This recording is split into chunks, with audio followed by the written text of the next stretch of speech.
Give me a hell yeah.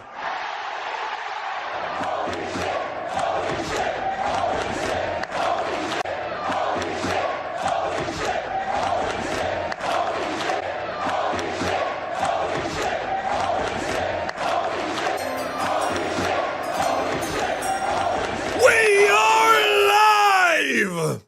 Welcome to NBA Free Agency 2026. A day we always get excited for. We come together as one and hope that we see moves galore. And we've already had things going wild today in the NBA. I'm solo right now. Morgan's back east getting ready for a game on Amazon Prime, WNBA game coming up. Hey, if anything crazy goes down, she might join us. Otherwise, it's going to be me in the command center that is the Deuce Mo podcast studios because I'm locked in.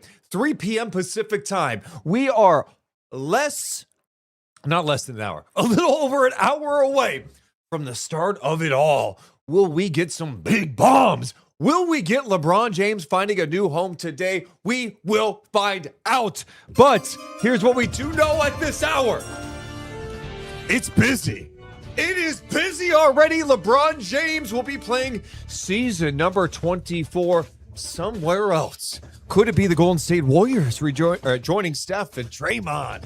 Porzingis, could he be going back to South Beach, or could he be back home to Cleveland? We know he will not be a member of the LA Lakers. Kawhi Leonard, he is on the move, officially traded today by the LA Clippers to a place he's familiar with, a place he won a championship back in 2019. Kawhi Leonard headed back to the Toronto Raptors in exchange for Brandon Ingram. Grady Dick. 2 first-round picks, 1 swap, and 2 seconds. According to reports, the picks are in 27, 29. The swap is in 30. We've also had Rob Williams going back to the Blazers. People said, oh, he's not going to go back there. They're moving on. Well, he gets 3 years, $44 million. Porzingis back to the Golden State Warriors, 2 years, $40 million. Champagny, HB, back to the Spurs. Champagny gets 3 years, $45 million. And how about the big sneeze? Precious Achiuwa. Precious Achiuwa is back with the Sacramento Kings. A 2-year and $11.5 million deal for Precious to return and join the big boys. Love me some Precious. Jock Landale, 1 year, $14 million. Fontecchio gets a 1-year deal back with Miami. Kevin Huerter back with Detroit. We found that out yesterday. 3 years, $27 million. Nurkic gets 2 years, $22 to stay in Utah. Shamet, 4-year, $24 million deal to go back to the New York Knicks. We know Austin Reeves is back. There's a lot to watch today, and we will have you covered all day long. This is what we live for. When you hear the you know shit is going down, so we will be talking about it all day long. Let's react to a couple of things right now. Precious Achiuwa, we have learned that he has signed or agreed to terms on a 2-year, $11.5 million deal with the Sacramento Kings. I like me some Precious Achiuwa. Precious, a guy that I think a lot of winning teams could use in a big way. He had, I thought, one of the better years of his career last year. And no, it wasn't just, oh, he's getting stats on a bad team. It's like, no, he played the way that this group wants to play. The toughness, the grit, the aggressiveness, the force, and also just buying into the culture element of it all. The Kings didn't like to be much last year. Breaking news, won 22 games. But the one guy that was on the floor with the young guys, Maxime Reynaud, Nick Clifford, Dylan Cardwell, it was Precious Achiuwa. He's bringing the glasses. They're having a good time. He's good for vibes. And a 2-year, $11.5 million deal, some front court depth, that's a no-brainer for the Sacramento Kings. The next thing that we got to figure out for Sacramento is what happens in this whole Jalen Duren sweepstakes, so to speak.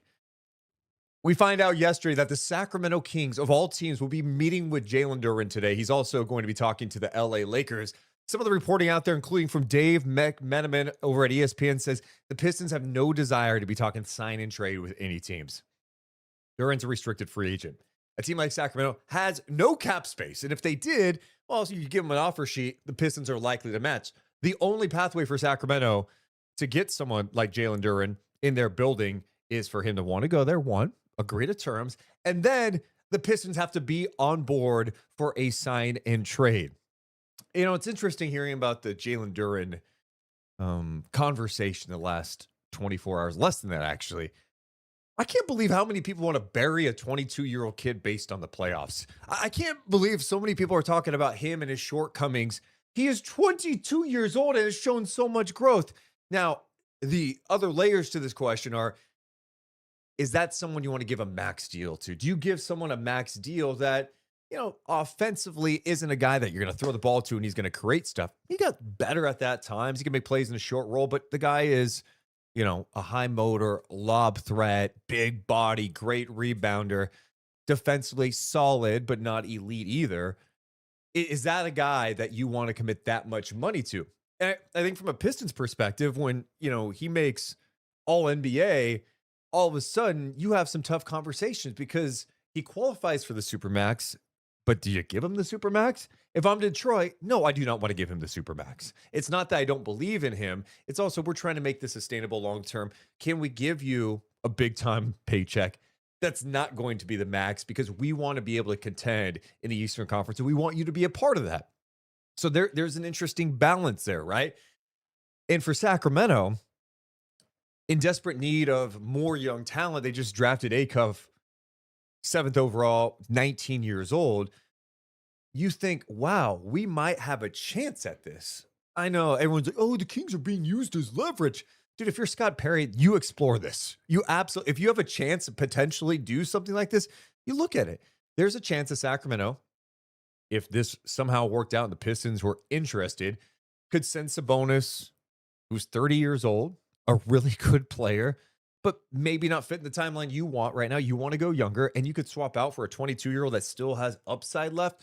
Now, for Sacramento, you'd have to pay him. Are you paying him that full 4 years, 177? Is that the best way to utilize your cap space? You're pretty much swapping Sabonis's deal out for Duren's deal. There's a Sacramento tax there too.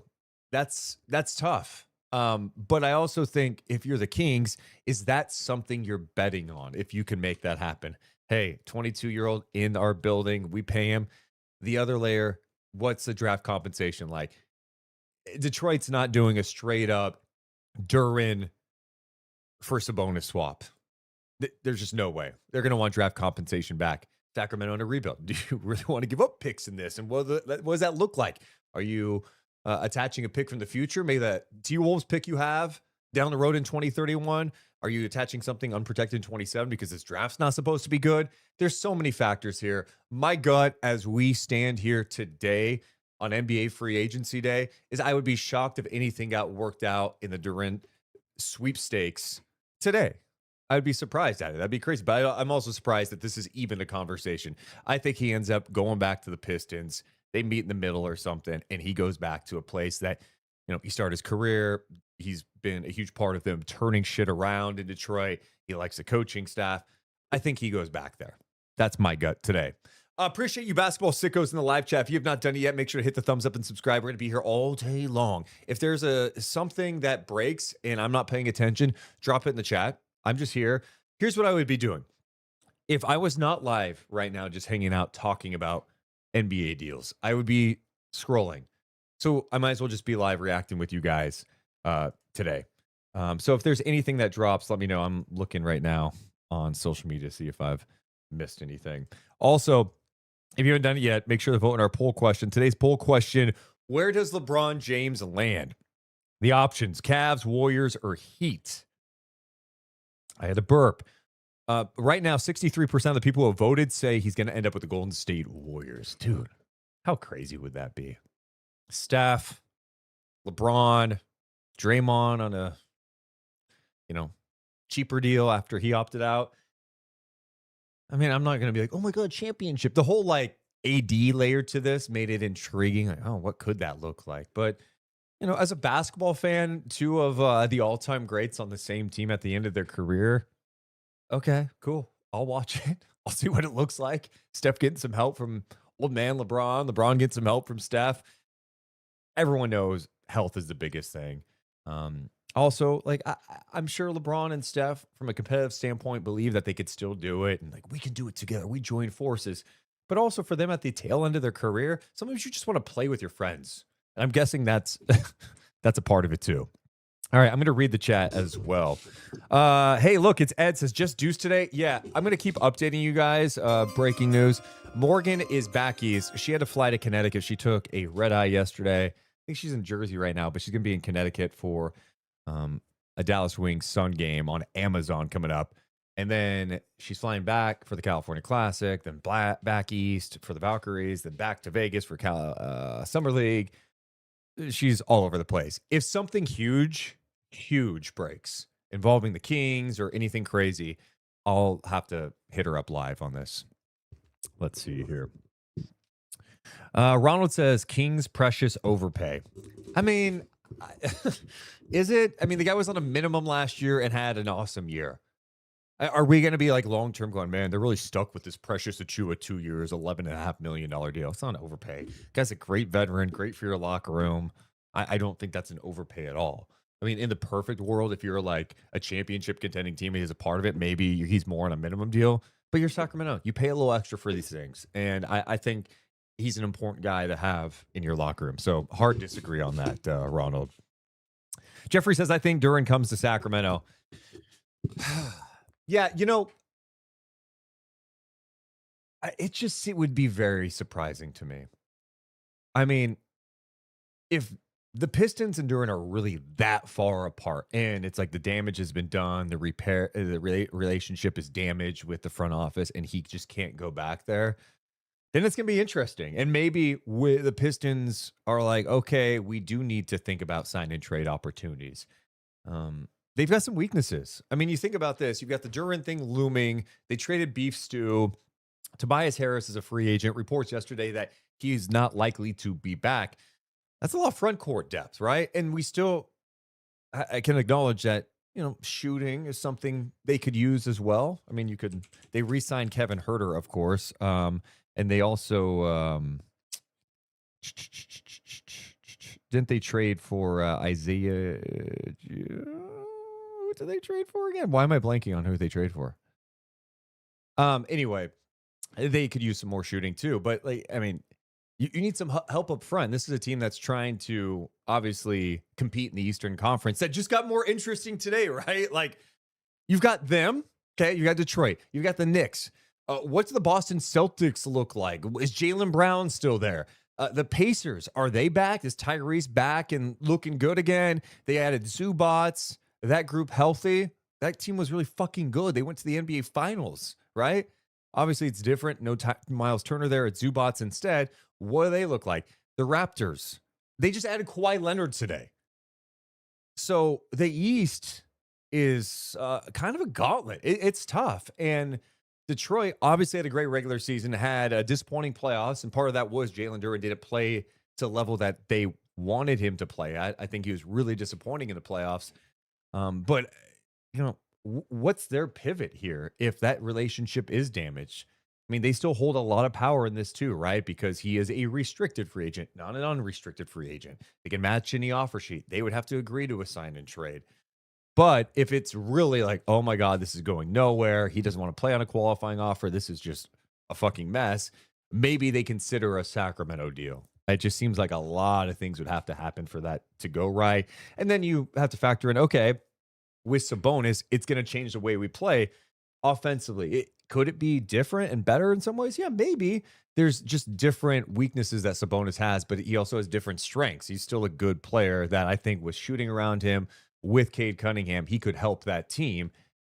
They're also not just going to do a stray swap. Like, they're going to want picks back. God, don't you love this stuff? And then you get to the next debate. Is that the money? Is that what Sacramento should be taking the big swing on? Jalen Duren. So many questions, man. I love this. I'm going to read more of the chats. Typo Ferry says the Raptors are a defensive juggernaut at the moment. Yeah, and you know, some of the problem last year was like offensively too. I think Ingram was disappointing for them. They move off of him really fast. And what's his deal? Because he signed that extension with Toronto. So, oh wait, okay, it's not as bad.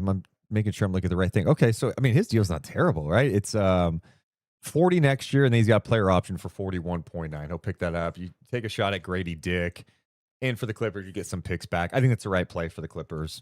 You move on. I mean, the Kawhi Leonard, Paul George, all that shit did not work out.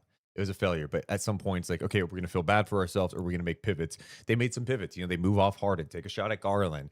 You know, they draft Keaton Wagler. Now they're getting some picks here. Okay, we'll see. And for the Raptors, I don't know. I mean, does Kawhi elevate them that much? He's older. He still had a great year last year. The injury thing is always going to loom large when you talk about Kawhi Leonard. But that's a big swing for them to be competitive. But yes, defensively, crazy. Andy and Co. with an update saying Mark Spears is saying the Wizards want to keep Anthony Davis. Yeah, I don't know. The whole Anthony Davis Washington thing's been weird. You get the sense that like maybe he doesn't really want to be there. Rich Paul doesn't want him there, and it's no secret that like there was so much Rich Paul client information coming out the other day with like LeBron and AD and Draymond Green. That maybe that's something he was pushing for. It's like, all right, can we get AD with LeBron in Golden State? Maybe Golden State's been desperate enough to give him an extension. Doesn't seem that's something that the Washington Wizards really want to do. Thank you, Troy. It was Isaiah Joe to the Pistons. Okay, I was right on that.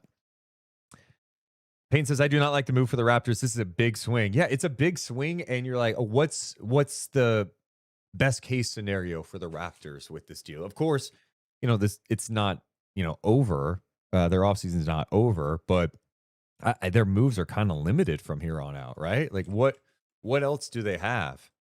Bringing up the East standings from last year. Last year in the Eastern Conference, they were the 5th seed, okay? 5th seed, they go 46-36. Had some good moments. Obviously, Kawhi can elevate you. God, I read off all those teams in the East. I didn't even mention the Cavs, right? What they look like. The Hawks. The Hawks are pretty good. Orlando with a new coach, whatever moves they make. Miami has Giannis now, right? Indiana back in the fold. Washington, what do they look like with Trey and if AD is there and DeBonsa? So how are you coming out on top of this and then getting through this Western Conference? And you're gonna have to you have to give Kawhi an extension too. I don't know. I just don't. I'm not seeing how this elevates them to another level. And if you're just going to bet on, hey, we're going to have all these guys that we could throw at teams. We have a ton of size and defensive versatility. Okay.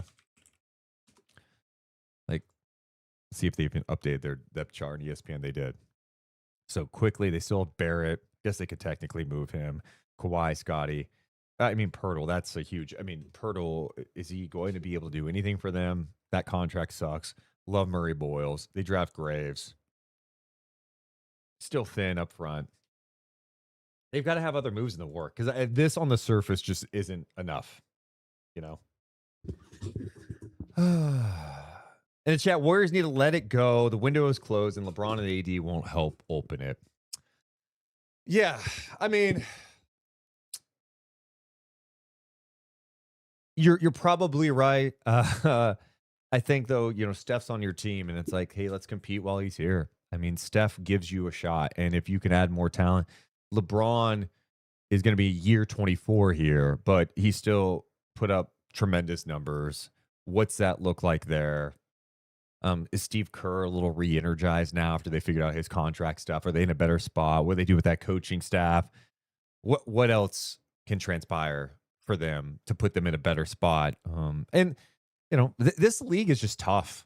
That's the other thing, right? The league is just brutal when you look at the level of talent. We talked about the East just now. All these teams are goddamn, and they're not all going to be good. Breaking news: there's going to be someone that gets hurt, someone that's disappointing. You know, so you just never know how it is going to shake out.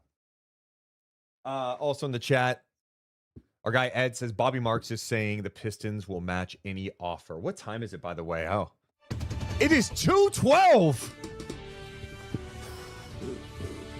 Do the math. 48 minutes away from the start of NBA free agency. We've had news filtering in today. The biggest one, I would say, LeBron James not returning to the LA Lakers. Should he go back to Cleveland? Should he go join Giannis in South Beach, or does he go to the Bay Area and join Steph Curry in San Francisco? A big decision for him coming up. Morgan says she wants to join. You now you want to join, you piece of shit?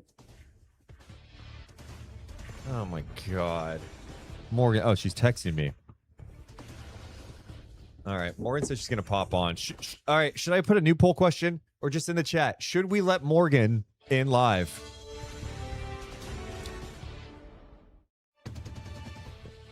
She's lucky I already started a Zoom thing just in case. I knew the rat would come crawling back, huh? That rat. NBA free agency, baby. Morgan. Hitting the chat. Dun, dun, dun, dun. All right. Let me send you the link, Morgan.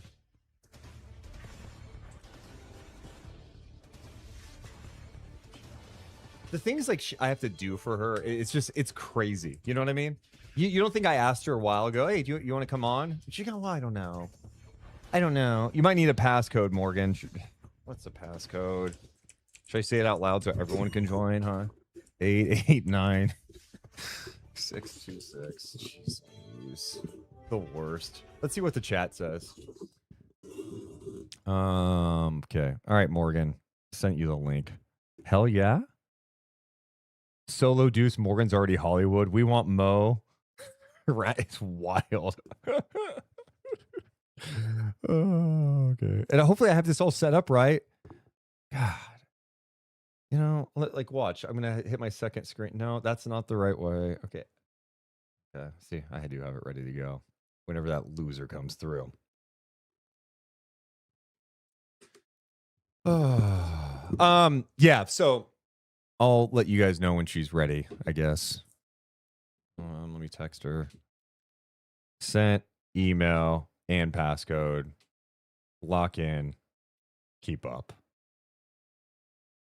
Oh, here we go. Admit.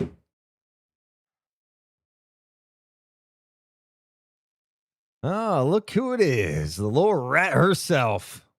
Why? What's up with this, like, calling me a rat thing? All of a sudden, you want to join the Deuce Mason free agent excursion, huh? Not too big time, Miss Hollywood, huh? Not even. I'm hanging out with people on the East Coast. You just clapped your hands. You got excited for what? It's NBA free agency 2026, Morgan, and it starts in 45 minutes from now. As we sit here, right now, being graced with your presence. Where do you think LeBron James ends up? He is not returning to the Lakers. His 24th season in the NBA will be played somewhere else. Is it going back to Miami, Cleveland, or will he join Steph and the Warriors? Probably Steph and the Warriors. Don't we still believe like that's like the most likely thing? Yeah, sorry. Peyton in the chat was saying I should adjust the screen so it's not 70-30 Deuce. Yeah, you know, I wasn't anticipating Morgan would be here today. So it really messed with me. But it's not a bad point. I can edit this. What do you think about Steph and the Warriors? I mean, obviously we don't know what other moves they can make, but like what's your kind of feel for what that means for the Golden State Warriors? This is just like a show then, right? Like, oh, we're just some friends playing basketball together. That's what it feels like, because it's like, it's not, I mean, if it did end up being, oddly enough, like LeBron, Porzingis, Steph, Draymond, like it sounds like a whole bunch of guys that are going to get hurt. Well, and it's not like it's Team USA, you know, like that's just, I don't understand how that would be dominant. So I think it's exactly what you just said. It would be like a whole bunch of friends playing together to, you know, and finish out their careers or whatever else. Yeah, but it's kind of like It's like a band that like is not in their prime anymore, but like they have some good songs. And so you'll like if they were having a concert, you'd go check it out. You know what I mean? For sure. Oh, for sure. Like I would be intrigued, but like if I was a fan of that organization, I would be so frustrated. I'd be like, wait, what? So this is just like have fun year? Yeah. Like what is this for? Well, You I know, it just I think the frustration lies in like they had chances in the past to like literally make some swings to retool things using young assets to like take a swing and they never did. And it was just like, oh, yeah. Kaminga will be here. And then like he never was there for them and Kerr didn't trust him. And so now they're yeah, it's I don't know. If you're a Warriors fan, first of all, yeah, I don't feel bad for you. Sorry. You've had a lot of success, okay? Um, but two, I mean, if you're gonna be I think if you're a Warriors fan, you want Steph to play there his whole career. It's rare nowadays. Hell, we're seeing Yeah. LeBron going and moving somewhere else. Steph has been with one team. I want to see that. So if that means I have to watch Steph play the next 2 years with LeBron James over like Guy Santos, I'm going to pick LeBron. Eh, Yeah. I would well, especially well, now you say that, but being in Sacramento watching veteran players play over young players was really traumatizing this last season. Yeah, And but again, I know the yeah, caliber of names is makes all of the world the difference. But I guess just as a basketball fan, I'm like, it does just still feel like that wash year. Like it's something you and I have talked about this, like with someone like Russell Westbrook. It's crazy that we get to say Russell Westbrook played in Sacramento, was in a Sacramento Kings jersey. Like that's crazy. And I think sometimes it's just about those moments and those points, but at the same time, like you just don't want it to be that setback for what you do want to grow in that post Steph Curry era either. next thing we got to talk about. The big sneeze is back. Precious Achiuwa has agreed to a 2-year, $11.5 million deal to return to the Sacramento Kings. I love it. I love it so much. Like on every level. I think he was one of the glue guys when it came to trying to build a culture, was all about like buying into the young guys, the beam, having fun, while also just showing that he with a different opportunity and more opportunity, what he was capable of doing on both ends of the floor, being able to even evolve his game on the defensive end and being able to guard so many different positions. Yeah, it's wild when Keegan was out. I get choked up thinking about it. Um, they had like Precious taking on the Keegan assignment sometimes. He was just Hmm. battling. He had some nasty jams, tough, played with brute force. And I think the deal's like it's not like it's crazy. It's not like oh they paid No. him 10 million a year. I don't know. I think it's a fair contract. The guy was on a minimum last year. He exceeded expectations. You like him, and you just nailed all the things you just talked about with like the presence. Like he's a guy you want around.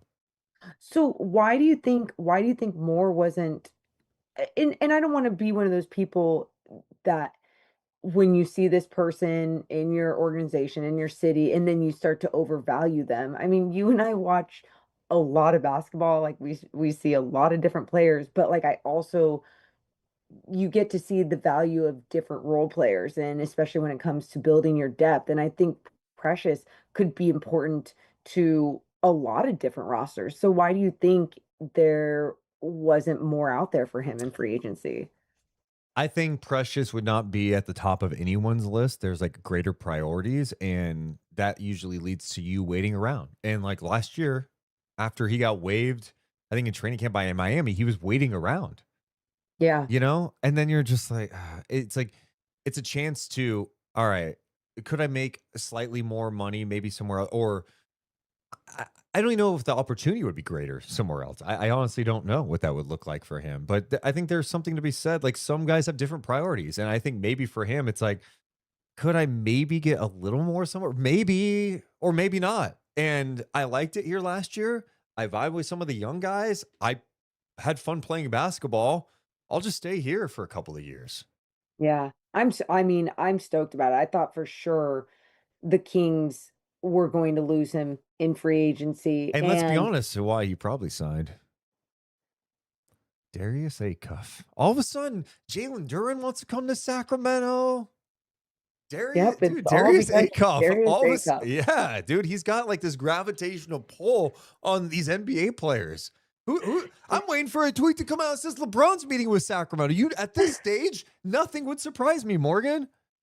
That's it is I think it's not I'm not gonna sit here and be like, "Oh, it's just such a big get." It's a great direction Yeah. for the Kings to go in and build off of, especially after what they saw with him last year, what they're pivoting from last year, obviously the pieces that they got in the draft this year, and while they're still trying to make some of these tweaks as we hear the Jalen Duren rumblings.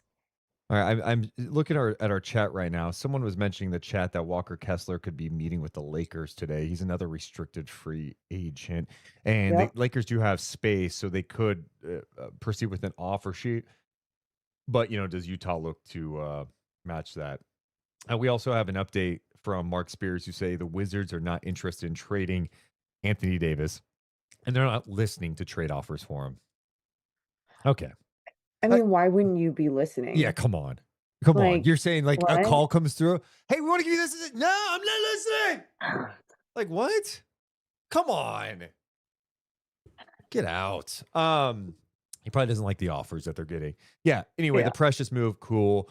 The Jalen Duren stuff is a fascinating conversation right now. Dave McMenamin is reporting that they don't want to proceed with some sign and trade deal. Right. I think right now, and it's easy to say that right now, but I think the Pistons are working on the assumption that, hey, we're not giving this guy the supermax. We like him. We drafted him. We've seen him develop. He wasn't good in the playoffs. He's probably not a supermax guy, even though he technically qualifies because he made all NBA. There's got to be some middle ground Yeah. here. And we're in a good position. Go sign an offer sheet. We'll just match it.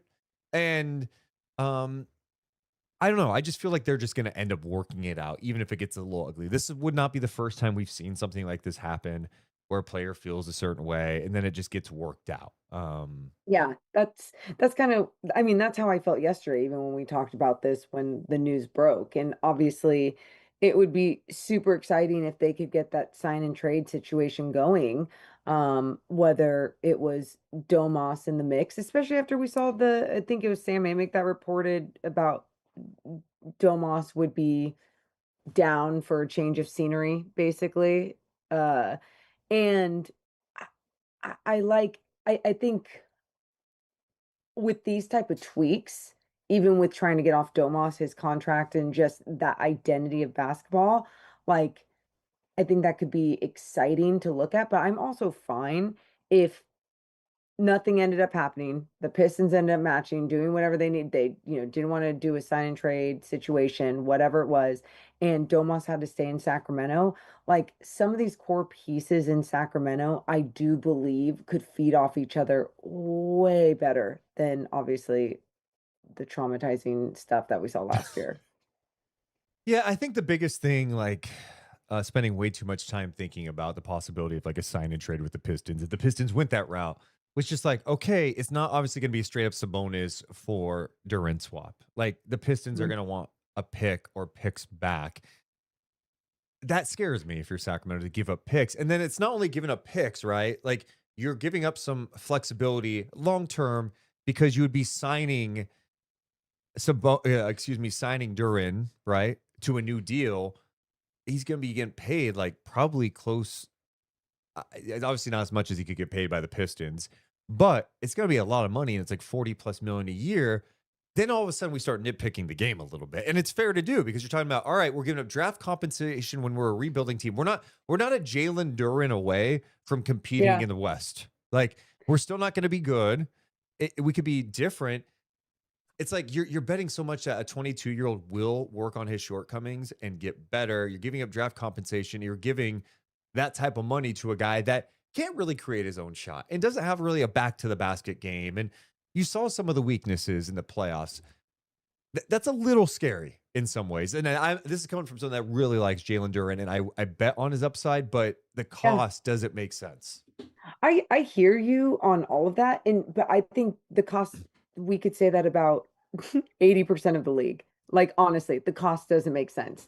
And I I I say that because obviously it's not apples for apples in every single city and market and organization where like you are paying players more to stay with you, or you're just in a situation where this is how contracts extensions work at this point and this is what you're going to have to pay for this player. Like there's so many situations that it seems like that happens with so many teams, and it does handcuff teams. Sometimes it can go in the positive direction, other times it goes into the direction of like, holy shit, you're handcuffed, you have this contract. um it's just not the best situation. But I don't even think it's like a risk. I feel like it's almost something that like you have to do in today's NBA in a lot of Yeah. ways. What? Yeah. Unless you figure it the fuck out through the draft. Well, Like and then that's the only other way. from Sacramento's standpoint, just on the surface, if you could trade a 30-year-old who is still a good player, but you want to get younger, more athletic, and you have a chance to get a 22-year-old who's been an all-star and an all-NBA player, I mean, you have to really think hard about that one. And I think from a draft compensation standpoint, maybe you give them like an unprotected something, but that's tough. And then something else has to be protected if there's a second pick in there. And as far as money, it is worth noting that like, yeah, you got off Sabonis' money, but Levine's 48 million expires after this year. DeAndre Hunter's 25 million expires after this year. So in a way, Okay. it's kind of like an early free agent, signing, you just that you didn't anticipate. And you're betting on his upside. I'm a big believer that Jalen Duren can improve. I think he's got the ability and the desire to improve. I think we've seen in the past with bigs in this league where, maybe they have some issues defensively and they've got to clean some stuff out up, and they still turn into good defensive players. Like Tyson Chandler had all the tools, right? I mean, he didn't win a defensive player until he was almost a defensive player of the year until he was almost 30. Yeah. I mean, I remember Brooke Lopez was seen as like a defensive liability, and so I think there's a lot for a big man to learn in the early days when it comes to coverages and communication and just, you know, feel. And I think I've seen enough growth from Jalen Duren that I think there's more upside there, especially with a 7'5" wingspan. And then offensively, I mean, you saw more.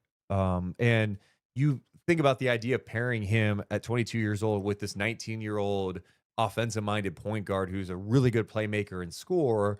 You could see that duo being successful together. And then all of a Yeah. sudden, you've got a front line. You've got Keegan Hunter, Precious, Duren. I mean, you've got some toughness, you've got some versatility, and some length. Yeah. And I think I mean, that's why like automatically I go toward you it's not about just like betting on the upside, but this is what you do with again so many players in this league. Like you look at the resume, what they've done, and what you believe that you can develop them or put more into their game to become. And that's why you also put the money into that. I mean, it's the same reason why when Domas signed the extension with the Kings, it was a lot of money, Yeah. but he also was part of that squad that got this team into the playoffs. And so it's one of those things where I think there's a little bit of like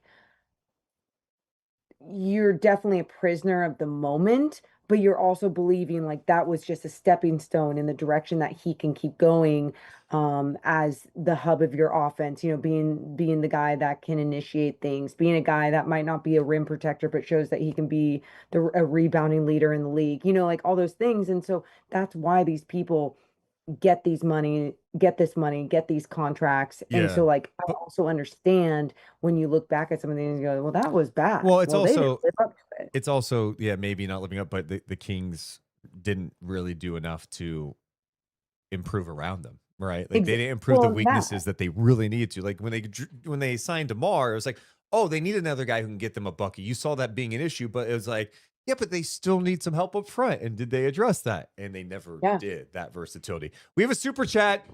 Let's Anthony donate $10 on free agency day. Give me a hell yeah. He says, I want to get excited about Duren to Sacramento chair, but I can't be convinced Detroit thinks bringing in Domas helps any after struggling to match money with their own star for struggling in the playoffs. Yeah, I mean, I would say the odds are stacked against Jalen Duren going to the Sacramento Kings. From a Kings perspective, though, you have a chance. And having a chance is better than not having a chance. I mean, I think, we've all been like, Scott, make a move. And then there's this talk, and it's like, oh, the Kings are being used as for leverage. And it's like, well, I mean, you do want them to try to do something or not do something. You want it. There's people like, trade's a bonus, get rid of them. It's like, well, you might have a chance here. It doesn't mean it's going to work out. But the fact that Jalen Duren is like meeting with the Kings, whether he's in Sacramento or I don't know how the hell they're doing it, I'm like, okay, that you have a chance, even if it's small. And obviously from the Pistons perspective, like they went into the offseason thinking they were going to work something out with Jalen Duren. And I think if you ask them right now, they still feel that way, that it'll get done. Yeah.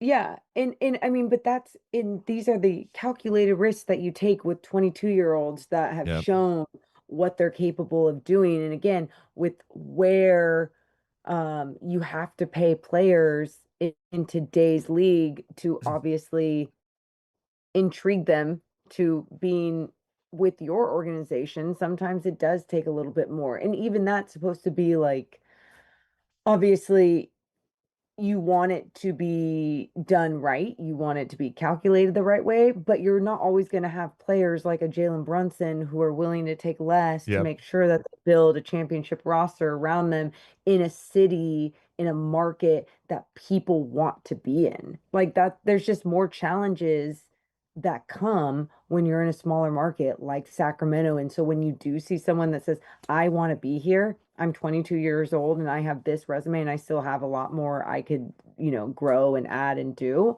Like that's what you're buying into. Morgan Reagan. We are 25 minutes away from the start of NBA free agency. We also had a big trade today. Kawhi Leonard going back to Canada. He is rejoining the Toronto Raptors after winning a championship there in 2019. The trade sends Brandon Ingram, Grady Dick, 2 first-round picks, 1 swap, and 2 seconds to the Clippers. And it looks like Kawhi will work out a new long-term deal at 35 years old to go to the Raptors. Before you got on here, we were talking about this. I just don't know what this does for the Raptors. Obviously, Kawhi's awesome when he's on the floor. He looked fantastic last season. But the East is fucking crowded. Yeah. I mean, that alone, because what else can the Raptors do now? Yeah, I mean, if you move off RJ Barrett, it doesn't seem like anyone wants Pirtle. You obviously want to keep Scotty Barnes there. No one's, I don't think, lining up to trade for quickly. No. And then you also don't have a lot of draft capital now, right? Because I mean, it feels like a lot of that was involved too within this trade. Yeah, and it seems like they have to make another move. They have to address the front court in some way, and maybe they have plans to do it. I mean, again, free agency hasn't started yet. On the surface, you're like, all right, 35-year-old who is all NBA guy, one of my favorite players in the league to watch when he's healthy. Yeah. Just I don't know what this exactly does for them. They were the 5th seed last year. The East seems more crowded than ever. We still don't know what's going to happen with Jaylen Brown. Giannis is in Miami now, right? I mean, yeah. Who knows where LeBron and LeBron could end up back in the East with Cleveland. If I saw because I was looking at the Raptors roster and I'm like, okay, what is it today? And I'm like, nothing crazy when you look at what the Eastern Conference is about right now. But at the same time, also, if I was in Sacramento right now and I saw some of these names, I would be like, yeah, but that's also because they're in a different place and where expectations are compared to where they need to be when you have Kawhi fucking Leonard on your team. It's just different. And especially in his, final stretch of probably his career as well. How do you capitalize on that, especially after coming off a year where he was actually healthy and playing. I want to get to a couple things from the chat. This one related to Kawhi. Daniel says the Clippers should have those first that they got stripped away for their backroom deal with Uncle Dennis. Yeah, dude, that's the other layer to this for the Clippers. Wait, they're trading this guy that they like worked out a potential shady deal. If it comes back that this was shady and they circumvented the cap, the league has to drop the hammer on them, right? And like, what's that mean for Kawhi too? So that's like another weird layer to I, this I whole have story.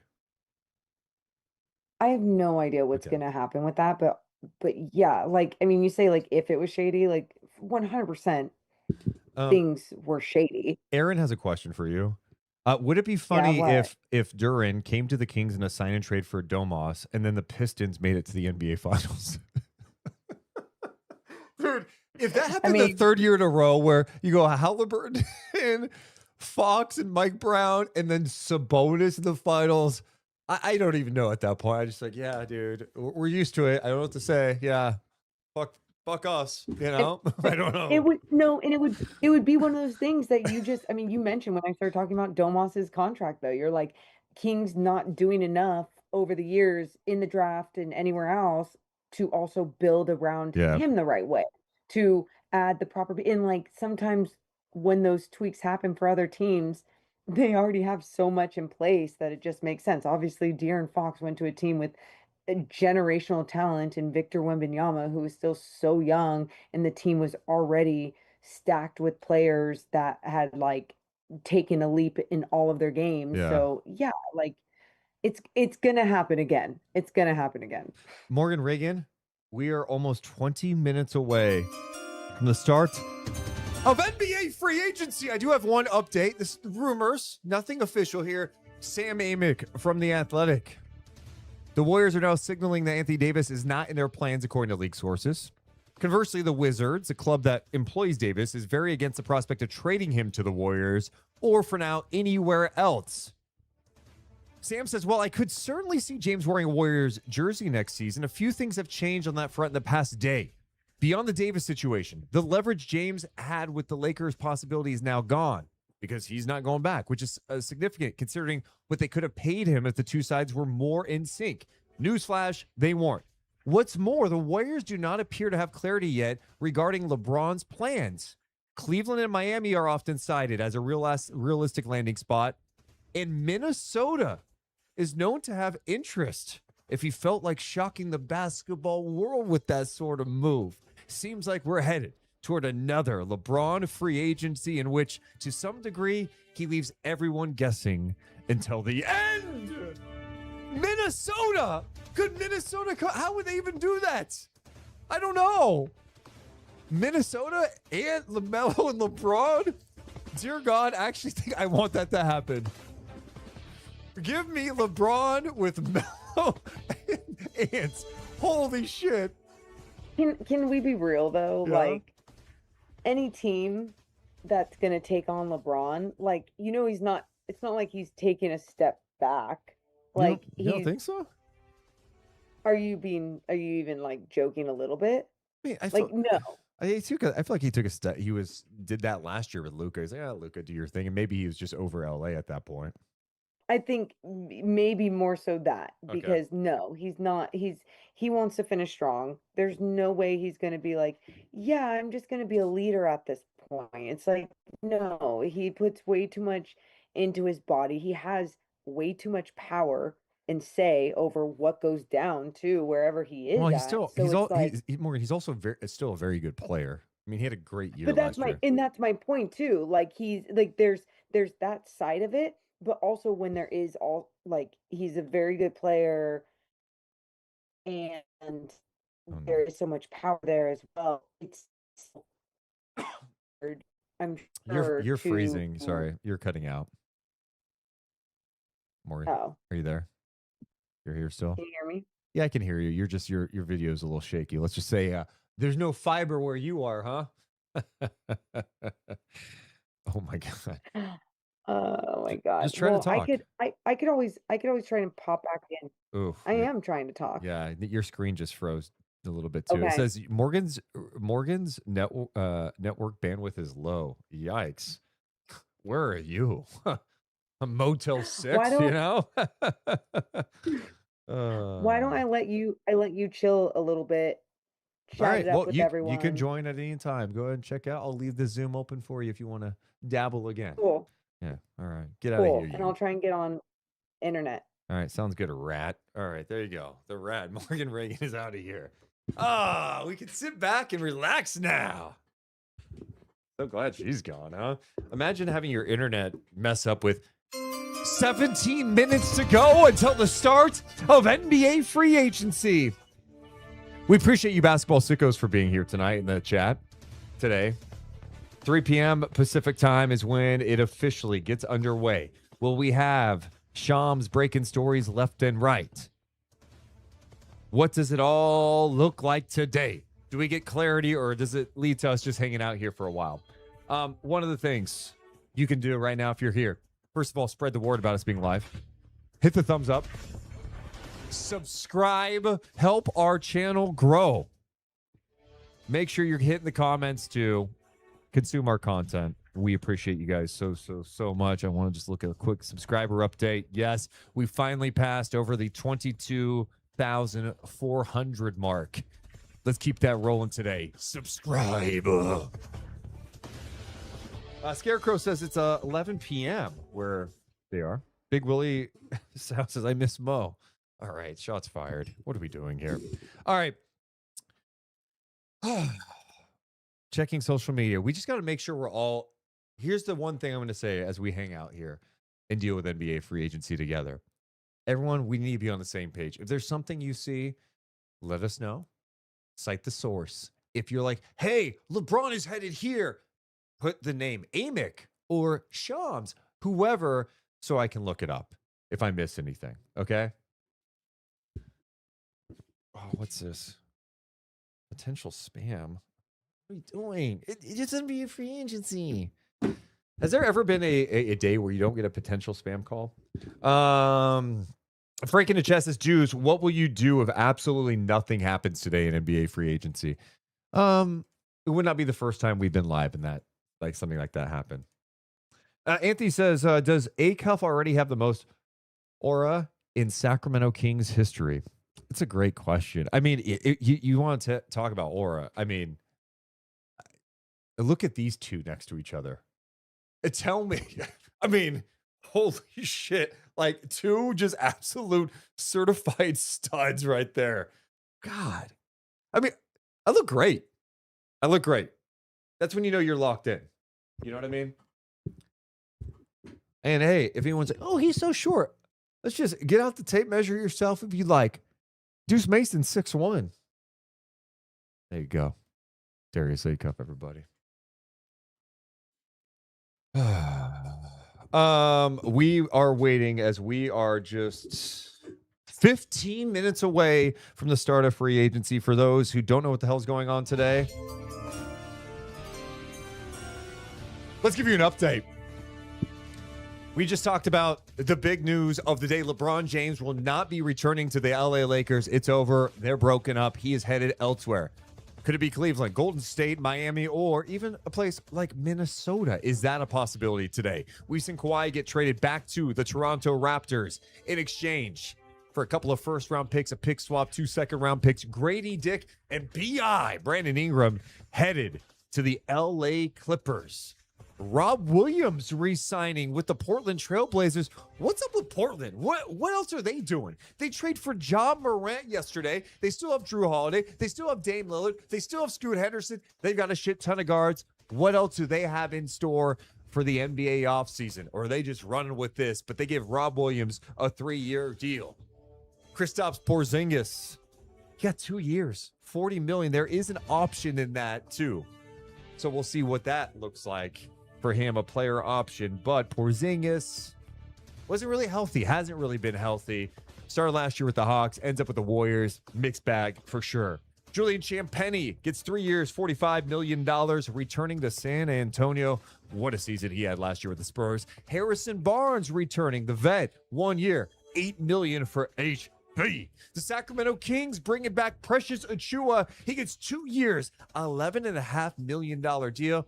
I'm going to say it right now. Hell of a deal by Scott Perry. I was going to say steal of the offseason, but that would have been dumb. I said it anyway. Simone Fontecchio, 1-year deal to return to Miami. Kevin Huerter, remember him? Yeah, he's back with the Pistons on a 3-year, $27 million deal. Nurkic gets 2 years, 22 to stay in Salt Lake City with the Jazz. God, how many bigs do they have? And Landry Shamet staying with the Knicks 4 years, $24 million. Woo! Okay, we're getting some updates in the chat. Deuce, are you 5'11"? Deuce is 5'10".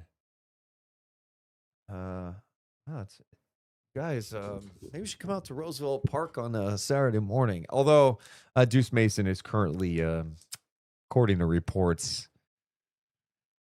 missing some time from basketball. We're dealing with Achilles soreness, and the last thing I want to do is rupture my Achilles. So we're strengthening it and out indefinitely from basketball competition. Which is hard, we'll see. We'll keep working on the Achilles, get it stronger so I feel good. But when you start feeling it playing and then you keep playing through it and then it went away and then you go to the gym the next day and you kind of feel it like, uh-oh. I mean, I'm 28 years old. I can't be rupturing my Achilles at 28. I'm sorry. I'm so stupid. I'm 27. I turned 28 July 6th. My bad on that. Ellison Chess says, Acuff let out the truth, Deuce. Best case is 5'9". Well, I appreciate you guys so much for being here, but it's clear you didn't listen to what I said after NBA draft lottery day because you guys were all in your feelings about the Kings dropping to 7. I said, I saw Darius Acuff outside the combine. I was like, God, he looks bigger than I thought. I'm telling you, man, he's got some good size. Calf tightness, exactly right. Dude, the gym I go to, there's the guy who runs it's also a physical therapist, and he was messing with my calf. And my right calf was beyond tight. So, yeah, we got some massaging to do, some sports massaging. I got to lock in. In the chat, someone said, bro, looks at least 40. I like you joking around like that. It's funny, dude. Yeah. My goodness. My skin looks great. I mean, do we go back? I know free agency starts in 12 minutes, but, I mean, do we need to go back? I mean, me and Acuff kind of look like the same age in some ways, and he's 19. I've got 9 years on the guy. Dude, looking sharp, man. Wow. A little skincare, you know what I mean? Hydration. Hit me up. In the comments, drop hydration. I'll give you some tips. I'm kidding. Enforcer says, I met Deuce in person. I'm 5'11", and he's taller than me. Take it for what you will. Well, yeah. Okay. Guys, I just need you to know, I shouldn't be spending time on this as free agency is about to start. I'm not going to lie about my height. I'm not like, if I was 5'11", I'd be like, hey, I'm 5'11". I'm not. Shout out to the short kings out there, the 5'10" people, the short kings, right? I'm just not one of those. I want to know how much I weigh too? What's next? Deuce, you just had your 20-year reunion? No, it was my 10-year reunion. Oh my God, you guys, man. Was the photo taken without shoes? No. No, Darius had shoes on. I had shoes on. Oh. Put some meat on those bones. I'm not talking about Acuff. Dude, the body shaming that's happening right now, is it like, do I need to take my shirt off? Do I? Type take your shirt off in the chat if you want my shirt off. I'm kidding. We're not doing that or the hydration thing, okay? My God. All right, guys, lock in. Keep up. We are 9 minutes away from the start of NBA free agency. Will we get some fireworks? Some explosions? Will we learn something about Jalen Duren in Sacramento? Is he in Sacramento? Is he at Sutter's Fort? Where did they take him? Did they take him on the underground tour in Old Sacramento? Or are they around the Capitol? Maybe they went to Hidden Dumpling House.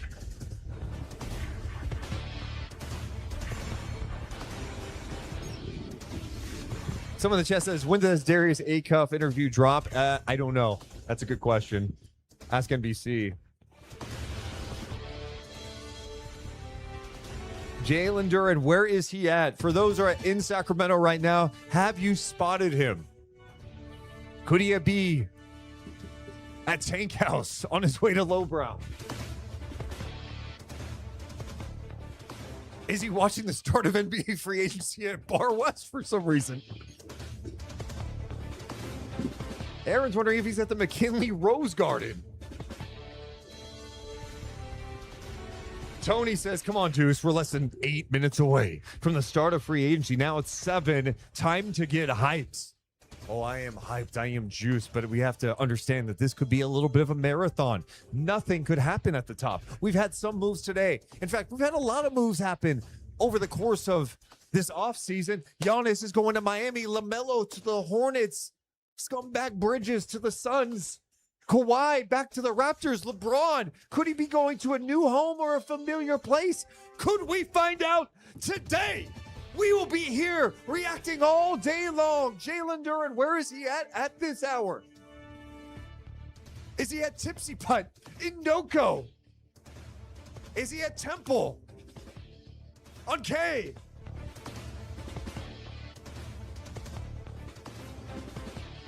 So many possibilities.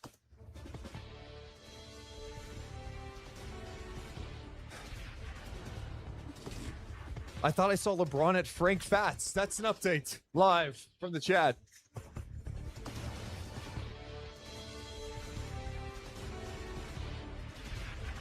Okay, someone's saying Duren's been spotted at 24 at Doko. We are 6 minutes away from the start of NBA free agency.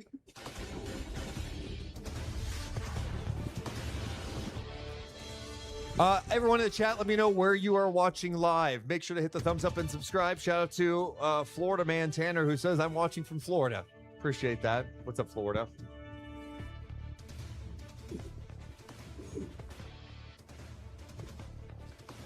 Taco says, I'm watching from your mom's house. Oh, so are you in... I mean, she got cremated in August.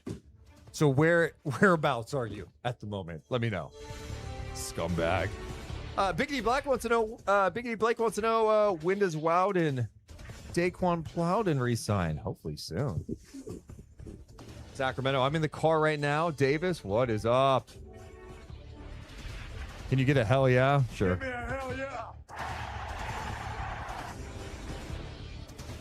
Is Jalen Duren with Scott Perry at Gunther's?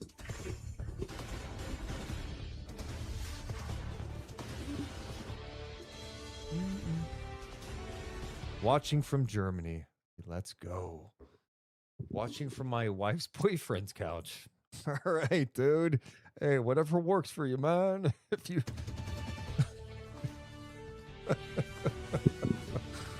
Oh. Ladies and gentlemen, 5 minutes away. If you have any big predictions for what's going down today, let us know in the live feed. Morgan could be joining us at any time. Could we get another surprise? Yesterday, I was stunned. I was absolutely floored when I saw the Chris Haynes tweet that said the Kings are meeting with Jalen Duren. Do we have any other surprises in store? Scott Perry said today, hey, we're not scared of taking big swings if there's an opportunity, even using draft capital. Henry says, as a Cavs fan, I could not handle a LeBron retirement with the Warriors. Please no on that. Shout outs to Australia. PK in the building, watching us live from there. Could Jalen Duren be at Jalapenos on 21st?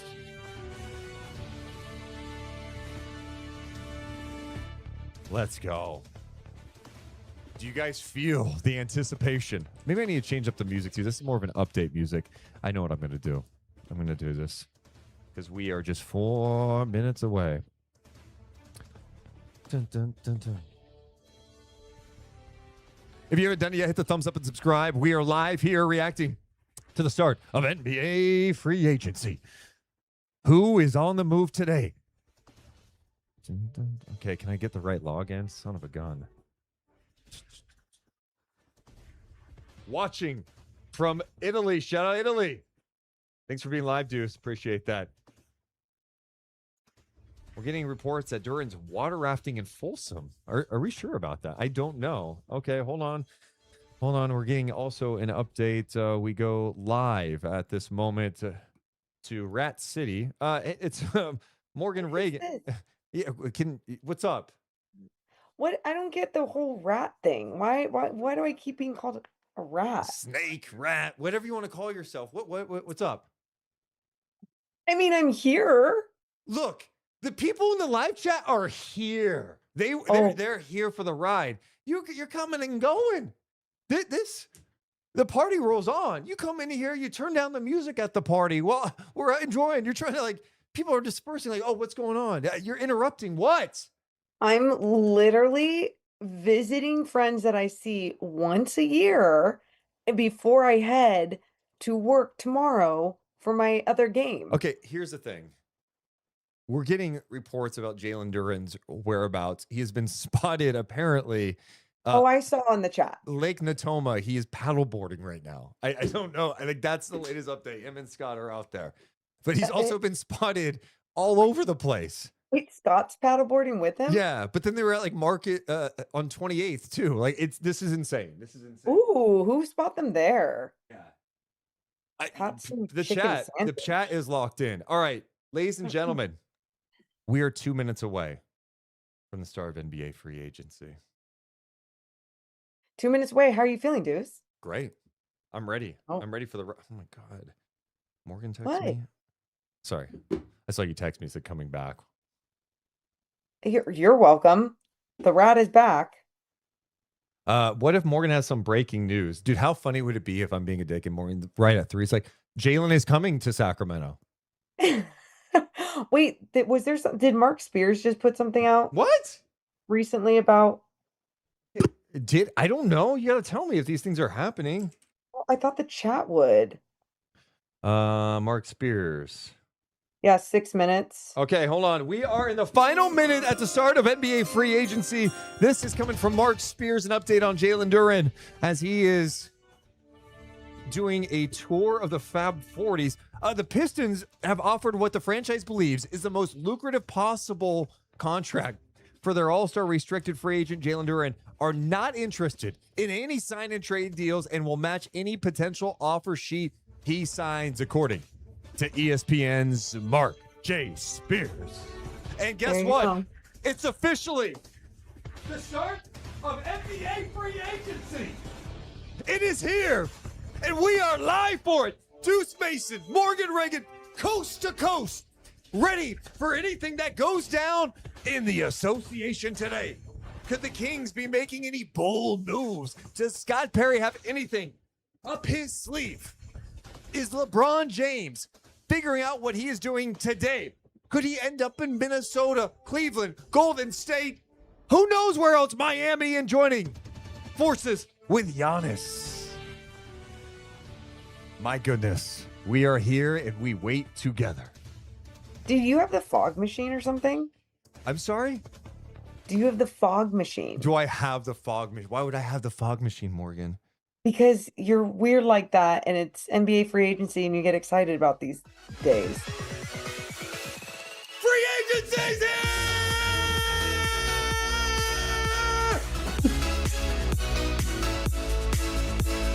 Jalen Duren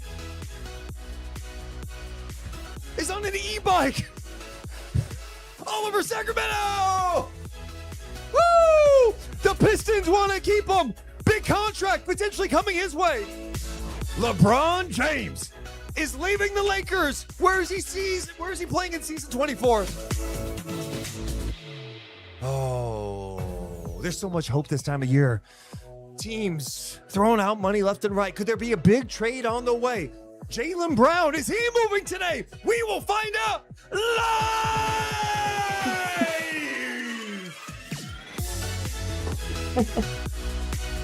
This is Deuce Mo 2026 NBA free agency. I need more fog. Morgan's not here. Woo! Let's go. Precious Achiuwa back back with the Sacramento Kings, 2 years, $11.5 million. Porzingis is staying with the Warriors. Kawhi's going to Toronto. What is next? We are here together as a family. Morgan, back east, Deuce in Sacramento, people watching in Germany, Australia, Sacramento, Davis, all over the world. Let's do this together.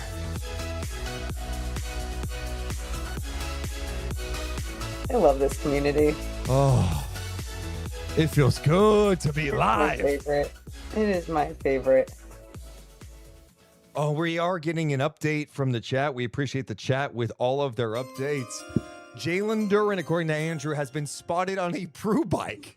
So this is I knew it. This is wild today. All right, Morgan. Been a couple minutes, nothing's fucking happened. You know, this is kind of the process that happens when we do these things, and that's what makes it fun. We've talked a lot about some of the issues going around the NBA, but the very latest has been Mark Spears reporting the Detroit Pistons are like, look, we have a competitive offer out there. The Pistons have offered what the franchise believes is the most lucrative possible contract for their all-star unrestricted free agent Jalen Duren. Not interested in any sign and trade deals and will match any potential offer he signs. So that's where things stand at the moment, Morgan Reagan. Yeah. I mean, how does that make you feel? I mean, I'm not surprised by any of this.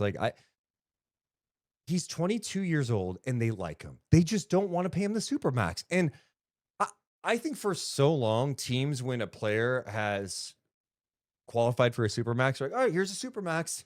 And yeah, I think we have to be smart about this as teams, you know? And that was kind of my point to even earlier. It's like, I get it, but you can be smart about teams, but then you could also lose a valuable piece that you could see move on and develop and be exactly everything that you need to be in today's modern day NBA. And especially when you have like the size, the strength. And I mean, we can always go to the flaws and what he can't do, but we could do that with everyone too. But the biggest thing they have though is like, he's not unrestricted. There's a difference between a restricted free agency and unrestricted. He can't just go wherever he wants. And he needs the Pistons here to play ball a little bit. Like they said, they're just going to match any offer he gets, and they're not interested in sign and trade. So that squash, it's like, cool, you can talk to Scott Perry, as we are getting an update on this to Kang Gang Podcast. As I heard, Jalen Duren just signed up for the Lime Pass and is sharing a scooter ride with Scott Perry through Midtown. So you can enjoy your scooter ride through Midtown with Scott Perry. But I mean, you're just having a good day. You're just enjoying some nice weather in Sacramento. It's usually much hotter this time of year, so it's great. And you know, the breeze probably feels nice on your scooter. Ding, ding, ding. But you're probably gonna end up back in Detroit because they have no desire to do it at the moment. Also, shout out to Kang Gang Podcast. They just dropped a new podcast with Dylan Cardwell. Those guys are amazing. Our favorites. We've done their podcast before, and I'm sure we'll get together at some point as well. But yeah, someone says Deuce literally just tweaked a bit. Did I? I mean, this is when I get accused of being on drugs. These are the episodes. This and trade deadline. I'm sober, baby. I mean, I've had some espresso today. But that's some. I'm sure you've already had like 7 shots of espresso. I had an ad shot, iced Americano at Temple. So that's 4 shots. Hey man, we don't count. And then no, we do, because otherwise then we become addicts. And I had an espresso or 2 at home this morning. You know what I mean? Was it a double or was it a single? Who counts at this time? So again, he's had 7 espresso shots today. That's what you know what you call that? A Tuesday or Wednesday or Thursday or Friday, Saturday or Sunday or Monday. You know, an addiction. Look, if sipping on some espresso, enjoying like the taste and the notes of the espresso is a crime, take me to jail with my dad. Then guess what? Drink decaf espresso. Oh, cool, bro. I love throwing all the solutions at you. Yeah, I don't need to be shamed about this at the moment. Okay, so NBA free agency is 6 minutes old. We have no news that has broken at the moment. We are waiting to see what the hell is happening around the league. I am scrolling social media to see if there's anything interesting or any other rumors to report. I'm going to hop over to The Athletic too. We'll keep you up to date. You guys, let us know if you see anything as well. Let's see. I'm gonna go back to, let's try this. Let's try this, reporter. Nothing. You have all your alerts on too? I mean, alerts. I'm always alert, you know. Okay. This is why you get accused of Yeah. drugs. Um, Okay, and I know this person doesn't mean it in this way, but it's just a funny thing to read. Saw you guys at the Monday press conference, and damn, Mo gets around. And I think what they're saying is because you're on the East Coast right now. But it's true. Like you're all over the country at this point. that's a good So you bit. get That's funny. around. Yeah. No, dude, yeah, this is gonna be a wild little road trip coming up, but meet us at California Classic. We'll be there calling some games. We have an update from Keeping the Faith. Jalen Duren has been spotted at Evangeline's in Old Sac. That just reopened, by the way. Shout out Evangeline. Yeah. It's one of my favorite spots. So, I mean, if he's trying on costumes, that's great. Again, he's just enjoying a day in Sacramento, I guess, at this hour. I just love that all of the best local places are getting shout outs because Jalen Duren is somehow in 7 places at once in Dude, Sacramento. he's got the Lime Pass. He's scooting around, man. I'm about to go meet That's up with him on my scooter. the Lime Pass. Yeah. In the chat, if I were the Pistons, I would be saying the same thing. So if a team were to put something on the table for a sign and trade, it would have to be a packed offer. And you're right. I mean, I just think from a Pistons perspective, you're not going to give him exactly what he wants, but you could still give him more than he can probably get from another team. Yep. Is the relationship that damaged because of it? And if it is, I mean, I think that's kind of, I mean, that's up to Jalen at that point, right? Like, okay, you feel disrespected, you feel, I don't know, misled, you don't feel wanted, whatever. The same point, like the Pistons are like, well, we want you here, and we don't want to do a trade with Sacramento, and maybe they are lying about it, and they're going to try to rob Sacramento a ton of picks because Sacramento is a bit desperate. Yeah. And I mean, some other people are always use the phrase of like, oh, using Sacramento as leverage. I mean, teams get used as leverage, yes. And I feel like obviously with Sacramento, as long as it's the right situation that they are pursuing or having conversations about, like, yeah, this is a good direction to go in. This is a good idea to have conversations with. And sometimes it's even about just building that relationship for later on. Like, what if there's a point, Pistons, they keep Duren a couple years down the line, doesn't work, but that want for Duren in Sacramento is still there or something else. Like, I mean, this is why it's so important to just be active even in these conversations, even if it's not going to be reality. Yeah, and if you're the Pistons, you want Duren, you're right. You don't want Dur out. The laugh track is the laugh track on there? Is it still here? No. Can we dissect the Mark Spears tweet for a second since we Yeah, are dissect it. 10 minutes into the start of NBA free agency? I'm just gonna go back to you actually. Sorry. The Pistons have offered for what the franchise believes is the most lucrative contract possible. Mm-hmm. Well, I mean, it's not though, right? Because the most lucrative contract possible would be that super max of 5 years, 287, which they don't want to give him. So it's not the most lucrative. Maybe in their minds, that's There we the go. most lucrative possible deal, and that's Yeah. where the gap exists right now. Is like, okay, I mean, I guess you can go back and play on the qualifying offer. I don't know, and then it's like the Kuminga thing with Golden State, and that's a risk too. So, wow. You know what's so sad, Deuce? I think all there's going to be more that happened before Oh yeah, free agency actually yes, began than what's going to happen today/tonight. probably. But I plan on being live for the next 24 hours. This is it's 24-hour Are stream I'm you? doing. Yeah, 24-hour stream I am doing. So we'll be here. I love that for you. Until the Kings I will, make some I sort will of not. deal. What? Until the Kings make some sort of deal, If I have to be here through the California Classic and Summer League, then so be it. So when you're supposed to be calling games, you're just going to be here instead? No. Okay. That's what I thought. Appreciate the live chat. You guys are the best.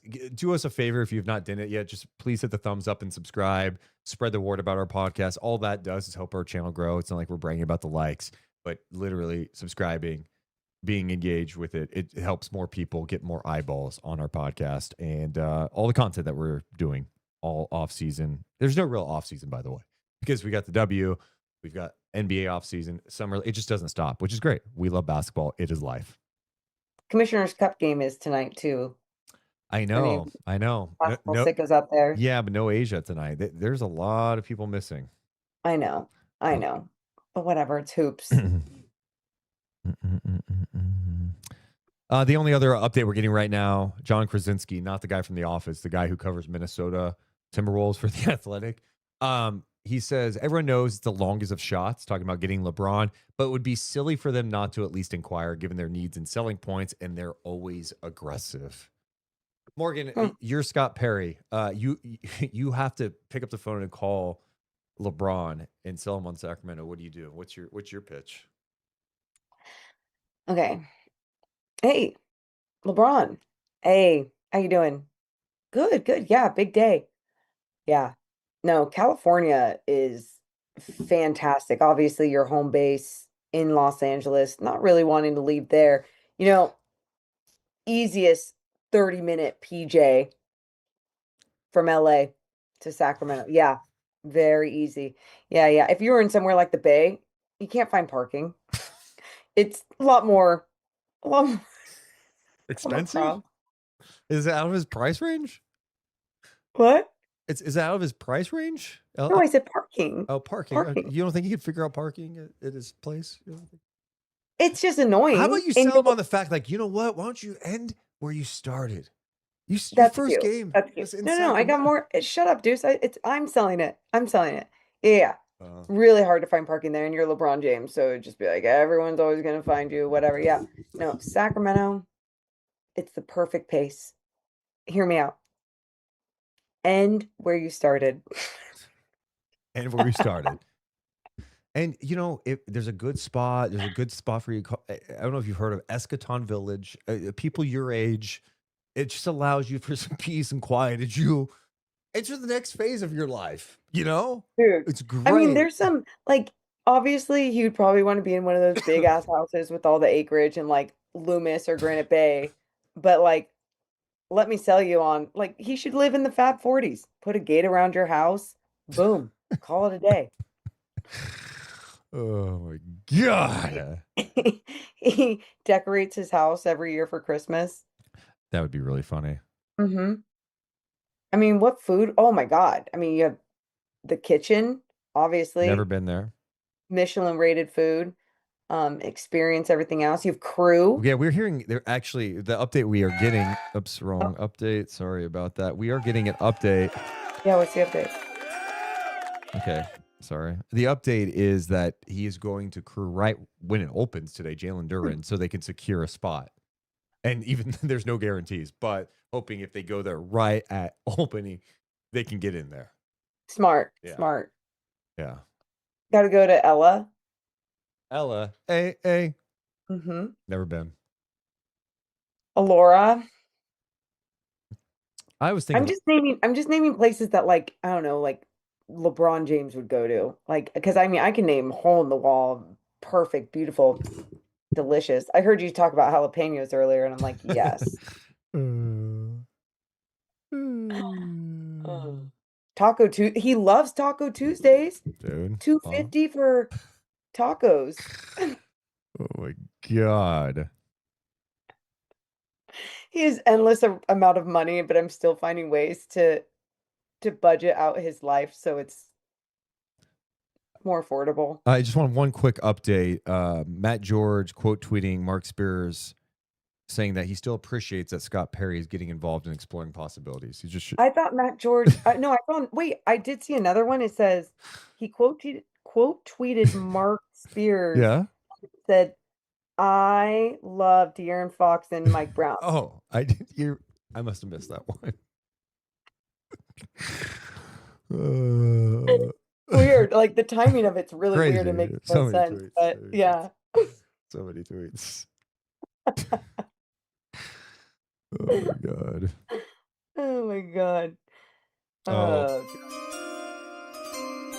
I'm Oh, this is from looking. an hour ago, but I just want to get your reaction right. Just read this to you. Okay. According to Jake Fisher, he's being told that barring a last-minute change here, Dean Wade will test the market in unrestricted free agency. It's expected to field interest from several playoff teams. Why are you making fun of that? I mean, it's good to know. I like Dean Wade. It just made me laugh. Yeah. Like, it's not like it's... He is ready to explore the market.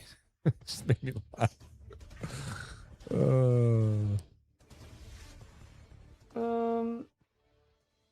Anything else? Anything else? Come on, people. Come on, people.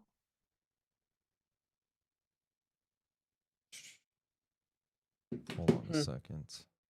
We might have an update here. Please. Let me. I'm looking. Yeah, sorry. You know, when I get serious over here, it's a little crazy. Hey. Oh. Oh my God, can I just log into my email? Wait, why isn't your email just like automatically logged in? I don't know, Morgan. I don't want to talk about it. I don't know. Let's see. Hold on. This might get very complicated, but we might be getting an update from somebody here, and I'm just making sure we're in a position to do that. Okay. Like a breaking news type stuff. Oh God. Okay. Well, let's definitely. Shit. Okay. No, I appreciate you. I'm gonna read some of the chat while you continue to do that then. Let's see. Luke says this free agent period sucks. So boring. What happened to the everyone signs the minute free agency opens? You know what, Luke? I feel like a lot of that happened before the minute free agency even opened. So, we're just in a different place, and I like a lot of the rumblings that we heard today and some of the Morgan, trade. but this has been like an annual thing the last few years where we start free agency and it gets quiet. It's like, oh, the dust settles. Anything happening? And saying. nothing happened. Yeah. So. Yeah. Boom.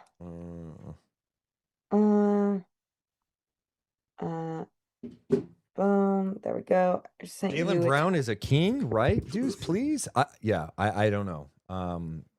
We'll hopefully get some updates soon. I'm not exactly sure, but I am on social media. If you guys see anything that's happening, please let us know. Please let us know at this hour. I love this. Just searching around. I'm excited. Precious is back. That one I'm still excited about. I mean, obviously we talked about that a little bit earlier, but like, again, just adding a good contract, good depth to your roster, good locker room guy, culture, hard worker, all the things that you want. He meets Scott Perry's 6 pillars. I almost call them Scott Pillars. And name the Scott Pillars if you can. Yeah, I got him. No, you're looking them up. No. Accountability, play hard stuff, competitive. Why can't we remember these, dude? I don't know. Okay. Let's see. Oh, okay. You know what? I think I remember. Dear God, no. All right. Competitive. Okay. Okay. Tough. Okay. Team oriented. Okay. You definitely looked it up. No, I didn't. Okay. And then I think it was disciplined. Discipline. Nope. You said accountable. We're going to be prudent. He did use that, but and then professional. Did I name 7? I think I named 6. We're gonna be prudent. Team oriented. Taco, we have an update from Taco. He is hearing rumblings in his tummy at this hour. That's where we are in NBA free agency.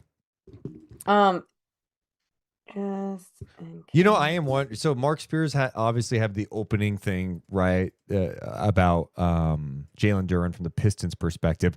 When do we hear like the counter from the the Duren camp?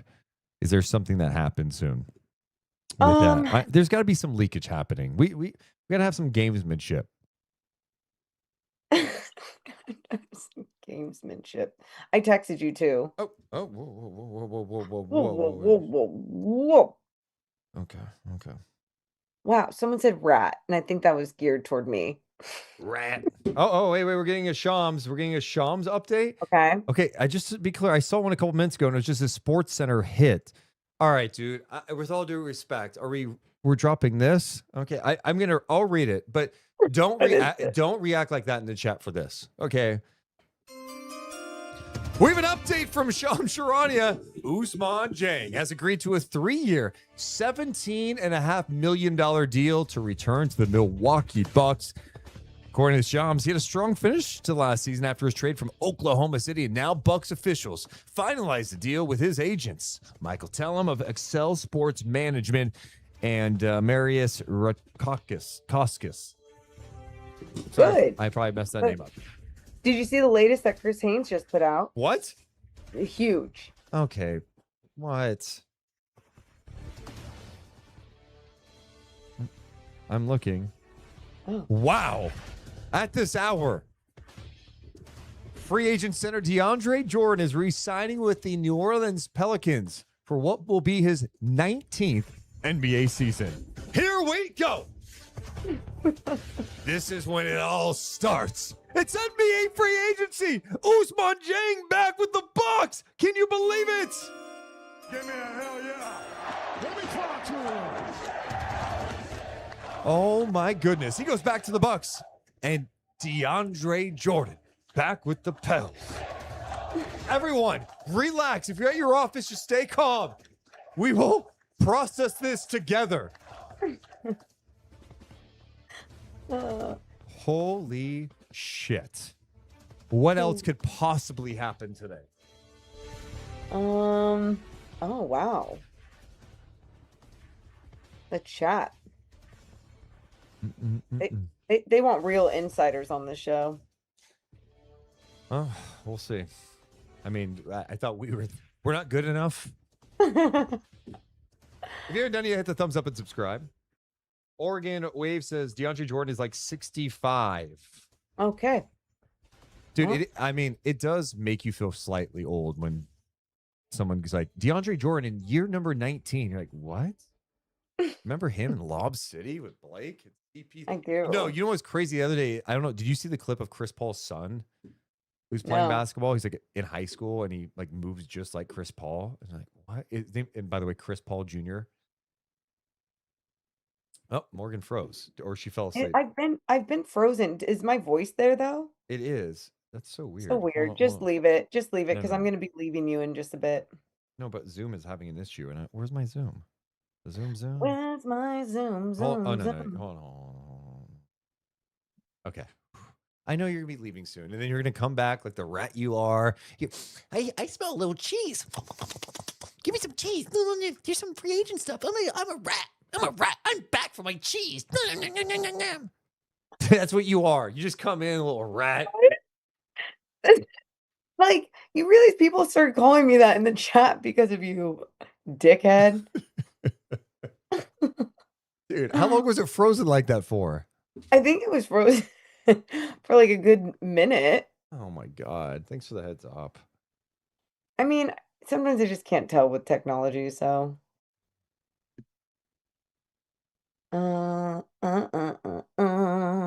What time is it where you're at?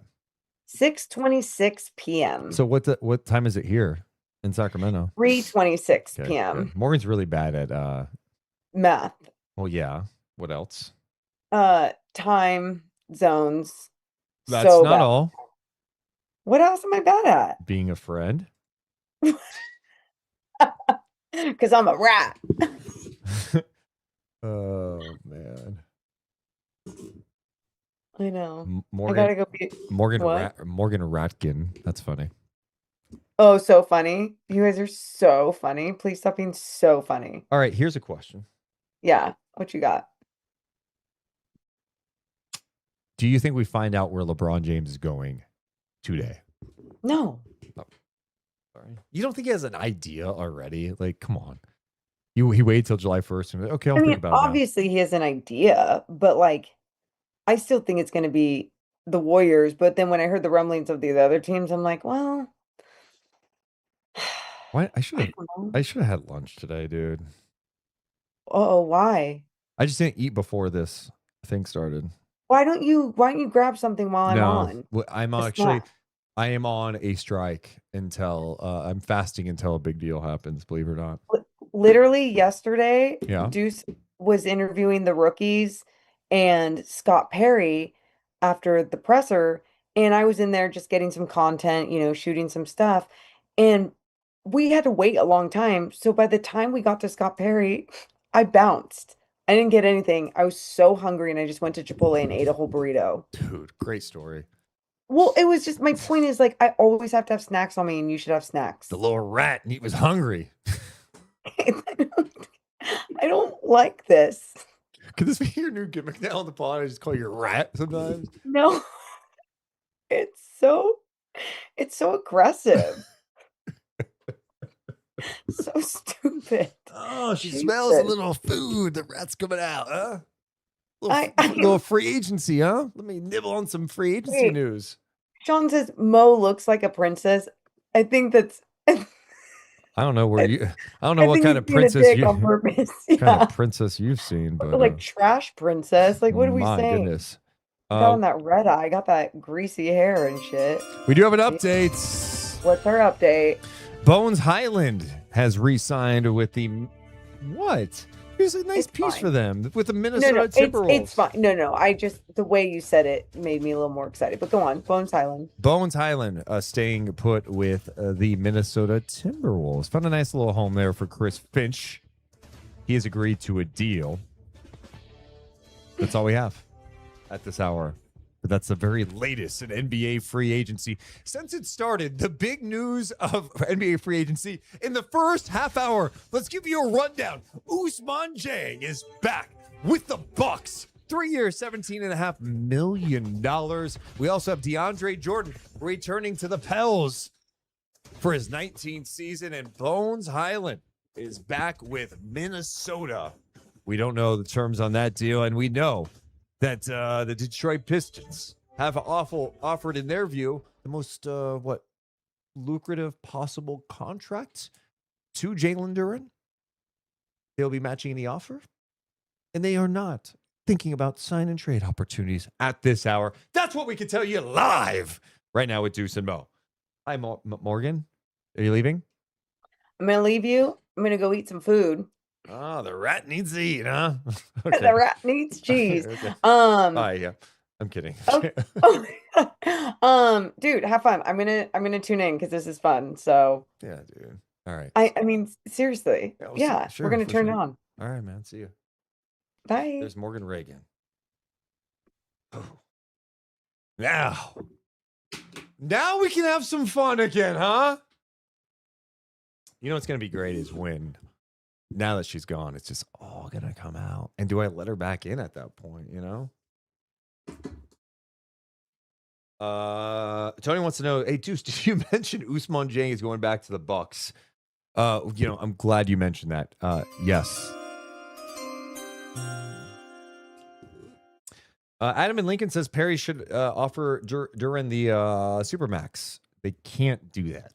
The Kings, don't have cap space. So any type of deal that they agreed to with Jalen Duren has to be a sign and trade that the Pistons would have to facilitate. So literally, the Pistons would have to get to a point that they go, fine, damage done.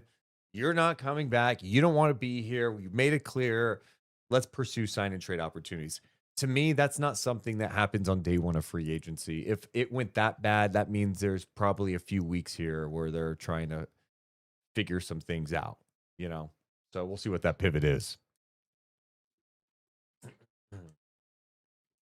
We do have an update according to the chat. Let's see. I mean, again, when you guys hype up deals with, okay, here we go. Here we go. We do have an update. This is a pretty good one. All right. Here we go. The Miami Heat, of course, they had Giannis. They're going to need some shooting around Giannis, and bam, bam. They have agreed to a deal with what Chris Haynes is calling free agent sharpshooter Tim Hardaway Jr.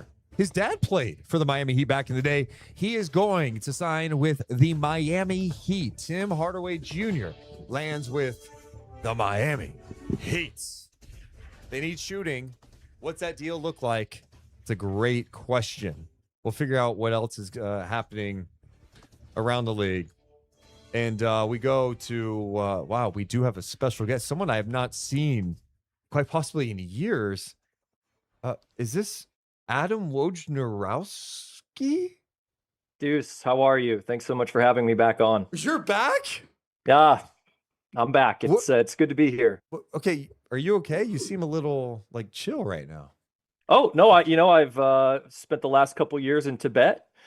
Really? I was an oyster farmer in the Aleutian Islands for a while. I collected cactus in southern Mexico.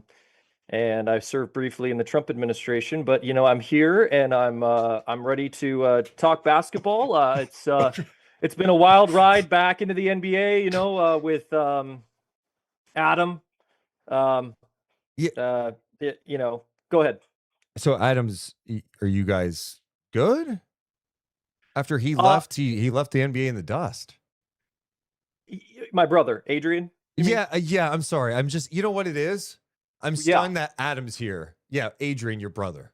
Adrian Wojnarowski, your brother. I think I might have confused because I haven't said his name out loud in so long. It's been a long day. But hey, let's get to it. I mean, please. do we think that Acuff is going to be there at 7, Deuce? Oh, the draft happened. This is free agency. The draft did happen already. He's been drafted by the Kings. Where have you been? So what is this today? This is, like free agency. The free agents can go around and sign with new teams, and trades can have, it's a busy. The draft has happened. Hold on. You don't have any rumors for us? Are you sure this is? Oh shit. Yeah, it's June 30th. Okay. What do you have for us? I mean, you come back. I imagine you'd have some breaking news. No, I can put some things together here. Hold on. Let's see. Okay. Yeah. We can do this. No Mo. She's not here. Let's just say the rat is gone for a while. Okay. I don't know what that means, but I'll just continue. Yeah. I'll just move on. Yeah. Okay. Let's see. I think so they got Acuff. Acuff is here. Acuff is here, believe it or not. Great. Yeah. Well, let's just start here with Scott Perry. I mean, hasn't this whole situation, and I'm seeing a lot of people in the chat who are very angry right now, hoping that the regular schedule programming gets put back in. But, I'll only be 25 minutes and then we can get back to perfect. Your Deuce's analysis, which we all look forward to so much throughout the season. You really bring it to us in a unique way. Wow. It felt like a shot, just to be clear. Oh, I'll let you know when it's a shot. How about that? Okay.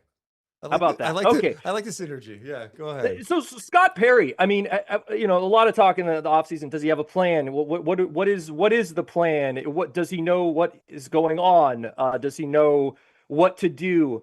I think we are pretty clear now that there's a plan, right? I mean, and what I'm hearing in league circles is not just there's a plan for the year. There's not just a plan for the next year. This whole Kings organization right now, they're working on, they're not thinking in terms of decades, Deuce. They're thinking in terms of 1,000-year plan. And what's that look like? It looks like, I mean, do you want me to tell you who the Kings are thinking about drafting in 2046? Yeah. Is that person alive? The AI bot has not been born yet. It's a combination drone and humanoid, I would say. But, these are the kinds of things that the Kings are thinking about right now. It's like, what can we do 800 years from now to put ourselves in a better position at power forward. So it's not about this year or next year. No, it's about every year between now and 1,000 years from now, which would be 3026. Yes. Yes. 3026. Okay. Do you want to do some what do you want to do here? You want to do some my top ranked free agents? I wasn't ready to do this. I thought we had weeks for this. But no, I'm ready. I'm just stunned that you're back in it. You got back from all the work you've done, oyster farming. What was the other thing? I'll tell you what, oyster farming is not for the faint of heart, Deuce. I actually had an AK-47 on my back while I was oyster farming. It was that kind of situation. What were these oysters doing to you? Oh, I mean, it's not the oysters you're worried about. It's the poachers up in the Aleutian Islands. You have to watch out for your back. You think the oysters are going to hurt me? I don't know, dude. You ever seen an oyster before? I haven't been oyster farming. I don't know if it gets intense. This is why I wish Mo was here. Who are your top free agents, you piece of shit? Oh, yeah. Yeah. I'm sorry. You're getting me worked up a little bit. That felt like a shot. Yeah. All right. It did. Kings need size. Okay. They always do. I'm gonna write this Kings feel like they're undersized. How about a guy who's almost 7 feet? How's that sound so far? I like it. Yeah, 7 feet. You've already got a big lefty. This guy's also lefty. Okay. High draft pedigree. High draft pedigree, important. Yeah. Okay. First name starts with an M. Okay. Last name is Bagley. Marvin Bagley. I have him ranked in my top 20. And you feel like that's a guy that could change the course maybe of the next 300 to 400 you say years? Course, I say culture. Hey, let's talk about another guy here. Pat Spencer. Do you know that Pat Spencer? You know Pat Spencer? Yeah, I don't like him. Oh, why? His stupid mustache. I hate it. I will admit he's got a face that makes me want to change the channel a little bit. Yes. But he played professional lacrosse before he came to the NBA? Yes, I did. Oh, well, why didn't you say that? I didn't anticipate we were talking about Pat Spencer. What about his brother Cam? I don't think he has a brother. Let's see here. Who else we got? Just going through this Bleacher Report article. Okay. God, Keon Ellis is out there. That's a guy we could use. Are you aware of what the Kings have been doing? Sorry, what? Have you been aware of what the Kings have been doing the last couple of years? You've been kind of out of the loop. I'm just catching up, and what a ride! From the Beam team to the Rebeam team to the falling apart at the seams team. It's been a wild ride. But what is this team now? If you had to come up with a nickname, do you have one? I could think of one. Why don't we both sit here in silence and think of a team name, a nickname? Yeah, let's do that. I'm sure everyone watching would love to hear that. How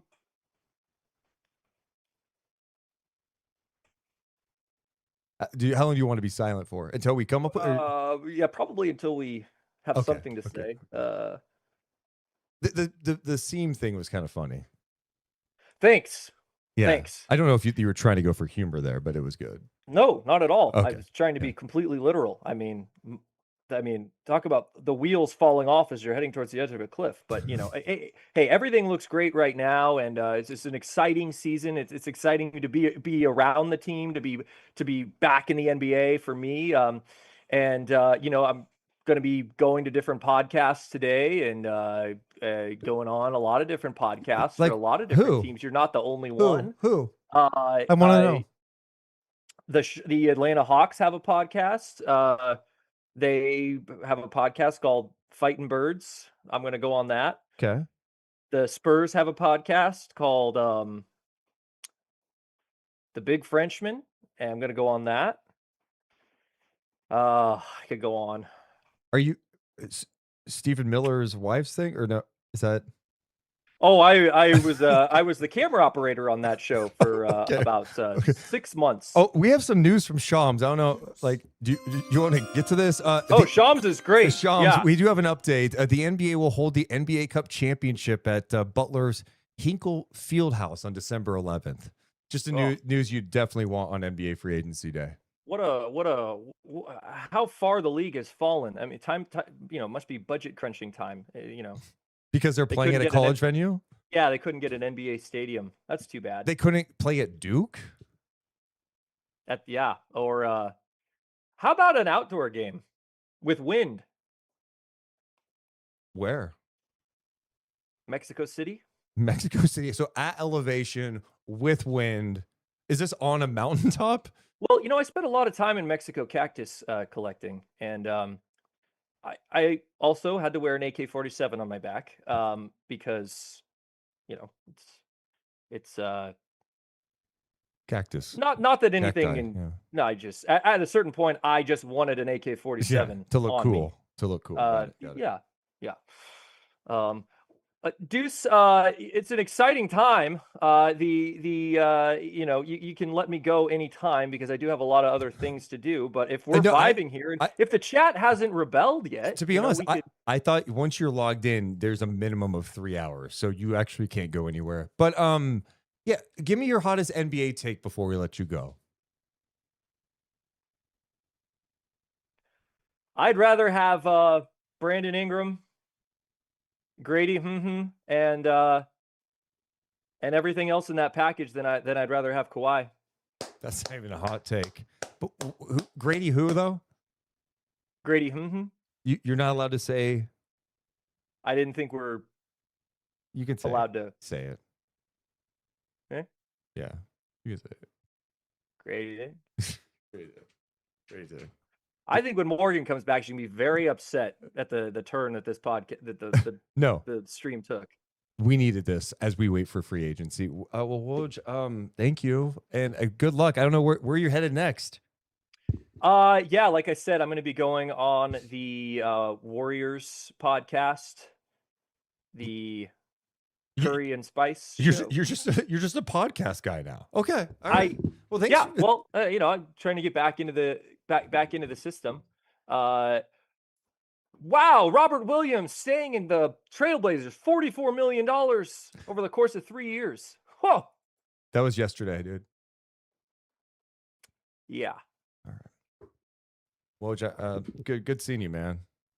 Hey, great seeing you, Deuce, and as always, the Deuce and Mo community. It's thanks for having me, and I'll see you at Summer League at California Classic. Wow. Okay, we'll see you then, Woj. All right, we'll see you then. Adam Wojnarowski making his return. Wow. Holy shit. Wow.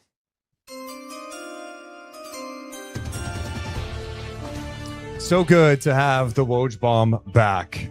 We are live for NBA free agency. Still nothing is happening. Woj was here. That rat, Morgan Reagan, was here. We have no news at this hour. Besides that the Pistons have offered what their franchise believes is the most lucrative contract possible for all-star restricted free agent Jalen Duren. We also have learned that Ousmane Dieng is staying put with Milwaukee on a 3-year deal. DeAndre Jordan is back with the Pelicans. And Tim Hardaway Jr. is on his way to the Miami Heat. It's also been reported that the NBA sent out a memo to teams that the 2026 NBA Cup Championship will be played at Hinkle Fieldhouse in Indianapolis on December 11th, a change from Las Vegas. Does that news need to come out today? If I'm Shams, you can't put that tweet out today. That could have come out in August. Do we need to know where the NBA Cup Championship is played on the start of NBA free agency? Why do I need to know that? Oh my God. Appreciate you guys being here. If you haven't done it yet, hit the thumbs up and subscribe. We are here for NBA free agency. If there are rumors happening around the league, please let us know. If you see any breaking news, please let us know. We'll react together. We have been live approaching 2 hours now, 2 hours straight of following the rumors, wondering where Jalen Duren is in Sacramento. We are still trying to get word. Jebediah, let me know in my ear where okay, they took him to Cal Expo hoping to see X Games, not realizing that the X Games was over the weekend and everything's been torn down. Okay, that's the update we're getting with Jalen Duren.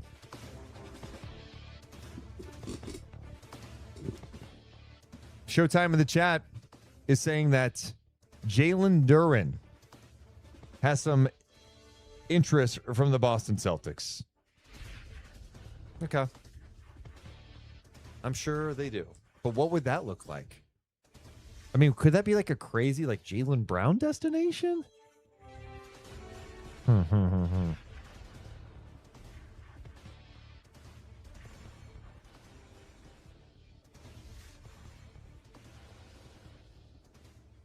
Someone saying Duren wants to sign with the Celtics. Well, it's too late because I already heard he wants to come to Sacramento. So what? Like he's at Joe's Crab Shack. Probably. Okay, where's the tweet with the Boston stuff? I want to see this. Oh my God, they even have a promo for this Hinkle Fieldhouse thing? I mean, it's cool, but but why today? Why do we need to know that today?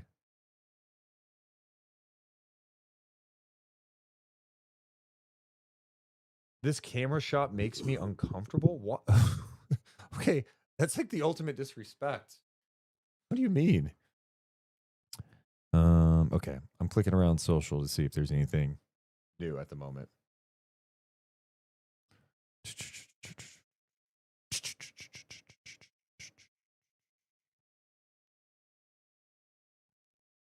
Yeah, there's nothing new at this hour.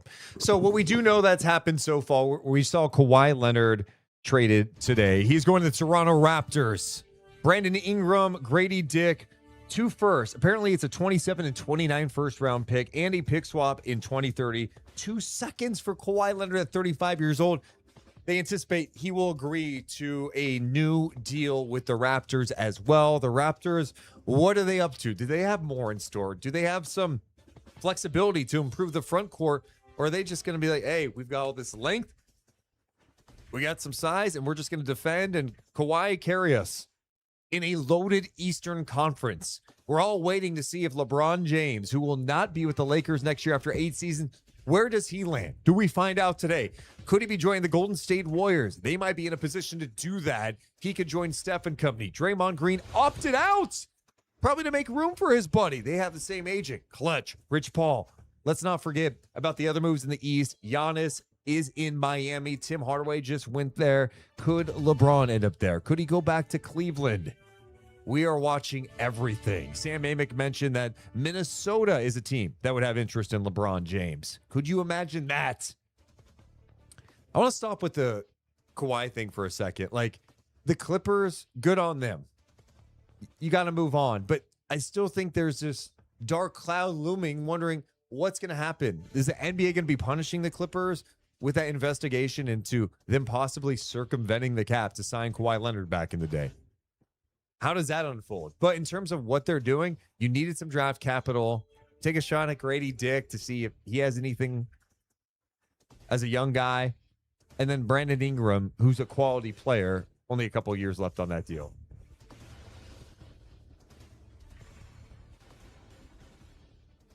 Oh, man. I feel like we're watching a crypto stream with Deuce in the middle. Oh, my God. I mean, do you want me to zoom in more? Would that be better? Like, I don't know. This is not like conducive to one per. I'm used to having Morgan here with me, you know?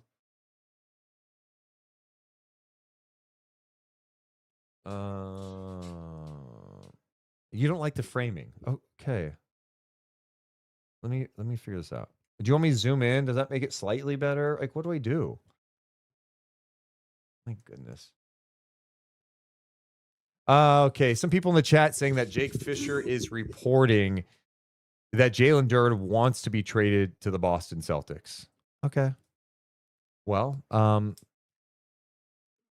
think based on the information of the last 24 hours, it's pretty clear that Jalen Duren does not want to be with the Detroit Pistons. And he'll be talking to any team maybe that has a possibility of working out a legitimate sign and trade opportunity for him. Could the Boston Celtics be that team? And do they want to pay him what he wants? Like, there's a lot of questions there.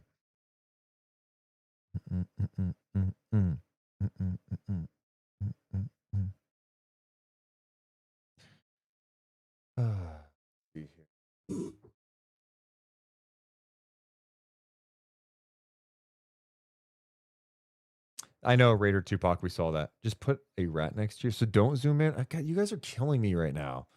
Why you guys make me worried about, like, my framing? It's better than having, like, some shitty webcam, like 98% of, like, podcasts out there. Sports Fan Kid said, we were used as leverage. Okay, here's my thing with the whole, like, we were used as leverage. Well, who fucking cares? I mean, wait, Scott Perry and the King, they're just like, hey, I'm not meeting with you. Might use us as leverage. Yeah, I mean, this is if a player is looking for a new home, like the smart thing is to do business and talk to other people and figure out what makes sense. You want to hear what they have to say. What are they offering? And if it leads to you getting a better deal out of it, sure. But like, of course, the Kings are going to meet in that situation.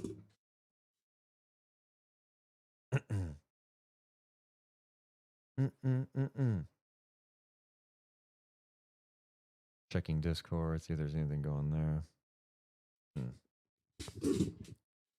Bass in the chat says Cardwell is Sacramento's version of Duren. Very similar players. Well, look, I love Dylan Cardwell and the energy he brings, and I think defensively there's so much upside there. And you know, you see some of the videos over the offseason too of like, oh my god, he's hitting jumpers. I mean, if he's able to do that, you know, that changes some things. But he brings a lot to the table. It's worth noting that Dylan Cardwell is about 2 years older than Jalen Duren too. You know, like, so I hear you. Like, they're just different players. I mean, I don't know what to say. I mean, one was an all-star, all NBA level talent, averaged 20 and 10 on a team that won 60 games. Dylan Cardwell is at this point, you know, a backup big that provides great energy, rim protection, just an infectious personality, wants to win. You know what I mean? Like, I love what he brings to the table, but I mean, I think we're getting a little wild there if we're comparing the two.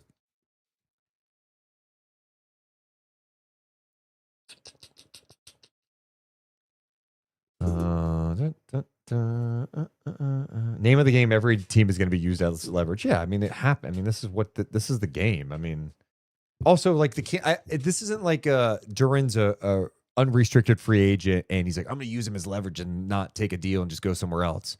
He's restricted.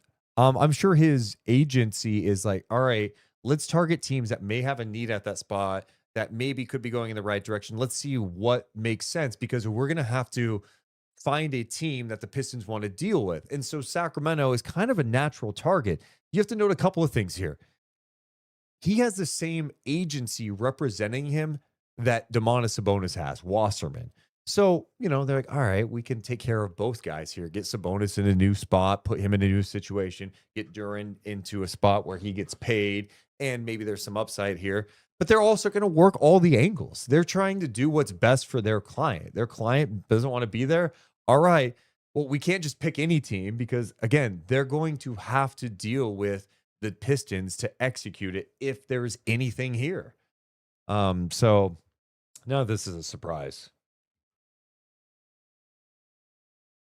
Jeru says, Deuce, end the stream so some news happens and then hop back on. That's funny. What's up to baby daddy? If you haven't done it yet, hit the thumbs up and subscribe. Make sure to retweet everything too, man.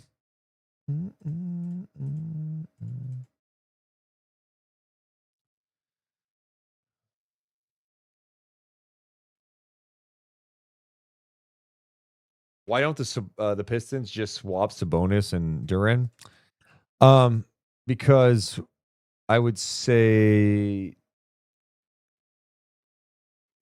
Duren's a 22-year-old coming off an All-NBA season, has upside. Like, they want him there. They just don't want to pay him the supermax that he qualified for.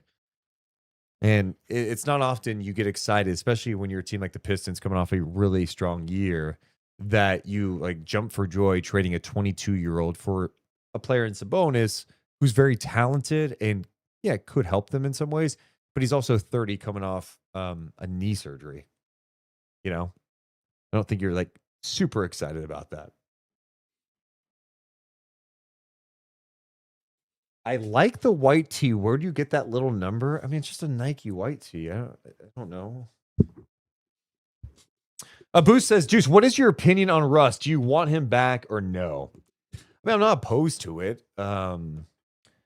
It would just be different for him this year, I think. You know, this is a situation now where it's like Darius Acuff has the keys day one, in my opinion. He's going to be the guy getting minutes, and he's going to play heavy minutes.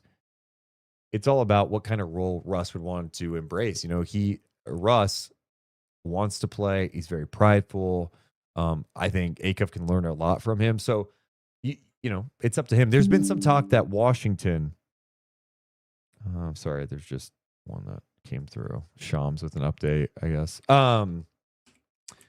What's he want? There's been some reporting from, I think Mark Stein last night reported that Washington could have some interest in Russ. We are getting an update on the compensation. It was reported differently. Brett Siegel reported some draft compensation in the Kawhi Leonard deal. I guess that was wrong because Shams is reporting the Raptors have agreed to a deal. The Clippers will receive unprotected first-round picks in 2031 and 33. It was reported 27 and 29.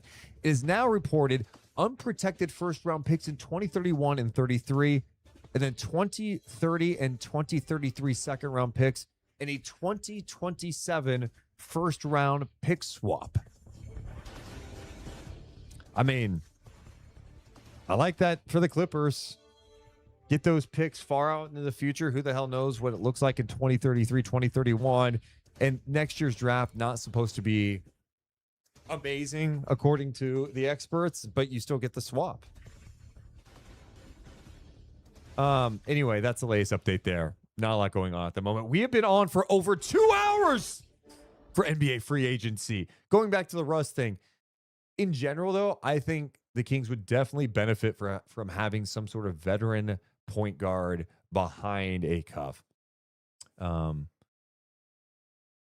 guy I mentioned a couple of times, and I don't even know if it's a possibility. It's just a name I'm throwing out there, is Mike Conley. Conley could probably go somewhere else on a competitive team, you know, and maybe he's got a chance at winning a championship if a team's filling out the roster. I don't know Mike Conley enough to know what he desires at this stage of his career, but I do know from a Sacramento perspective, it would make some sense. Like having someone like Conley, who is the ultimate professional, who worked on his craft at a high level, came into this league as a like non-shooter, worked on his craft, turned into a really good defensive player. All of his teammates love him. And I think he'd be a perfect guy for Darius Acuff to be able to lean on. You know, he's 38, 39. He's going to be 39 years old. I understand that. Like, it's almost, I'm not saying he needs to play big minutes. I just like having a vet like that. And I think when you've got young players, having a vet that's been around, who's been on some successful teams, could do wonders. So, Adam says ESPN just started their show, and he's predicting that deals will start floating out because it's on their airwaves right now. All right. We'll find out together, huh? Man, the Clippers get pick swap 31, 33 unprotected, 30 and 33 second round picks. Why do you guys think the Raptors were so motivated to do this?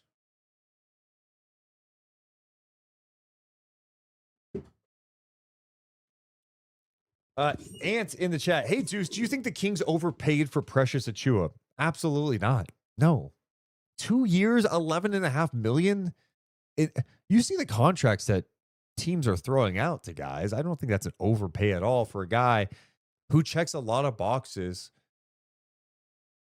He's got size, he's got toughness, great teammate, good culture guy, and had a really good year last year. Showed some versatility. He was on a minimum, and they give him a bump. So no, I don't think that's an overpay at all.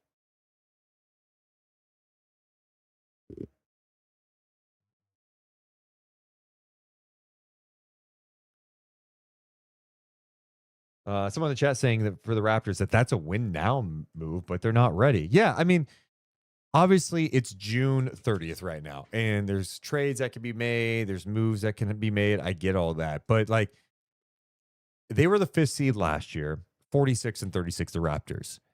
What does it elevate them to another tier in the East? Atlanta should be pretty good.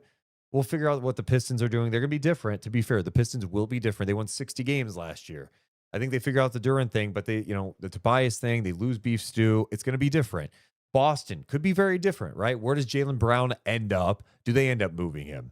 The Knicks, I anticipate they're going to still be pretty damn good. Even if they're not repeating. That's a hard thing to do. They're going to be a good team. The Cavs, I mean, I don't know. You anticipate they bring back Harden, right? And then LeBron is a possibility. Mention the Hawks. Orlando, they won 45 games last year. They've got a new head coach. Do they play a little different? Do they make any moves? Miami gets Giannis. They won 43 games last year. Indiana, what do they look like this year with Tyrese back? Zubats in the fold. Siakam, after winning 19 games last year. Washington, I mean, they won 17 games last year, but we also didn't see Anthony Davis play. We didn't see Trae Young play much at all for them, and they had AJ DeBonta to go along with some other young talent. Like, the East is really competitive. I mean, the league in general is. So, yeah.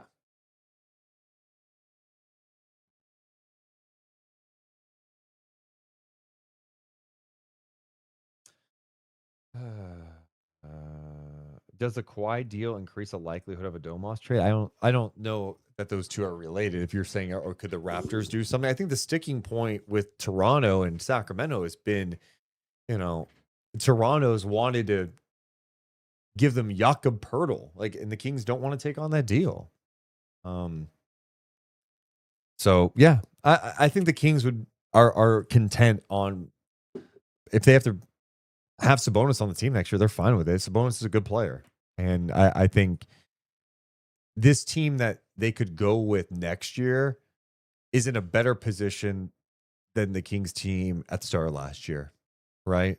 I think you stylistically have a better fit for Sabonis. You have a point guard who loves playing with pace, who's a deep threat.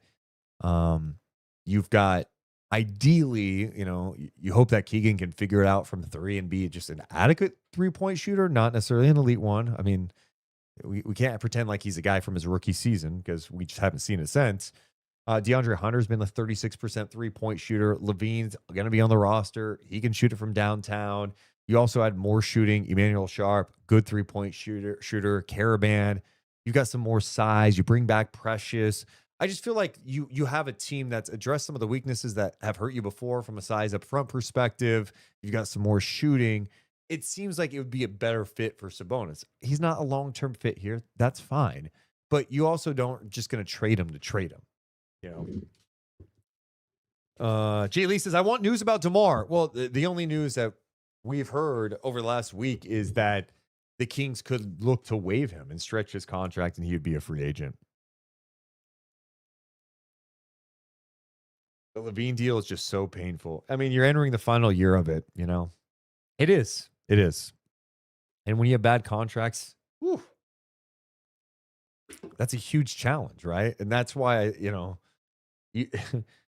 Scott Perry definitely wants to make moves, but you're also in a tough spot because a lot of guys aren't lining up to a trade for what you have.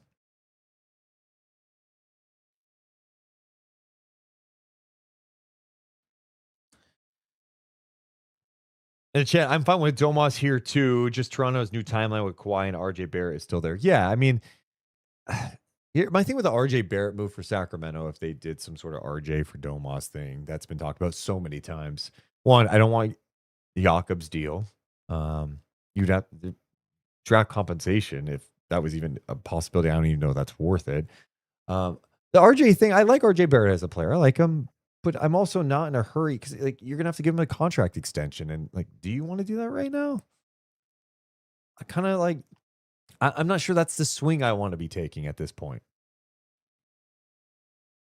Johnny wants to know: can the Kings buy out Levine for $36 million to have another team take on the rest of the contract? Well, they want to take on the rest of the contract. I mean, he would agree to taking less than the $48 million with the opportunity to go out there and get something on the free agent market. But the challenge there is, this free agent period can go by fast, and if you're not at a point where a buyout is close to being negotiated, the money could dry up really fast in the free agent market. And then all of a sudden you got bought out and you're taking like a minimum deal or whatever, like taking way below market value deal.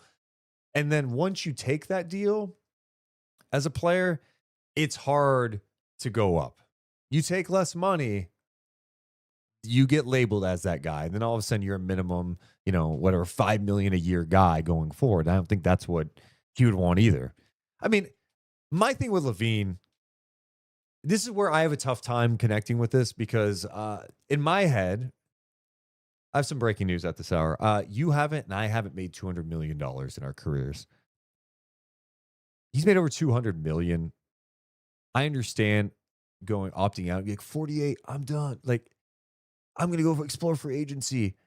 You're going to take a hit. And I'm sure Rich Paul explored the market to see, all right, what realistically could he get if he decided to opt out now? And I'm guessing they didn't like what they were hearing. And so for them, it made more sense to just stay with the 48 million than explore free agency out there and do that. But at the same point, I'm like, dude, you made 200 million. If you don't want to be in Sacramento and you're just not vibing with it, it's just not a place you want to be long term.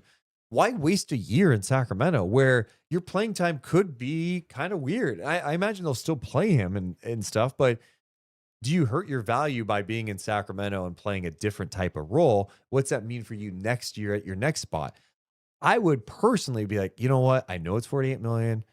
If he's done well with his money, I don't know his financial situation, but like, yeah, opt out and go somewhere you want. I mean, life's short. If you want to go win and play basketball where you want to play, you're still going to make a lot of money, but I don't know. That's just me.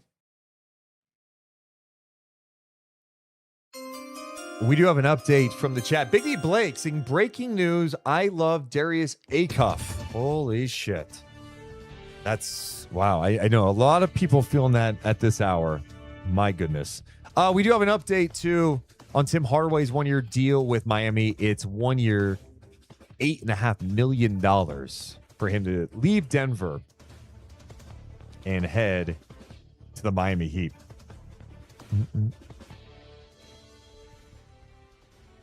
That's literally all the updates we have at this hour. 410, huh? 410. How long do I stay alive? That's the question.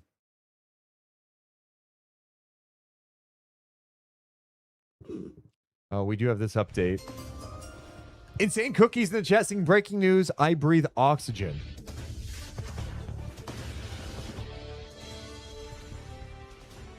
Dun. Dun, dun, dun, dun, dun.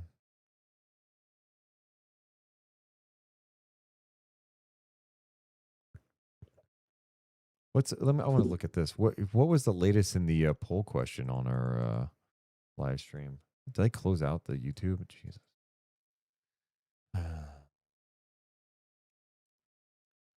Do we hear about LeBron's new team today? I don't know. I doubt it. At this point, we haven't heard it yet. It'll probably happen tonight, late or something. The poll question: where does LeBron land? The options: Warriors, Heat, and Cavs. 61% of people say the Warriors. I'm going to drop a new poll question now. My new poll question while we're here is: where does Duren land? Sacramento, Detroit,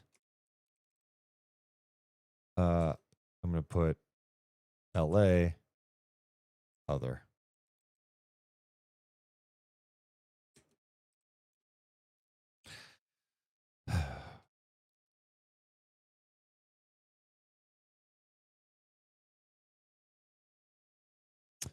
Hamburger Dad says in the chat, I don't know if this is accurate, but I'm going with it. Kelly Oubre plans to meet with the Sixers, Pacers, Blazers, and Lakers. Okay, take your meetings, man. My goodness. Let's go to the Athletic, see if anything else is happening.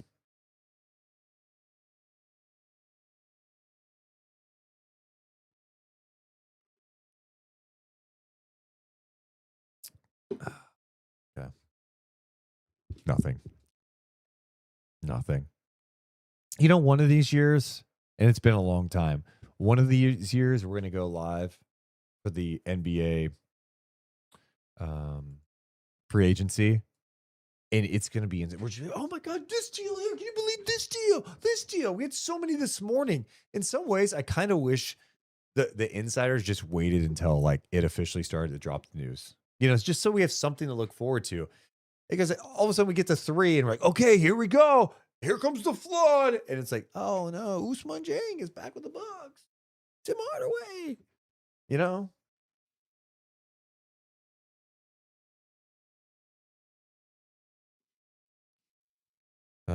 Let's see here. What's your ideal Kings free agency?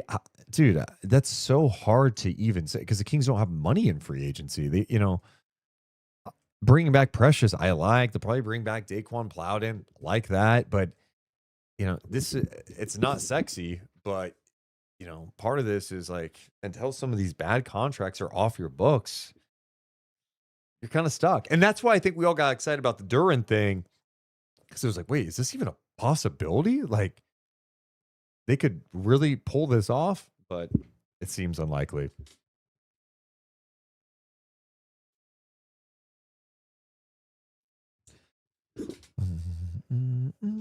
Let's give people an update of what happened so far today. We talked so much about the Kawhi deal. He's headed back to the Toronto Raptors where he won a championship in 2019. We also learned today that LeBron James is no longer going to be a member of the Lakers. The Lakers put out a statement via Jeannie Buss. LeBron is one of the greatest athletes in history. We'll always be thankful for his 8 years for the Lakers, including the title he led us to in 2020 under the toughest imaginable circumstances and countless records he broke in the purple and gold. We wish him well. I'm just making up words at this point. We wish him all the best in the future, both on the court and off. He will always be cherished, part of the Lakers family. LeBron says, no, thank you. Truly was an honor to wear the purple and gold while trying to continue the greatness and legacies that came before me. Hope I made a few proud during my stints. So there we go. People always say the Mickey Mouse ring. You know what? I feel like I'm in an island with that. People act like, oh, that was so easy. They didn't have to do this. I'm like, that was like one of the most chaotic times we have experienced the pandemic. Not knowing what is happening, and you're all in one spot forever, away from family. Like, I don't think it was easy. There were easier elements of the bubble championship, but there were still like, it was just different. I'm not taking anything away from it. David in chat says, I'm telling you, Duren doesn't want to deal with the Lakers media. He will be constantly scrutinized. I really think the playoff criticism got to him. It'll be 10 times worse in LA.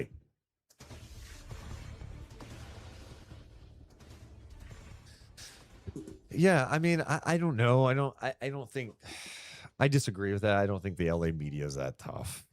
I mean, this isn't like 1998, you know? I don't know. I also think in general, the Duren playoff stuff it's been talked about so much. And I'm not saying brush it aside, but even during the playoffs and after, you know, once the Pistons lost, my thought was like, yeah, he's got some stuff to figure out, but he's 22. I mean, he's got to be better. But I could tell you, like, Jared Allen has had moments where it didn't look good for him either. He was great when those two went head to head. Success is not linear. I think there's been so much growth from Duren where like I buy the upside. And that's why the Pistons want to keep him. Like that's the other thing. The Pistons do want to keep him. It's just they want to do it not on these super max terms of like 5 years. What's that number that keeps throwing me off? 287 million. Like, of course they don't want to do that. Can you blame them? No, they don't want to. Of course not. You know, they want him to keep growing and they want to pay him well, but they just don't want to pay him that. And I'm sure the playoff stuff like gave them pause a little bit. Maybe they're thinking, oh, maybe we knock him down a little bit more. I'm sure his thought process is I've shown growth. It should be about my body of work, not just the playoffs. I work hard. I've proven that. And you guys should believe in me. I'm sure that he feels a bit disrespected.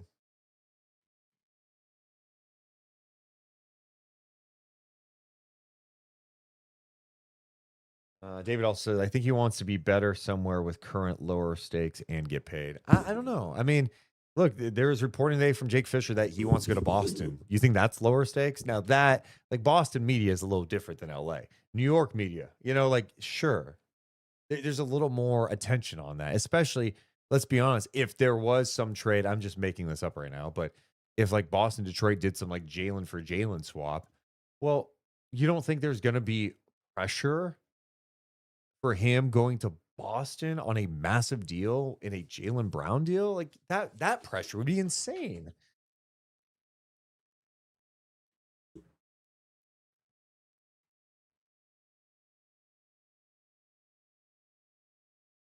Yeah, that's the other thing with the Kings situation too, and you guys are bringing this up at the chat. Seems likely we will have more moves next year after Hunter and Levine's contracts expire. Yeah, and then Monk's in his final year. I mean, I don't know.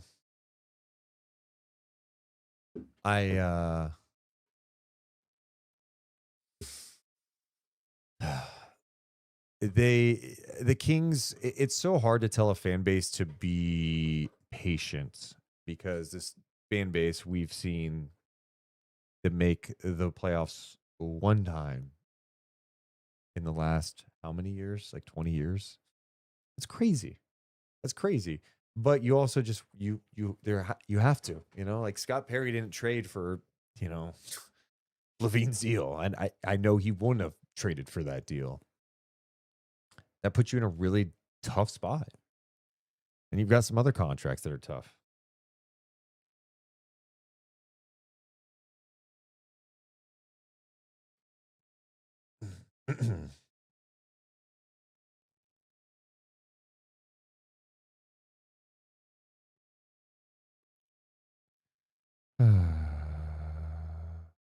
Do we expect news is really going to drop soon? Because I do feel like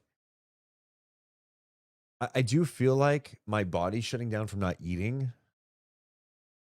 Should I just grab like a little? I'm gonna grab a little snack. Grab a little bar. You know, just hang on, hang on.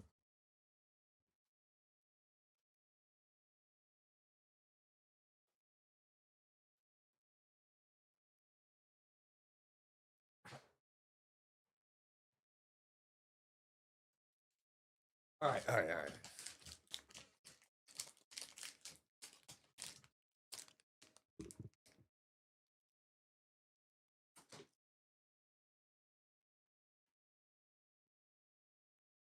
Charlie says the Duren report was always horseshit. I'm not sure what you mean. What was horseshit about?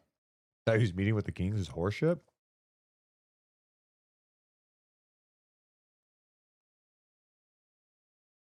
I don't understand what you mean by that. I mean, there's been like multiple reports from like several journalists from different outlets on this. I don't think it's horseshit.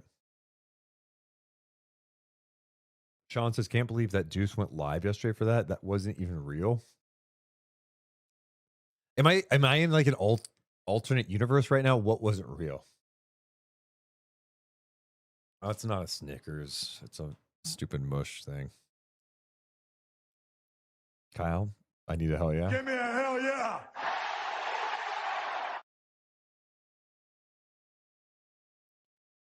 They haven't met yet, have they? Dude, where have you been? We have been live. We have told you. Scott Perry and Jalen Duren were seen at Gunther's. They went through Midtown completely. They stopped at Tank House actually. They went, believe it or not, they went Gunther's first, then Tank House. You think you do reverse, like dessert after getting Tank House. They went over there. I mean, they stopped at Evangeline's. They went and got some candy in Old Sacramento, and they got one of those like "I Love California" shirts that at the T-shirt place right there on Front Street. Let's see. Nice shorts. Weird. Why my legs are out. Jalen Duren is. He said pigment, but pigment. That's funny. Of our imagination. That's funny. The interest from Duren was never real. It was just a play from the 2018 Levine contract. I mean, no. Charlie, one of my favorite things about you, and maybe I don't know what's going on in your life. You speak sometimes with so much confidence. My favorite type of people, speaking with confidence, and that proves you're right. Dude, they signed Levine to an offer sheet. The Bulls matched it. He signed it. This situation is different. There's no offer sheet that they can even sign. The Kings can't have cap space. So, like, to say it's not real, well, the conversation may be real. Could they actually execute it? Well, they need the Pistons to be on board with it, and the Pistons don't seem to be on board with it. So I don't know how that's not real. No, I don't think any report yesterday, Charlie, was saying, hey, the Kings are at the finish line with this thing. Like, I don't think anyone said that. The reporting was like, hey, he wants to be in Sacramento. He's upset with the contract stuff in the Pistons. They want to work out a sign and trade. And the Pistons say no. That's where it's at. So I don't know. I mean, I guess I'm shocked by some of the people in the chat. They're like, did you in your head think it was a possibility ever? Or like, no. I just got confirmation that Duren and Scott Perry are drunk at Flamingo House. Is that open right now?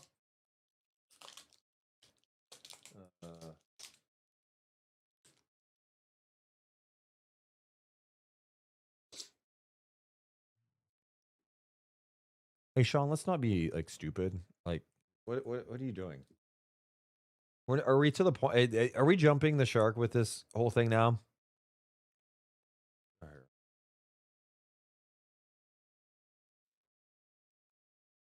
If you haven't done it yet, hit the thumbs up and subscribe. Thanks, man.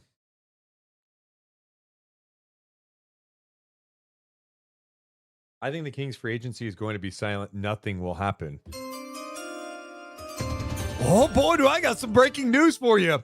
The Sacramento Kings today agreed to a 2-year deal with Precious Achiuwa, 2 years and $11.5 million deal. And at this hour, I can tell you that you are exactly wrong about your thought it would be silent, because it literally wasn't. There you go. Definitely not silent. I really thought Robert Woodard could be our Giannis.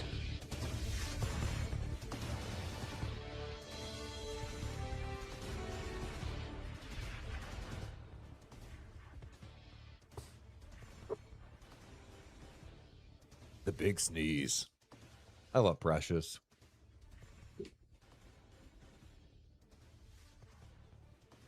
For as bad as the Kings have been over the years, they've had like sneaky big guys that I've just liked because they play like hard and with energy. Precious. Quincy Acey. Reggie Evans had a stint here.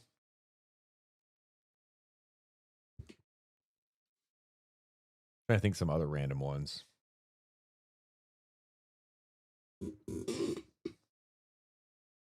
But yeah, Quincy Acey had some nasty jams. Hey, by the way, there's a joke on this. We have reached the point of NBA free agency where nothing's happening that I was just like, dude, Quincy Acey had some nasty dunks. Mia Skata. Rashawn Holmes, good. Yeah, Rashawn was great. Costa Koufis, dude. Costa's a great guy. Adam Gray? Taco, I think you mean Aaron Gray. Scott Pollard, Funderburk. Yeah, but I'm thinking like the guys, like Pollard was like a essential part. You know what I mean? To a really good team.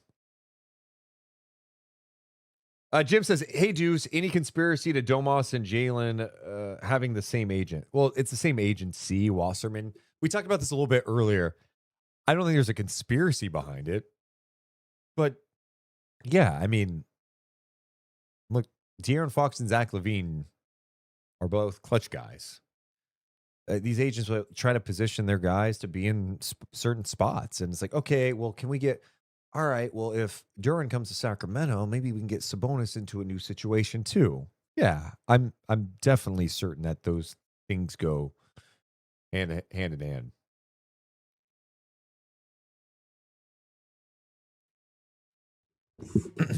Yeah, the Brock Ness monster. Dude, John Brockman blocked me on Twitter. That's my claim to fame. I like John Brockman when he was here. I think during the whole like Kings were about to move to Seattle thing, Little Deuce was a bit sensitive to some of the things he was saying about Seattle. And yeah, he blocked me. It's so funny. I don't think I'm blocked by any, well, who knows? Who knows who you're blocked by? But look, dude. Oh, wait. Yeah, look, dude. John Brockman has blocked you, dude. I got blocked by John Brockman. Is that insane? The Brockness monster blocked me, man. Yeah. Funny. Now we're to the point where we're naming random kings. Yeah, Darius and Guyla, dude. Solid king. Dwayne Dedman, my God. Can I just say, Dwayne Dedman, people were so excited about him. Like he was some huge upgrade over Willie Cauley-Stein. I'm like, are we sure? And he wasn't. 5 games in, Rashawn Holmes takes the job. Man.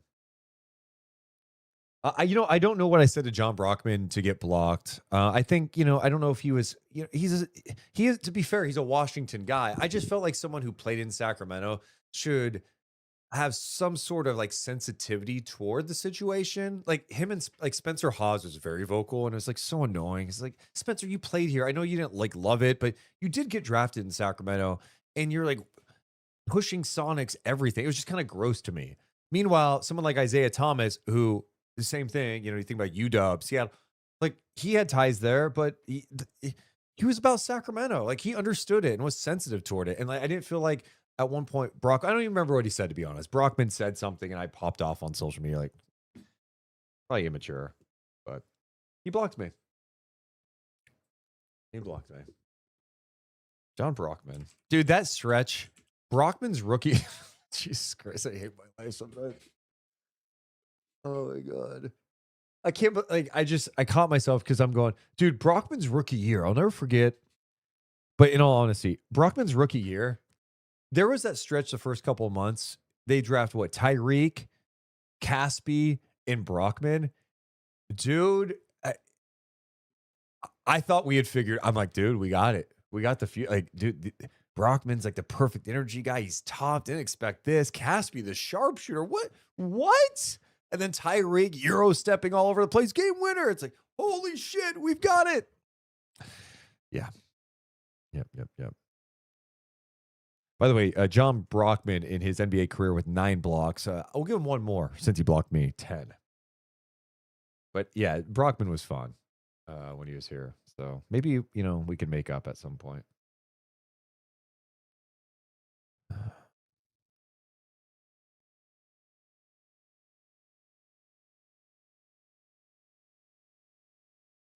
Oh, we got a super chat. Such a stupid super chat. I appreciate the $10 donation. Deuce, can we get LaVine as a podcast guest? Last time you guys had a podcast, I can't read. Let's start that over. Hey, Jeb, delete that part. Hit the delay so it goes away. Hey, we got a super chat from Omashwin. Deuce, can we get LaVine as a podcast? The last time you guys had a podcast, they left the team. We should capitalize on this motion. Laugh my ass off, jokes. But when's the next podcast? That's a great question. I like the jokes. I was thinking about this the other day because I found on my laptop a clip of when we had Tyrese Halliburton on our podcast. The list of people we've had on. We've had a couple in studio. We had De'Aaron Fox in studio, Keon Ellis in studio. We've had Rashawn, Harrison Barnes, Tyrese. I don't know. I am working on securing some guests coming up here. But as far as Kings, I don't know. You know, we also started doing this thing last year called Conversations with Deuce and Mo. By the way, we won a Telly Award for the Conversations with Deuce and Mo. That's on the Kings YouTube channel. But so I don't know. That's a great question. I'm not exactly sure when we'll have someone again in studio. We're also gonna have a new studio by the start of the season. We're actually in the process right now of constructing. It will not be in this room anymore. It's gonna be a tough time. Not in this room, but it's gonna look. It's gonna be the same vibe. It's not. We're not gonna all of a sudden be like, "Hey, dude, do some over like a studio desk." It's gonna have the same vibe. It's the same type of feel with the background. Just some added elements, a little more space that you guys probably won't notice at all. But that is actually under construction right now.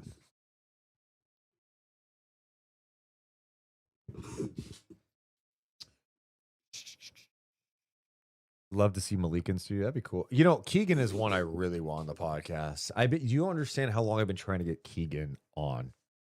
We'll see. We'll see. I did sit down with Darius Acuff yesterday and Alex Caravan and Scott Perry for NBC. So those will come out at some point. Dre says, is it crazy to think that a healthy Kings roster might be decent? It depends on what your definition of decent is, but last year's team, and this is not hindsight, you can go back and look at our podcast before the season. They were flawed, and some of the big concerns we had were that they didn't have enough three-point shooting. What do you know? Last in three-point shooting, last in attempts, not great, right? And we were worried about, like, well, you have all these guards. Do they get in the way of others? Like, who's out of the rotation, Monk or Ellis? Like, all these things that kind of transpired. I wasn't high on that team going into the season, but what people don't want to talk about at all is, like, Keegan Murray and Domantas Sabonis did not play a game together last year. Not an excuse. It's just a fact. They did not play together last year. And if the Kings were going to have any level of, like, solidness about them, those two guys they absolutely need, especially when they have depth behind them. Remember, Precious Achiuwa was not on this team to start last season. They had Isaac Jones, and people are upset when they got rid of Isaac. He was a great guy, and they went with Precious. People are like, what the hell? So to answer your question, they added three-point shooting with Acuff, Caravan, Sharp, Levine on all likelihood back, Sabonis healthy, Keegan healthy, Hunter, who played like 2 games. Like, I mean, I feel like they could be improved. Like, could they be better than 22 wins than the last? Yeah, of course. But the West is really, really, really good. The East is really, really good. I think offensively, they could, if everything hit right, be a really good offensive team. Defense, not going to be pretty.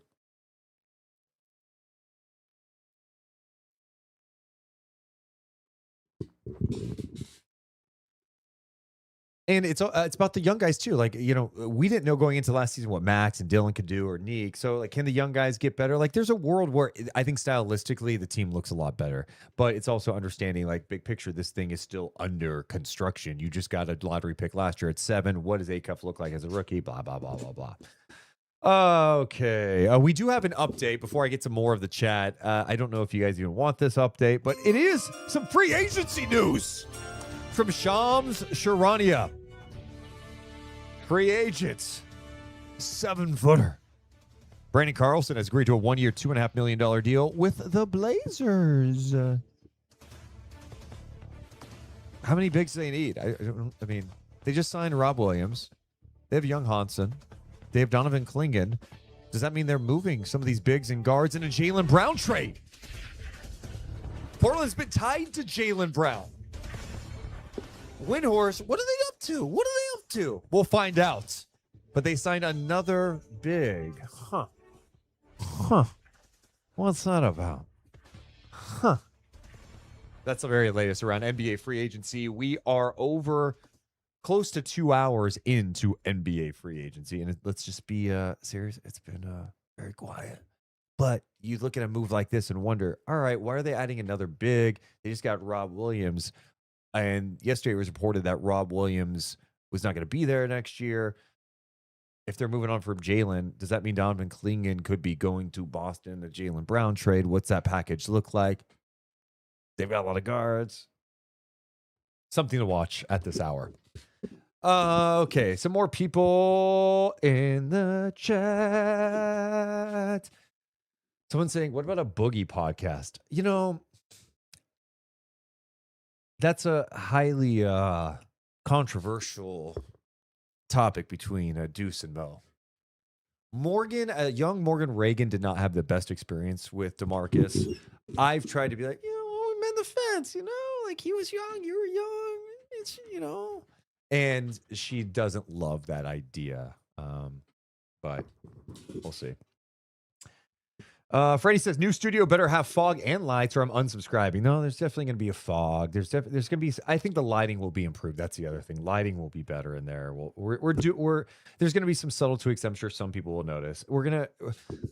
This is to the point of free agency where we're talking about, hey, here are some things we're changing with the podcast going into next year.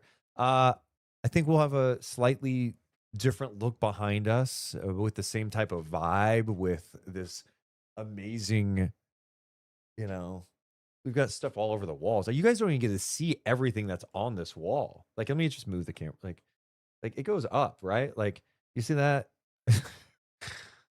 Yeah, the Larry Bird sign. Someone give me that Larry Bird sign one. We got the chain that a fan gave us. Morgan's vision board, her famous vision board.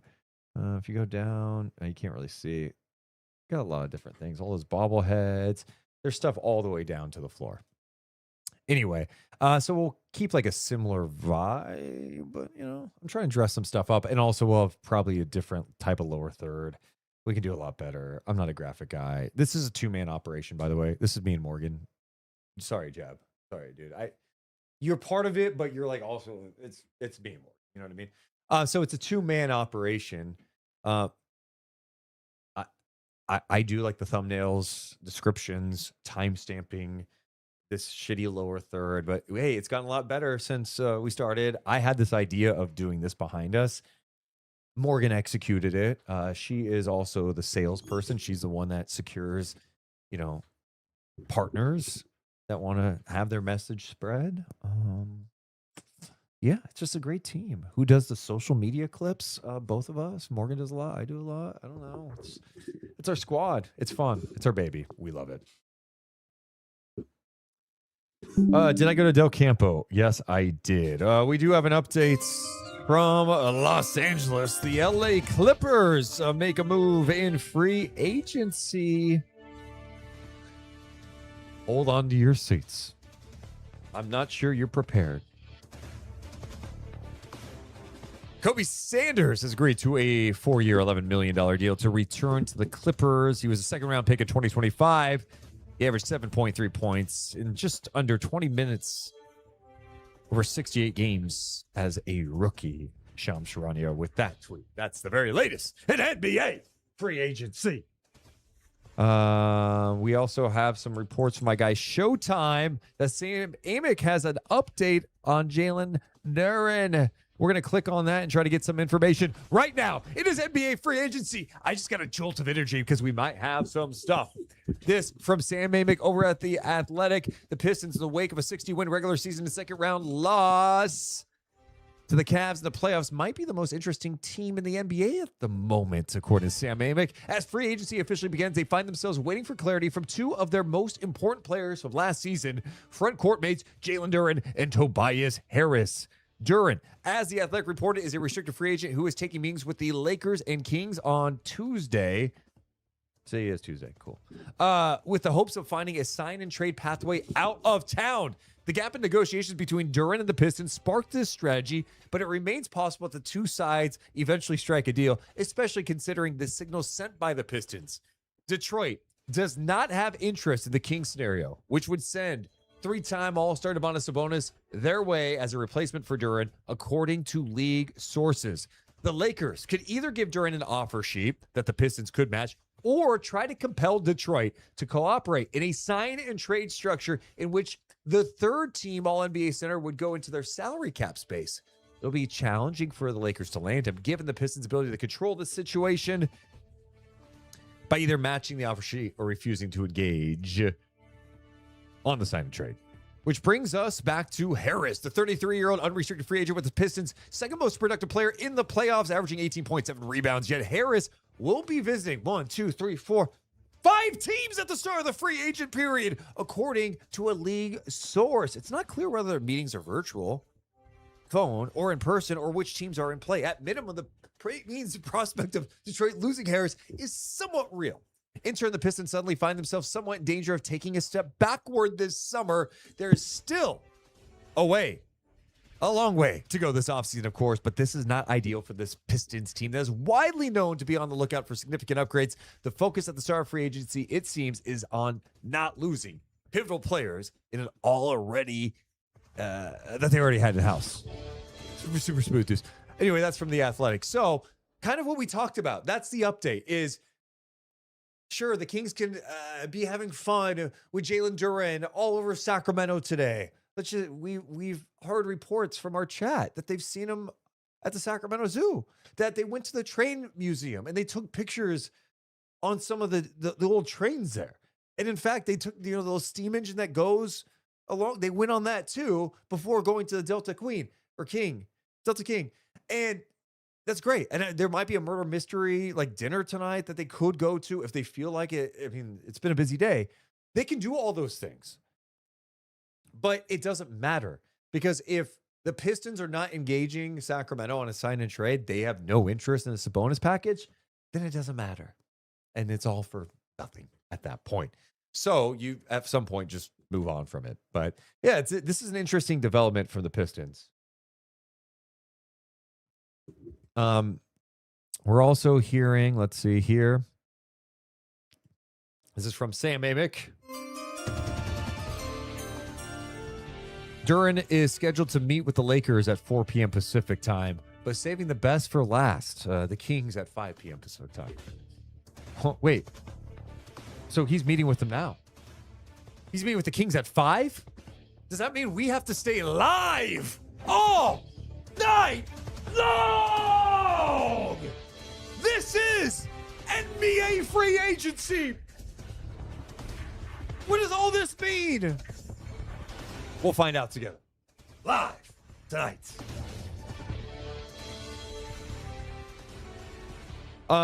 The Pistons are very fascinating for all the things that Sam Amick laid out. I mean, if you go into next year, and you lose Harris and Beef Stew and I don't know, whatever happens with Duren, it's kind of crazy. Shout out to our guy Ken. He's been a member for 48 months. Give me a hell yeah.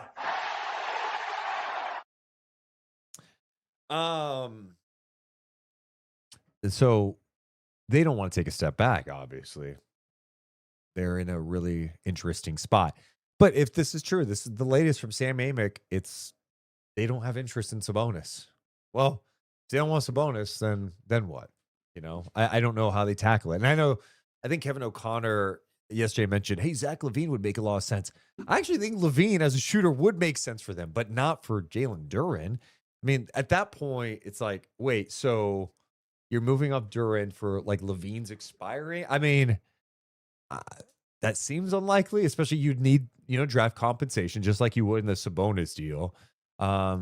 It helps with a shooting perspective, but how do you fill that void up front? That's a huge question. It's like, hey, Paul Reed's going to be the guy. And I understand Paul Reed finished some games for them last year at times over Duren, but yeah, that puts you in a really weird spot. 24-hour live stream? Dude, there's no way I can do that. My guy Carlin's sitting right next to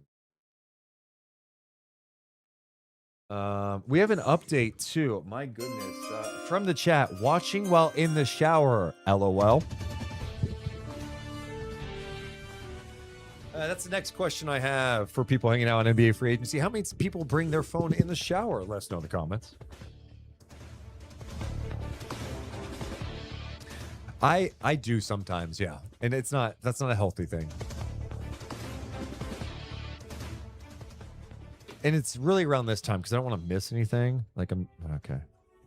Yeah, let's see here.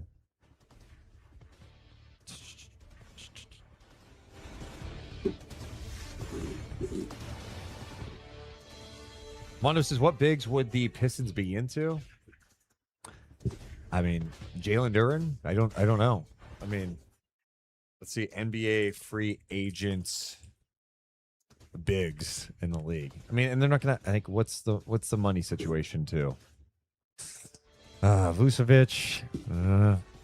That's not really. I mean, Mitchell Robinson. That's a backup. You know, Mo Wagner, Andre Drummond. You know, like this is not a crazy awesome list. I mean, Walker Kessler's out there. But that would involve like a multi-team deal at that point. Yeah, not great. Deuce, did you already talk about Kobe Sanders from Shams? Yeah, I did. We spent a good 30 on that, and the ramifications. I mean, the ripples around the league after that. It's been pretty crazy, to be honest.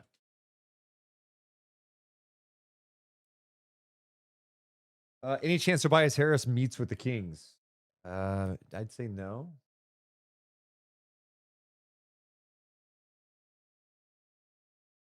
People in the chat, that's a hard no. Deeply unhealthy, absolutely do it though. Yeah, the one thing I've been doing this off season, I made my phone like there's this app. It's like there's no color or anything. Keep it very simple. The apps don't even show up, and I can only go like if I open up Instagram right now, I can't open it more than 10 times a day. Can't see it. I have a 45-day streak of doing it, but I'll be honest, I've done some loophole stuff. Well, what do you do? Oh, I open up my laptop and go on Instagram. I don't scroll like I was, but I'm trying to improve that part of it.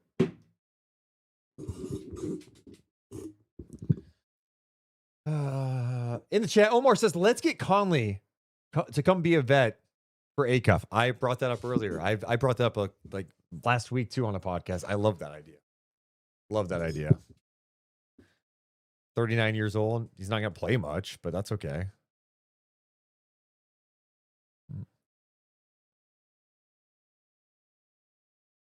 Shout out to a super chat. Give me a hell yeah. Torsha Jackson. Sorry, probably butchering that. You donated $5. Thank you. Precious Achiuwa was a huge win. Anything else is house money. Yeah, getting back. Precious was big. Guys, I'm gonna be honest. I've not done this today. I have to pee. I'll be right back.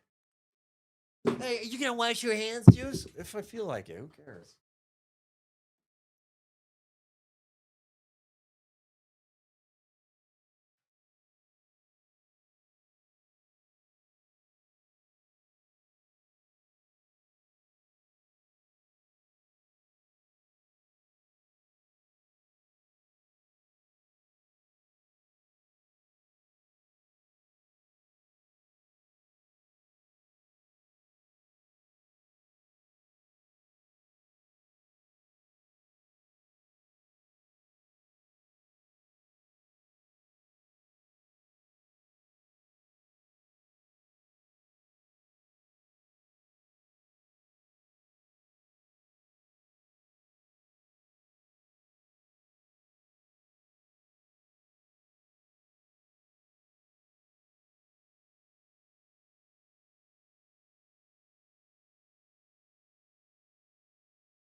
Oh, hey guys, I'm back. Thank you. A GDM has been a member for 7 months. Appreciate that. Give me a hell yeah. Will Devin Carter get any playing time in Atlanta? Doesn't look good. Yeah. Man, let's look at the Hawks situation here. So obviously CJ, Nikhil Alexander Walker, Dice Daniels, Jalen Johnson, Okongwu. They got Aaron Wiggins in the trade from OKC. Still have Kispert, Kingston Flemings like him, Devin Carter, Gabe Vincent. Yeah, Risa Shea, dude. What are they doing with him? He kind of fell out of favor too. It may be tough for him at times, but that's the thing. Devin Carter. First of all, if you're the Hawks, why wouldn't you just take a look? You didn't give up anything to get him. You 100% make that move. And I think Devin can be a quality NBA player. I was a fan of his coming out of Providence. I thought he could have been more impactful with Sacramento. And, in his case, there are some things that just he couldn't control from the gate, from the jump. You need shoulder surgery. That puts you back. That's no summer league. That's no training camp. That's a huge step, right? And then by the time you come back, you play some G League games with Stockton, and there were some good moments there, but also like you weren't totally in shape at that point, ready for basketball conditioning to be in elite basketball shape. And then the Kings get a new coach. I mean, that's a lot just to deal with in your rookie year. Then last season, I don't feel like he got a ton of opportunity. And so I don't know what was happening behind the scenes with him. Maybe there's some things, the coaching stuff just was not vibing with him. I know he's a really confident guy, and maybe he, carried himself a certain way that maybe they didn't like. And let's be honest, this front office did not draft him. That was a previous front office. That's something that was maybe Scott Perry's like, I want to draft this guy. He's not the type of guy I want. I want guys who do this, this, and this. It's not the first time a guy would not be a good fit in a place and then go somewhere else and have some success. He's got the tools to be an interesting prospect because he has the ability to defend. Great athlete, great rebounder. I like his length. For him, if he's going to survive in the NBA, he's got to know who he is. One, he's not a point guard. He's not. He doesn't really have point guard skills. I feel like he's got tunnel vision. He's a guy that can get crazy hot sometimes and hit some wild ass shots like we saw for Sacramento last year. But for him to have success, you got to knock down the three consistently. But most importantly, when you're out there, it's doing the little things. You're going to have to outwork people. You're going to have to do the dirty work. You're going to have to adopt a mentality that like a lot of the Oklahoma City role players have, that, hey, your number may not be called for a few games here, but now it's being called tonight, and we need you to go out there and cause havoc. Deflections, push the pace, be able to knock down shots, defend, and play consistently at an extremely fast level, be able to be switchable, play with your physicality, don't get into foul trouble. He has to understand who he is. And that could be a challenge for some people, but this is also a new opportunity for him, going to a situation, to a team that had a really good year last year, that's got some interesting talent and a really good coach. So, he could figure it out. And sometimes it takes guys a while to figure it out. The example I've used so many times, and sorry for the people who've already heard this, God, Deuce, we get it. But he went to Providence. So did Chris Dunn. Chris Dunn, let's just be 100% accurate here. Chris Dunn started his NBA career. He was drafted, was it 6? He was 5th overall. Chris Dunn in 2016, drafted 5th overall, right? Played on Minnesota, Chicago, Atlanta, and then out of the league. Out of the league. Top 5 pick, out of the league. Pretty much didn't do anything. Like let's see here, how many games? He played 4 games with Atlanta too. So he was pretty much out of the league in 4 years as a top 5 pick. That's fucking hard to get back and figure out. You have to do some legit soul searching when you're a top 5 pick and you're out of the league in 4 years. How do you get back? And once you're out, it is hard to get back. But Chris Dunn went to the G League. Okay. Agua Caliente. He got some little run in Portland, right? Then he gets a run in Utah where, he's finding a way to impact the game in a positive way. And what he did was work on his craft, came back like a guy that could come out here and defend his fucking ass off and make that his mission. And then he's been on this Clippers team the last couple of years. And has been like a really important part to that team. And I always bring him up because I'm like, dude, Devin Carter, this guy went to your college. He was a lottery pick that was almost out of the league. You don't want to have to go that route. There's a way to turn this a little bit and figure out like what is the best path, what is the best role for you in the NBA to have a 10, 12-year NBA career. Someone in the chat mentioning his athleticism. Yeah, Devin Carter is a really good athlete too. So, yeah, I mean, I'm not out on Devin Carter as a player. I think for the Hawks, no brainer. Take a look. You got him for free. You got him in the second round pick because the Kings need to cut money. Like, you kidding me? Like, of course you're taking that deal. And for Sacramento, it's like, yeah, you got to clear money, and you allow him to go get that opportunity.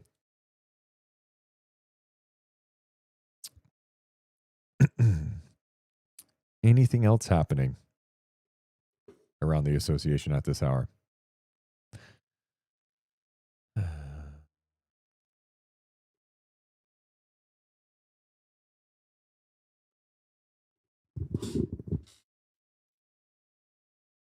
I'm so interested in watching Caravan and Keegan on the court together. You know, they have the same agency too, and I think they've been working out together this offseason. There's a bit of a relationship.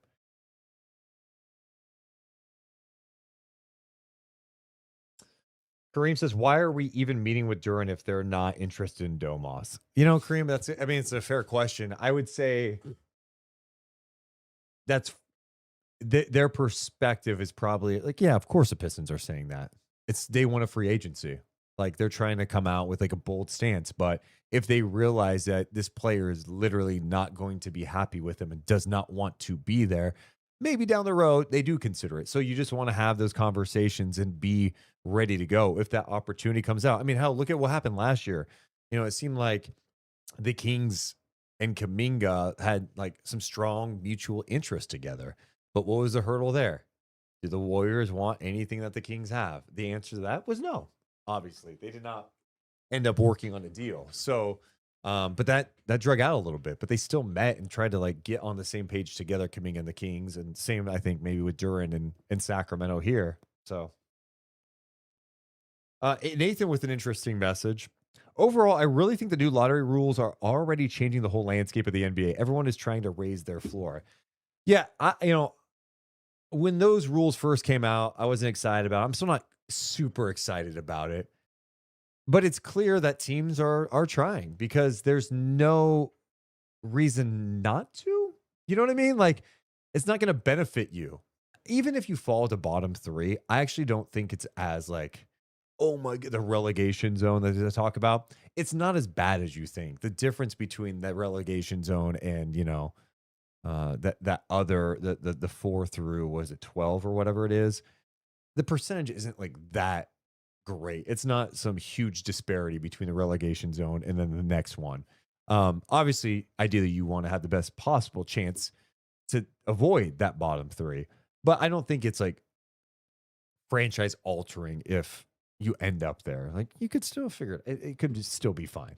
But with that said, you're right. Like, these teams are like, yeah, might as well compete. We're going to have a chance at getting a good pick if we compete. There's no incentive. So we're going to try to compete. And I think that's ultimately good. This lottery system, in my opinion, is not perfect at all. But what I would push back on is, what is the perfect scenario? I don't think there is one that I've heard. People have all these ideas and they shit on this one and shit on that one. I could tell you the last lottery system was not good for the league. And if you go, what do you mean? I mean, it did its job. Like, some of these teams, like, they tanked and they get the good pick. I'm like, yeah, but that's a problem. And last year, this is coming from someone. I watch so much NBA. If there's an NBA game on, I'm watching it on an off night. Like that, it's just what I do. I love it. And I found myself the last couple months of the season, like, it was so hard to be engaged because it was like, cool, this tanking team is playing nobody, and it's a 30-point game. And there were so many of those games because so many teams were trying to tank. It was last year, that lottery system they heard, and they're like, all right, screw it, we're going out this way. It was just bad for the game. And that's coming from someone who wants to watch all the games. I am just so glad we're going to be in an NBA next year where it's March or February, March, and we're not like, or even January this year, like, watching that bullshit. You know, I just want competitiveness. I want to turn on a game, be cool. And I also just hate the narratives. For me, doing a podcast about the Kings after every single Kings game, you know, fans are upset when they're losing, but then they're happy when they lose, but also, you know, you want your team to win, but then you don't want your team to win. It's just so ass backwards. Like, to me, there shouldn't be incentive to lose. And I think at least this lottery system, although not perfect by any means, that incentive to lose is gone. We'll see what it looks like.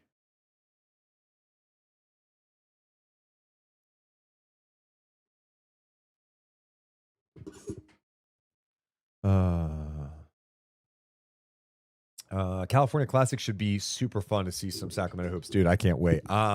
Morgan's doing the games with Mark Jones on July 4th. I'm doing the games with him on the 5th and 6th, so that would be cool.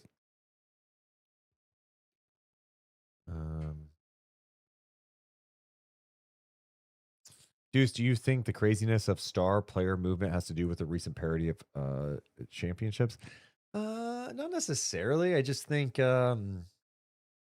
I mean, stars have always kind of moved in recent years, but I do like that that teams are trying their best to win. Hey, Deuce, do you have a jumper? I mean, I have a jumper? Yeah, I mean, I can. Yeah, I can't. Am I a good shooter? No, I'm not a good shooter.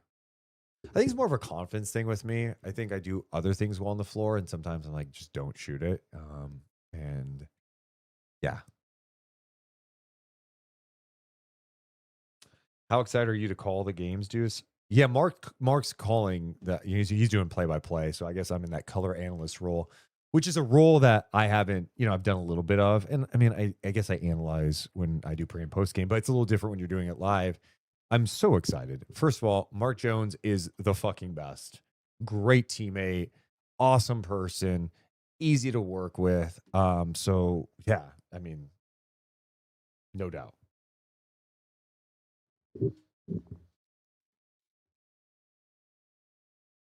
Can we talk about the Valkyries while we wait? Let me know. What do you want to talk about with the Valkyries? I actually called a Valkyries game last week on the radio side. I did a little play-by-play. So that was really fun.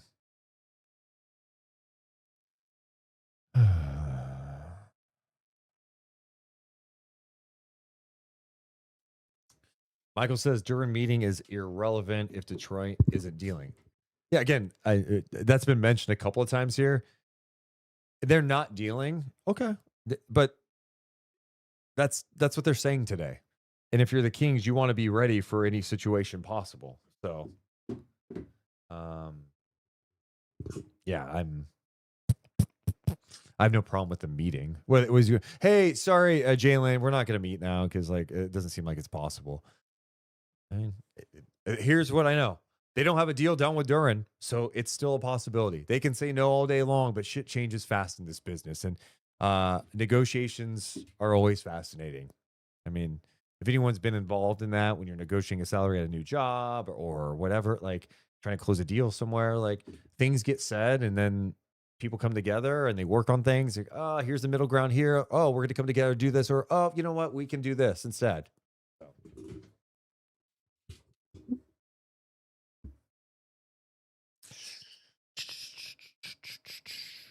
Do I think the Valkyries have actual championship expectations? I don't think they have necessarily expectations this year to win a championship. I think I've really been impressed with what they've done the last few games defensively in those 2 games against Atlanta. I mean, the whole season, but specifically, what they did to a really good Atlanta offense. New York struggled against them too. The Gabby Williams edition has been absolutely fantastic. I actually think we're going to record a podcast with the Valkyries player soon. I think Morgan was saying that. But yeah, I mean, so impressed with what they do defensively. I think the question is, can they find ways to win if they're not knocking down threes? They did that in that second Atlanta game, right? They weren't knocking down threes, but defensively, it was amazing. I think from a shot creation standpoint, they've kind of found a good late game situation with Gabby where she can take over a little bit. I still think they maybe need one more person to step up in that role. But for them to be where they are is really impressive in year 2. And the whole goal for them is, hey, can they do it in 5 years or whatever? That's a really, yeah. I mean, that's not easy by any means, but I mean, they've been one of the best teams in the W this year, and they're fun to watch. Is Veronica Burton an all-star in your opinion? Man, yeah, the last that's tough. I think she was tracking that way. It's borderline. I think, if you just look at the raw numbers, you may go, I don't know. I think when you watch her impact, what she does defensively, how hard she works, what she means to that team, she's got like a legit case as one. Gabby is for sure an all-star. I think Veronica's close. And look, I mean, her impact is felt. Like this team is third, got the third best record in the W right now.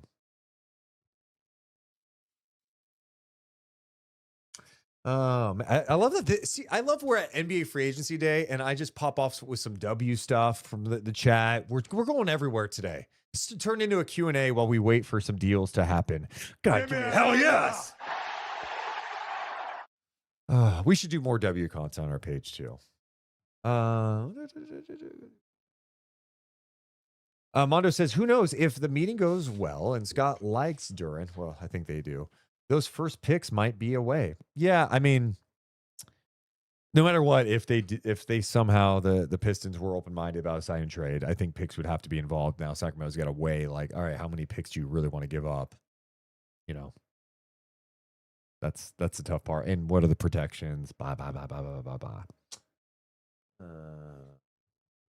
What else? I don't see him leaving Cade Cunningham. Yeah, I mean, I don't either. Charlie, did they have conversations with the Pistons prior to this meeting with Duren? I have no idea. I have no idea how any of that works. That reporting hasn't been out there. I have zero clue. But, at this stage, even if they're not directly having conversations, I mean, shit, it's getting reported out to the media. Agents are in the loop talking to these teams too. So there's definitely some awareness. Do you like Russ coming back as a backup point guard? I mean, I'm fine with it. Yeah. I mean, if he's cool with being in the role, I mean, I imagine Acuff is going to play a lot of minutes this year. Is Russ cool with like potentially not getting a ton of time? I don't know.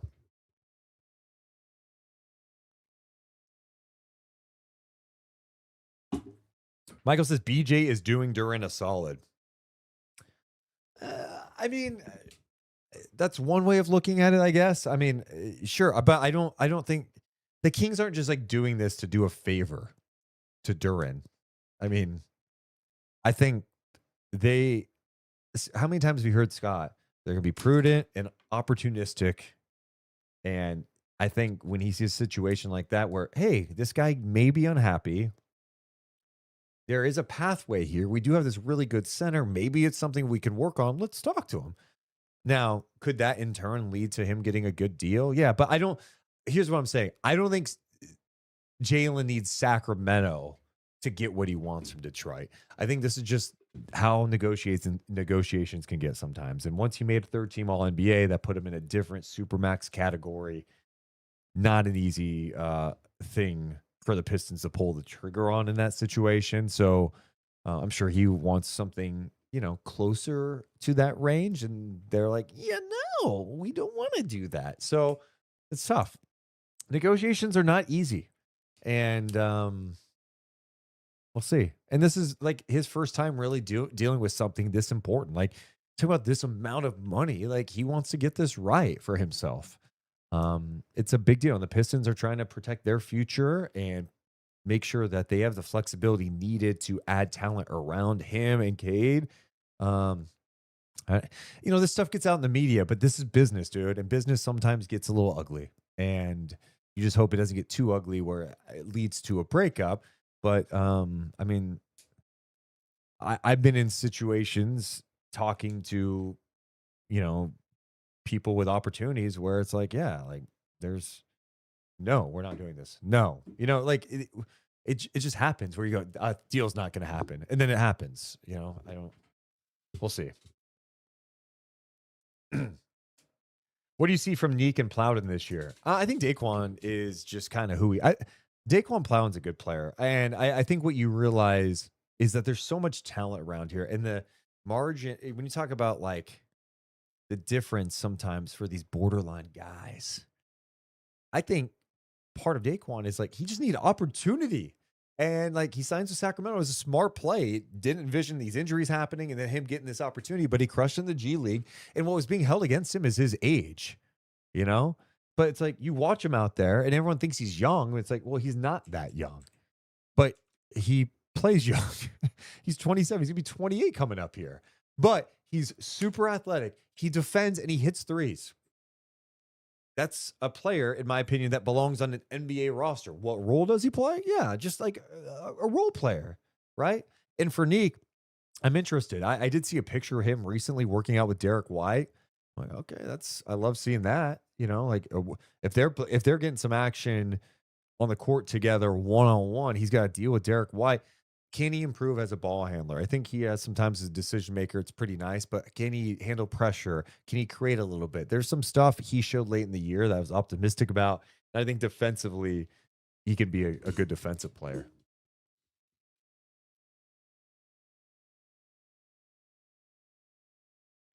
Do I think Maxime is off limits? What if Detroit asked for him in a Duren trade? Yeah, I mean, here's the problem. It's like they're still going to have to take back a significant amount of money, you know, to make the money work. And Max doesn't make that much money. But I know the Kings like Max a lot. It would be really tough to say he would be untouchable. I don't know that the Kings have an untouchable player on their roster at the moment. Maybe Darius Acuff is like a guy they would not give up.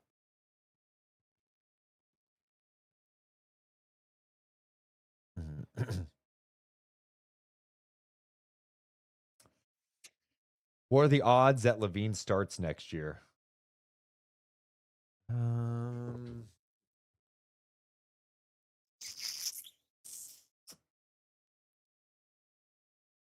I would say if he's here, probably at least to start the season. But just because you start doesn't mean like you have to play 35 minutes a night. I don't know. If he's here and he's bought in, I mean, he's in a contract year. It's an important year for him too. He can help the team, especially with the spacing. I think offensively they could be pretty good. Do you think the Pistons request a tampering investigation? No. What? No. What? To restrict a free, what are we saying? They hold all the power in the steal.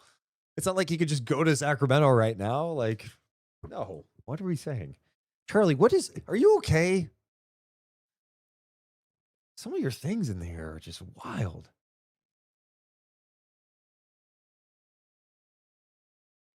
Oh, man. Do we have any other rumors happening right now? How long have I been on here? 3 hours and 20 minutes. Let me cook. My goodness.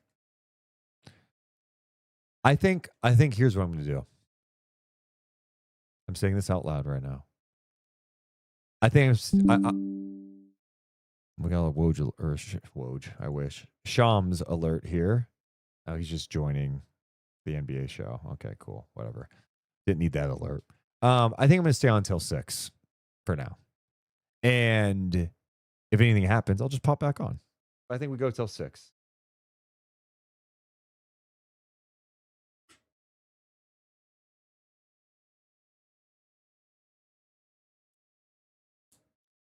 We need a workshop in Acuff chant for every point he makes.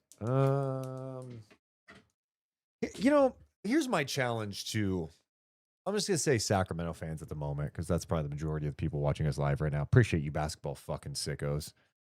But if you're not a Kings fan, can we just get better with what we do as fans in this country? Like, our chants are just so boring. Like, light the beam. OKC. Spurs. Drum. Do. You turn on a game in Europe, there's fire, there's singing songs. Watch a World Cup game. Singing and dancing and celebrating. Can we get some songs? Please? Can we get some songs? I mean, I even like that.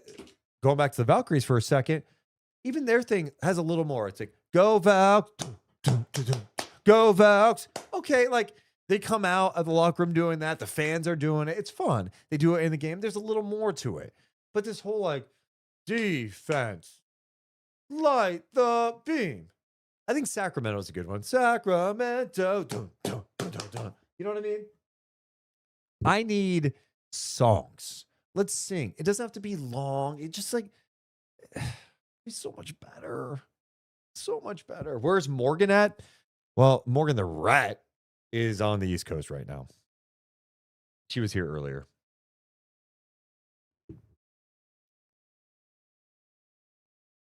We're getting word from Showtime that the Lakers are expected to sign Sandro Mamu Kelishvili. Okay. That was rumored a little bit. I don't know where that's from, though. I haven't seen that anywhere else. Keegan Murray's a great chant.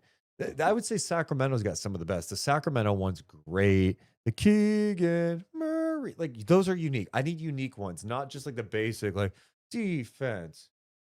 Like, bring some life.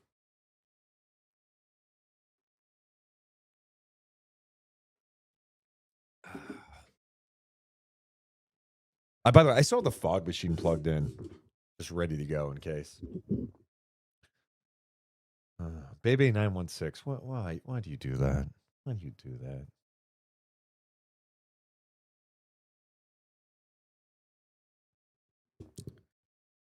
Where do you guys think LeBron goes genuinely? Okay, and actually, not where do you think he will go? Where do you think he should go? Deuce, were you a nerd in school? Look at me. Do I look like I would be a nerd in school? We're all nerds. I'm on a stream talking about basketball transactions. Is there anything more nerdy than that? Yeah, embrace it. We're all nerds about something. I like wrestling. Nerd. You like, I don't know. What are nerdy things? We're all nerdy about certain things. Embrace being a nerd. Let's see here. Where do you guys want him to go? Brad says, go back to the Cavs. Unk State Warriors. Okay. Yogi Ferrell. Yeah, I remember that chant. That was your OG one. Alex says this free agency doesn't feel the same like last year. I mean, I feel like they've been really disappointing. Someone's saying the Mavs are swinging for Jaylen Brown. I need where is that? That's the type of these are the type of things I need. Don't just throw that out there. Let's go.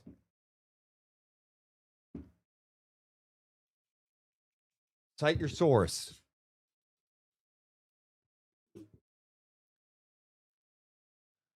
Cool with being a nerd. Lock in nerd. Yep. Good job, Big Dude Blake.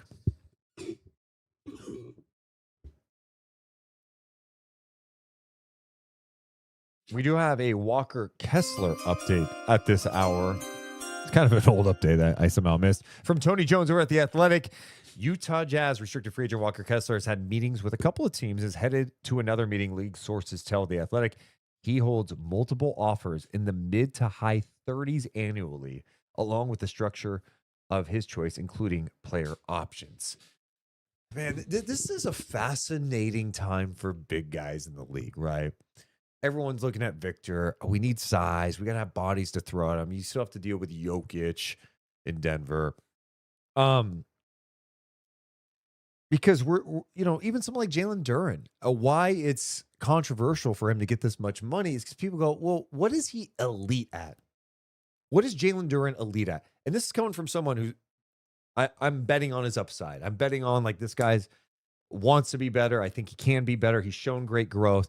He's 22 years old. I would say athleticism is elite, but we know that can go away with an injury that could change fast. But what is he elite at? Good rebounder. Can protect the rim a little bit, but could be better than there as well. And he can't shoot. So is that worth, as you build a team out, that much money? That's a question. Is Walker Kessler, like, if he's getting 30 plus million, is that worth, like, do we totally know who Walker Kessler is? I mean, at least as a rim protector, like, we know what he can do out there. But like, I don't know. It's really interesting to see these bigs are starting to get paid. Obviously Kessler only played 5 games last year. Um, his career numbers: 9 points, 9 rebounds, 2.4 blocks a game. Yeah, that's it's going to be wild to see what happens with how much some of these bigs get paid going forward. And is it worth it if your bigs aren't multifaceted? Like what is important as a big in today's game? And you can't just be Victor. Like there's only so many 7'6" dudes that can hit threes and be able to catch any lob and block any shot. That's like a one of one. So Phoenix donates $5. Appreciate that super chat. Give me a hell yeah. Deuce, did you go to Forbidden Door or did you miss one of the greatest shows ever? Hashtag AEW. I did not go to Forbidden Door. I wish I would have. Yeah, I did miss it. Have not. I've been in basketball mode.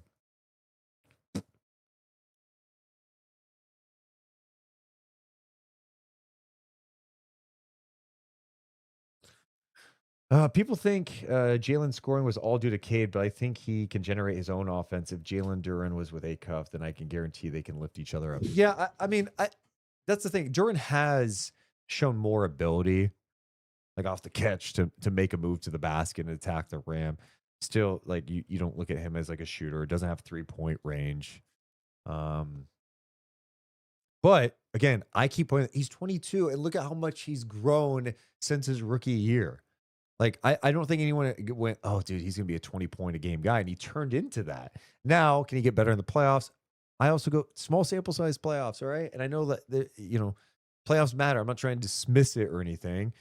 Teams put more focus on players. They scout you differently. But how can coaches put players in a better position to succeed? What are things they can do, too? It doesn't just all fall on the player either. I like Duren. It's just interesting to go, God, this guy could be making a lot of money. I understand why the Pistons would be like, hey, we got to chill on this type of money.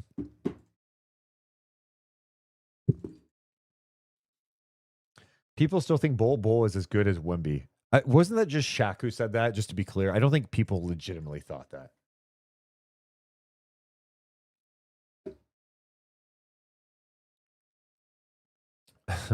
Imagine how big Duren's biceps will be at 28. I mean, look at me at 28, dude. Almost 28 next week. I'm jacked, dude. Did we mention the T-Wolves are a dark horse for landing LeBron? Yes, we did.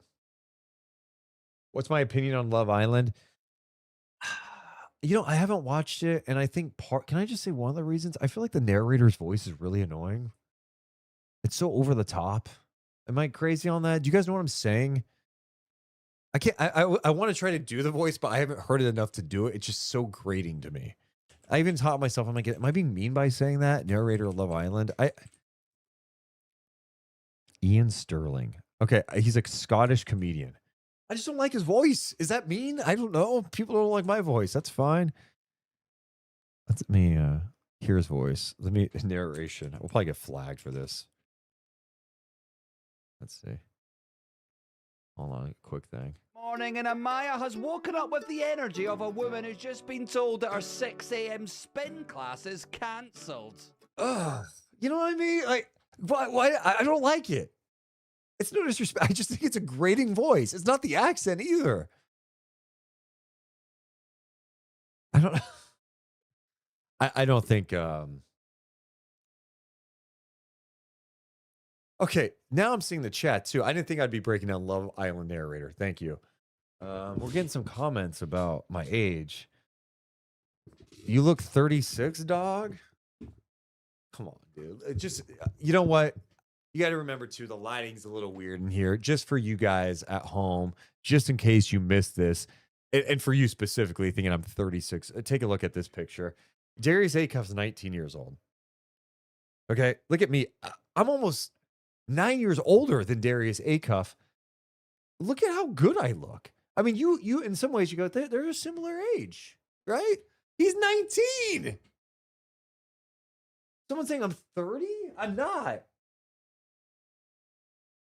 I thought dude was late 30s, early 40s. You guys, you're serious. You're serious. You're serious. Is it because all the success I've had in my career? Like, because I'm doing what I'm doing? You go, oh, he must be older? Have you heard of a prodigy? Like, LeBron got to start at a young age, too. Unbelievable. ASIM, we talked about that. Yeah. Of course. Juice is about to be 38 or 30. You're insane.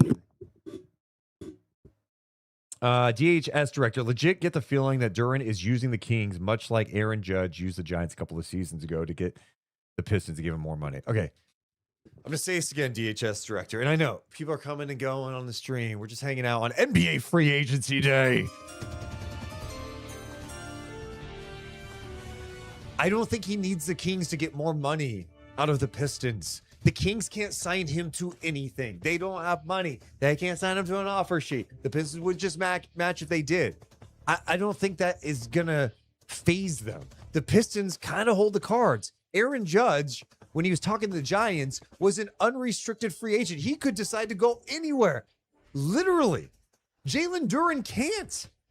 He can agree to terms with the, oh, cool. Like, yeah, I'll sign that deal. And then they have to go to the Pistons, go, all right, here's what we're offering him, and here's what we're offering you in exchange. Pistons would say yay or nay. So I just don't buy it. I just don't.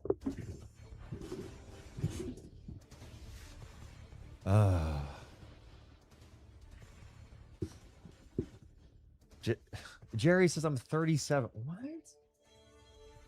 Deuce, you're a max 23. Thank you. I appreciate that. 41? Your lack of forehead wrinkles shows you're youthful. Yeah, you think I'm getting Botox? No, I'm not getting Botox. I'm young. Do I remember Pogs? Pogs. I think my mom had Pogs when she was a kid.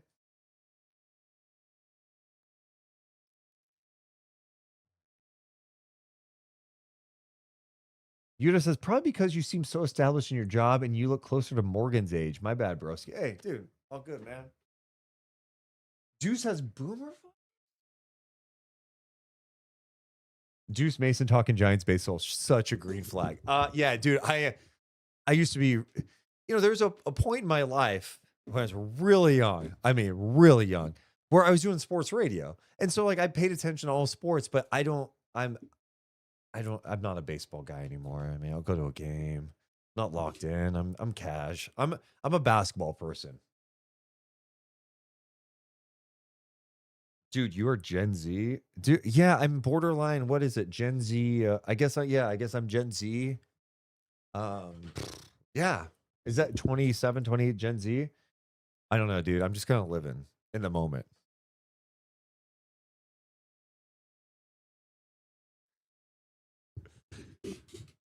Trigger says the stream is so slow. We were talking about Love Island and aging. It's not about the stream being slow. It's about NBA free agency being slow. And I am electing to stay on live like a psycho by myself. There's no Morgan Reagan, that rat. There's no Adam Wojnarowski. Deuce Mason is with the rest of the basketball sickos waiting for something to come out. Can we get an update about a Jalen Duren meeting with the Lakers or the Kings? We will find out. LeBron James is not coming back to the LA Lakers. We know that for sure. He's going into year 24. Where will he play? Some talk maybe he goes back to Cleveland. A third stint? End his career in Cleveland? Or does he go to South Beach where he won some championships there with Spoelstra and Riley?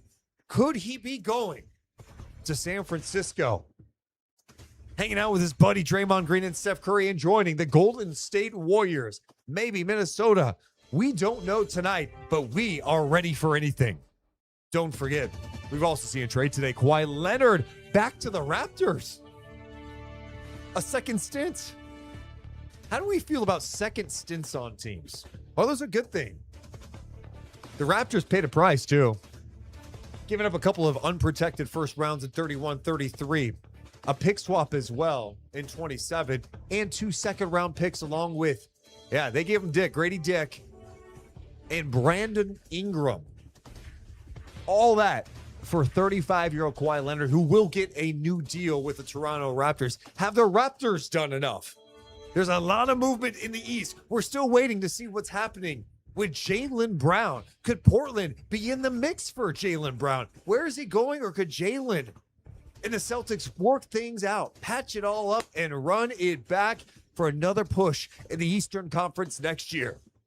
We are awaiting a lot around the National Basketball Association.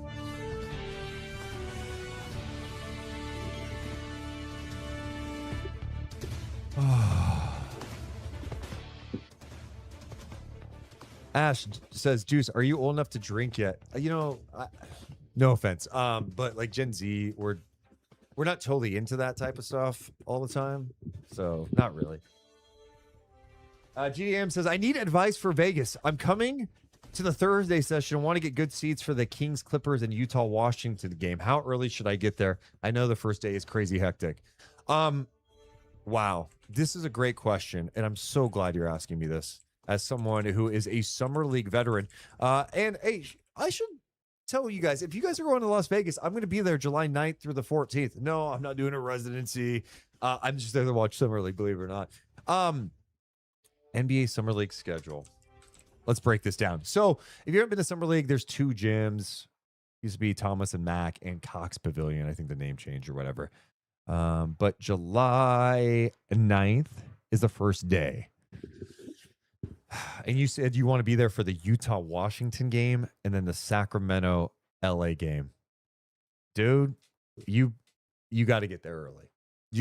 What I honestly would advise is like, what else are you going to do in Vegas? No offense, but like, what else? Like, if you're there to watch basketball, just be in that gym and get a spot and be there. It's going to fill up. It's going to be crazy. I'll probably be there for the 12:30 Wolves Pelicans game. What's cool is you can go back and forth for between gyms. I will say this, just looking at the schedule, when you've got AJ DeBonsa against Darren Peterson, and then the nightcap of Darius Acuff against Keaton Wagler, I'm going to say the Utah-Washington game is probably going to be close to complete capacity.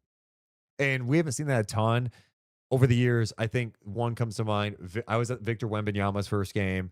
I was not at the Summer League with Zion Williamson, but that was packed. And then the last time it was crazy, I remember, was when the Lakers drafted Lonzo Ball. Josh Hart was on that team. I think even, who else was on that team? Caruso too? Kuzma? Anyway, just get there early. Just get there early. It's going to be crazy. If you want a good seat.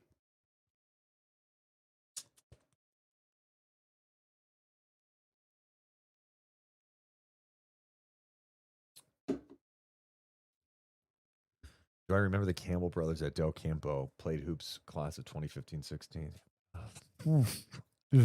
No, don't, man, don't ring a bell. What's the best second stint in Kings history? Matt Barnes? Dude, I'm really trying to think of second stints in Kings history. Tyreek Evans, top of mind. Tyreek Evans, remember, came back in the Cousins trade. Bobby Jackson came back in the final year of his career after bouncing around a little bit, right? Didn't he go like New Orleans, Memphis, Houston, and eventually back to Sacramento? Who else had second stints?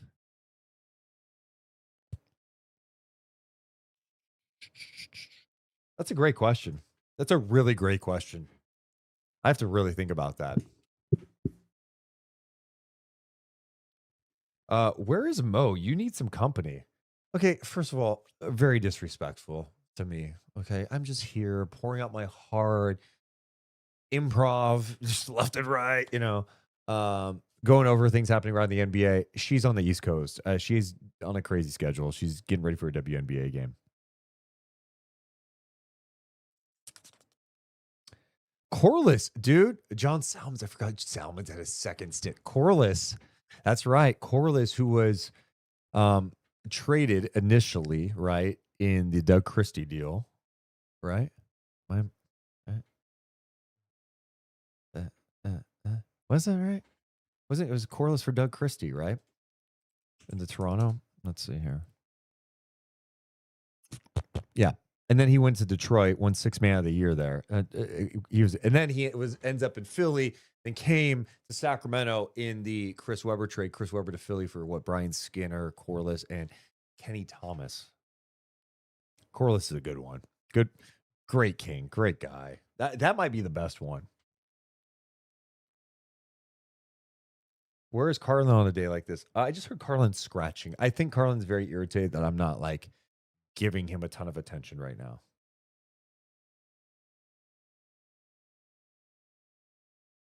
No offense, you're doing your thing, Big Deuce. Thank you for being. I'm just kidding. I'm not offended at all. Hassan Whiteside second stint, dude. Great one. Hassan Whiteside, crazy story, dude. Talk about a guy like what an adventure out of the league, and then he comes back, gets his big contract with Miami, ends up back in Sacramento. Hassan Whiteside.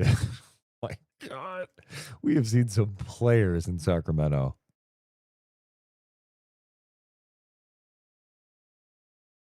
Oh man, think you need a Carlin cameo.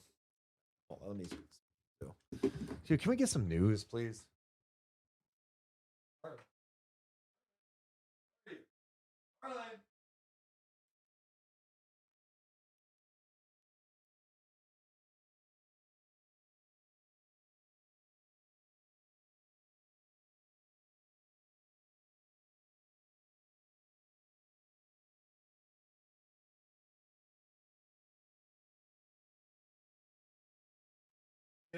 Here's the thing, guys.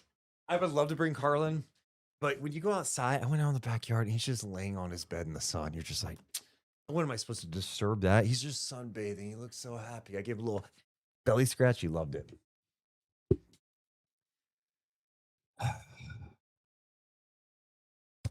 Juice, if you could undo one King's past decision, what would it be? Dear God.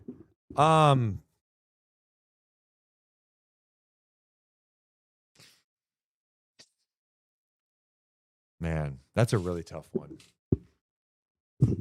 It's a really tough one.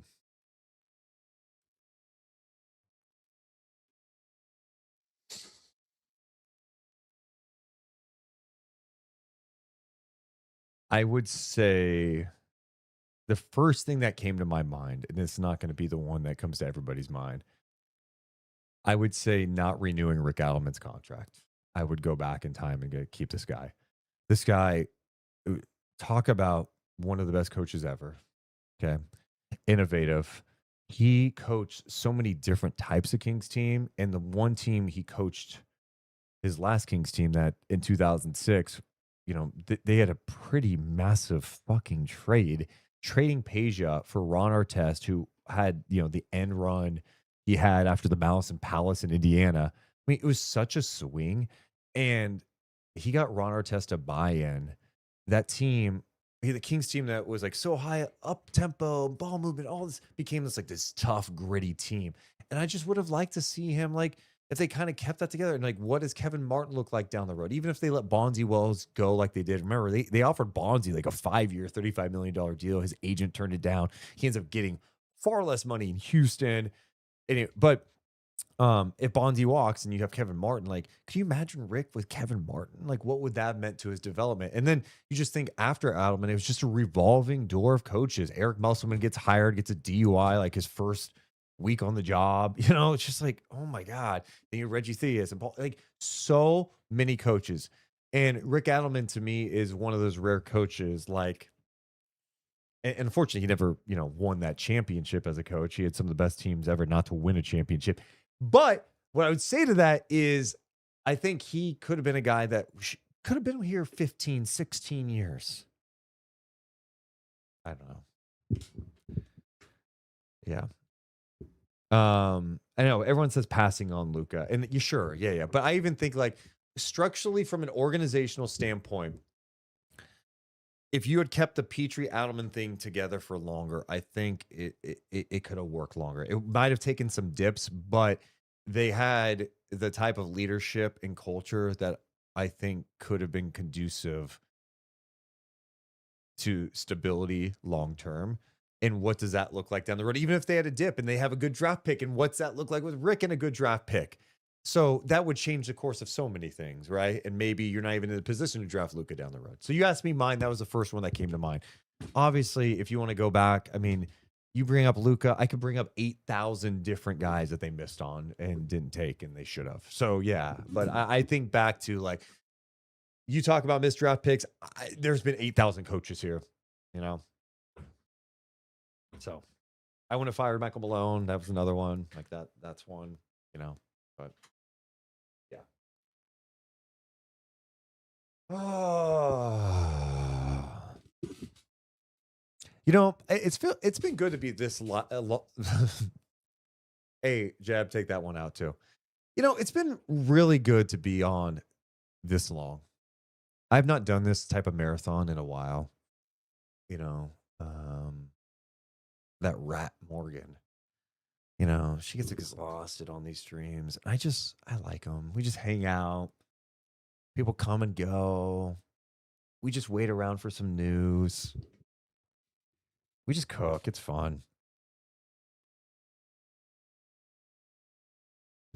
Matt Man agrees with me, saying passing on re-signing Rick Adelman is the biggest whiff the Kings made, in my opinion, too. I loved Rick Adelman as a coach. Go Kings coach.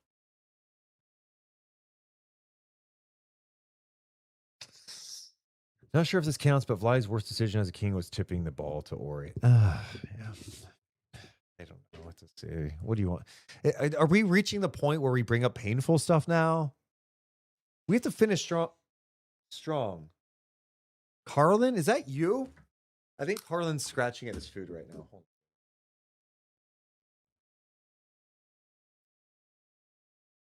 Hey, buddy, come say hi. Oh, look at this. No, oh. Here. Yeah, you want to hang out with Dad tonight. Hold on. Say hi. Look at this. Look at this lover, dude. Look at this lover. He just wants to cuddle his dad, dude. Yeah. Yeah, dude, nothing happening in free agency. You know, we're at the point where we're just like, we bring you on the stream and let, you know, people pop for it. You know? Hey, what's up, Bo? Carlin, everyone. Carlin. The best little pup. Hey, you're going, hey, why is his name Carlin? Is that what the chat's saying? Let me know if the chat's saying why is his name Carlin? Okay. I'll be done in a few. They're like kids.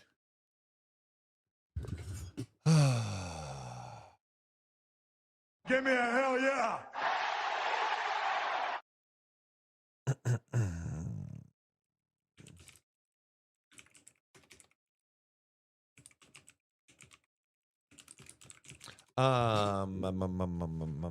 Okay, so going back to what you guys were asking, why is your dog's name Carlin? Named after the comedian George Carlin, one of my favorite comics. Rest in peace. And Frenchies have at times been called the clown in the cloak of a philosopher. And when I read that, I thought, that's George Carlin. Just a funny man, but thought so deep. His name is Carlin. Ben wants to know, is Morgan on the East Coast because she's attending Taylor Swift and Travis Kelce's wedding at Madison Square Garden? No. She's getting ready for a Connecticut Sun Dallas Wings game. Paige Becker's AZ Fudd back in Hartford, Connecticut for a WNBA game. Final season of Connecticut Sun. They're moving to Houston. Comets are back. Man, what a journey we've been on the last almost 4 hours. 4 hours. This was not, I didn't plan this ahead of time. We just figured we'd go live to talk about NBA free agency. And what have we learned today? What have we learned? We've learned that I could use some music for this end segment here. Log in. I appreciate you guys being here. Let me know in the chat who has been here the entire way. I would love to know. Some of the chat says, lost my Frenchie 3 years ago. Still heartbroken. Dude, I can't imagine. I'm so sorry. Dogs are the best thing ever. I've never loved anything more than I've loved the dogs. Yeah.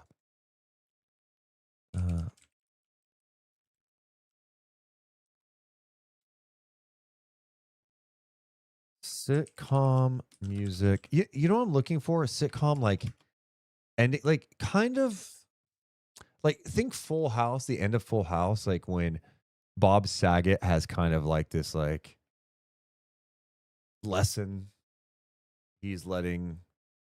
I don't know. My mom told me about Full House years ago. I don't know. I wasn't alive for like, well, come on. I'm turning 28. Let's see. No, this is not. What is that? That's not. That's kind of what I'm thinking. Like the sitcom TV ending. Deuce was 23 when the stream started. That's hilarious. Anthony's been here the whole way. Callie Trucker said I was here for 75%. Ooh, you get a C. Thank you. Oh, you know what? Can I tell you guys something? That I probably told this story before. But so Davion Mitchell, when he was a rookie here in Sacramento, his uncle Derek reached out to me because he saw the podcast. He's like, "Hey, wondering if I could do a theme song for the podcast." I was like, "Hey, dude, why not?" And he goes, "Yeah, me and my daughter, we sing." I'm like, "Cool." And they wanted to put something together, and so his kids sang this. This Davion Mitchell's niece nephew. Listen. Deuce and Mo, Deuce and Mo, Deuce and Mo. They tell you what they know. Deuce and Mo, Deuce and Mo. Amazing, right? Deuce and Mo, the podcast that you know. Deuce and Mo. Love it. Anyway, he just hit me up like 2 weeks ago. His daughter blew up on TikTok because they were singing songs together. And ABC News did a feature on them. I'm like, that's just so cool. And I'm like, wow. They did our theme song at the end. Anyway, and we still play it to this day. I don't know if a lot of people know that, but that's Davion Mitchell's family members who sing the end of that. And it's so fucking good. Christian, you're here for 90% of the stream? Yikes. That's it. It's been a good run today. Sitcom. Give me a little sitcom music, man. Sitcom. Ooh, let's see. And this is stuff I won't get flagged. You know what I mean? Let's see if this is. Okay, this is not what I'm looking for. Oh. That doesn't feel what I'm looking for either. Is it hopeful and sentimental? That doesn't feel like the end of Full House.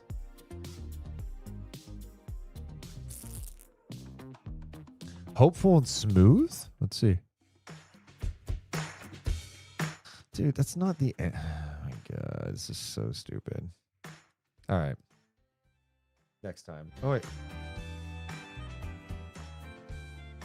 Sounds like too much of an intro. I need it to kind of build. You know what I mean?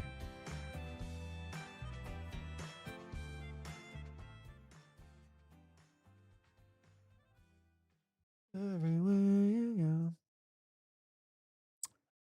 It's been fun today. I know we expected so much more. We always do that. But this is good times. And why am I winding down? It's 10 minutes to go. What are we doing? What are we doing? You finished strong, Deuce Mason. We are not done yet. We need the vibes and the energy to be up because something could break in the next 10 minutes. We were live on NBA draft night. Morgan was ready to tap out. She goes, well, nothing can happen. I said, Morgan, let's just go to the end of the first round. She goes, why? And then we had an alert, and the Kings moved up to number 29 to take Alex Caravan. Who could be the Alex Caravan in the next 10 minutes around? The National Basketball Association.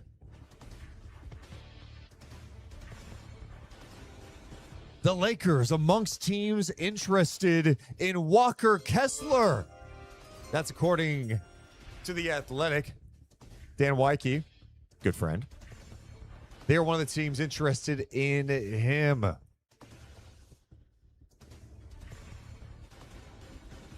The Warriors have announced a deal with Porzingis.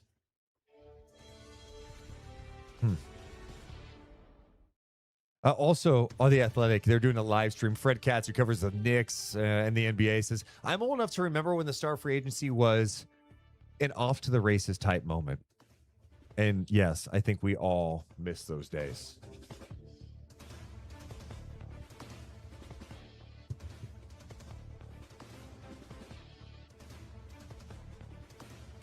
Ramjack says, Zubats, Harden, George, Leonard, all gone in 15 months.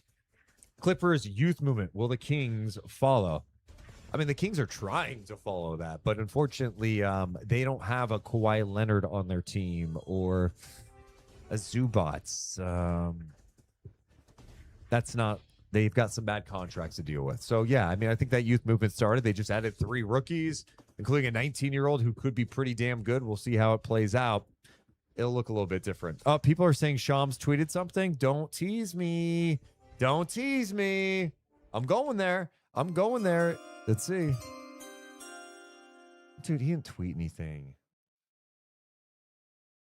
Come on, G4M3F2P. Super easy to say. Biggest signing today, Bones Highland? Let's see the literal biggest agreement that happened today. We're going to go all the way back to this morning from Shams.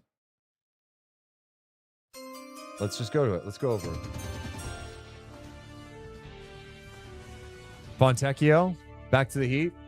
Not the biggest deal of the day. Rob Williams, 3-year deal. We're watching that one because they also signed Brendan Carlson today. How many centers do they need? They've got Klingon. They've got Young Hansen, too. What's going on there in Portland? LeBron announcing he's done. That's a big deal, right? But that's not a free agent pickup. Londale, 1-year deal, $14 million to go back to the Hawks. The Kawhi trade, but that's not a free agent signing. Ousmane Dieng, DeAndre Jordan, Tim Hardaway Jr. Oh, and they announced that the Cup championship game is going to be at Hinkle Fieldhouse. Come on. Yeah. Wow. Definitely a dead day. But I wouldn't change today for anything. I've enjoyed this journey with you guys today. It's been a lot of fun. I mean, think about some of the things we talked about today. We went over favorite Kings bigs that are kind of underrated. Second stint Kings. Reflected on Kings mistakes for some bizarre reason because we'd never do that. Got excited about Jalen Duren being seen all over Sacramento in various spots all over the city from you guys who are out in the streets, locked in. Talked a little Love Island. You guys were, some of you thought I was much older than I am, which is fun. That's a fun, kind of stretch of the show. Wow. The backwards hat makes you look younger. I mean, what, 22 now? Yeah, I know. I mean, you guys saw me next to Acuff. You're like, oh, did you guys go to school together? I get it. You need some trap music for this party? Turn up, Kings. Let's see if I can get some non-copyrighted trap music for you. Why do I get baited into doing these things? It's so stupid of me, but I'm going to do it anyway. Let's see if I can log in here.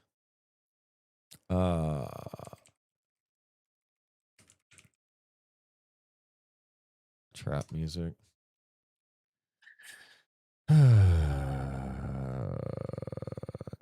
Instrumentals. I don't even know if this is playlist. No.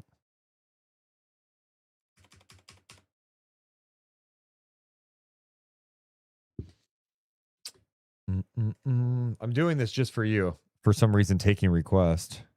Let's see. What is this?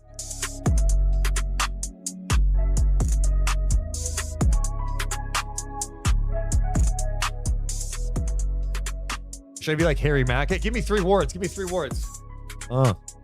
Go. What would you guys do if I literally just busted out like an insane freestyle? So, I'm not gonna do that today. Yeah, it's the end. You know, if there's a bigger audience, I would. You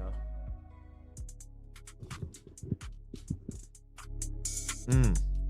I need some more espresso. Is that one of your words? Espresso? Espresso? I'm Harry Mack, baby. Harry Mack up in this. I really want to see the fog machine. I did the fog already. But we need some fog.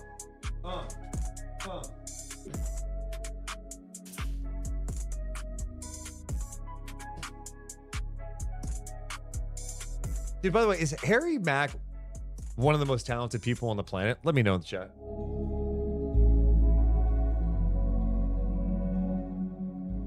Did I see Harry Mack stop for, Tracy Morgan stop for Harry Mack? Yeah, I did. You know, I was slightly disappointed, Harry Mack, that he didn't drop Tracy Morgan's name. And it made me wonder if he actually did, like, while performing, was it like, I can't think of his name right now, so I can't put it in there. Because how sick would it be if you put Tracy Morgan's name in there? What's up, Scott? Show off my jersey collection. I don't really have much of a jersey collection. My new gimmick though is I have a lot of jerseys that are like packed away right now, and then I don't even know where my King stuff is.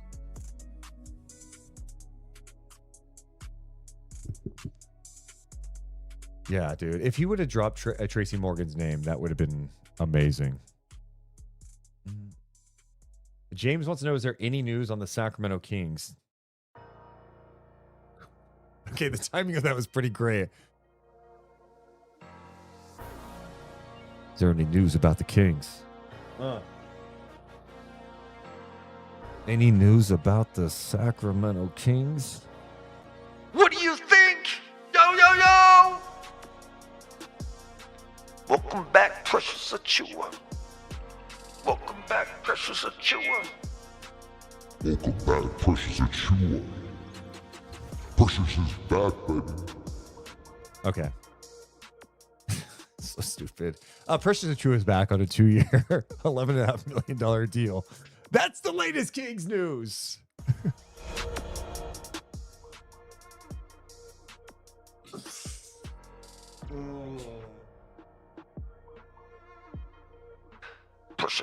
Precious Achiuwa. Call him the Big Sneeze. Big Sneeze. Achoo. Achoo. Big sneeze. Big sneeze. Big sneeze. Big sneeze. Back in set.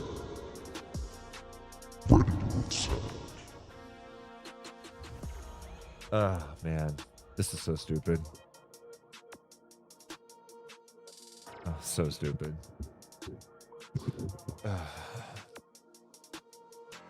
This is what you do at the end of a stream.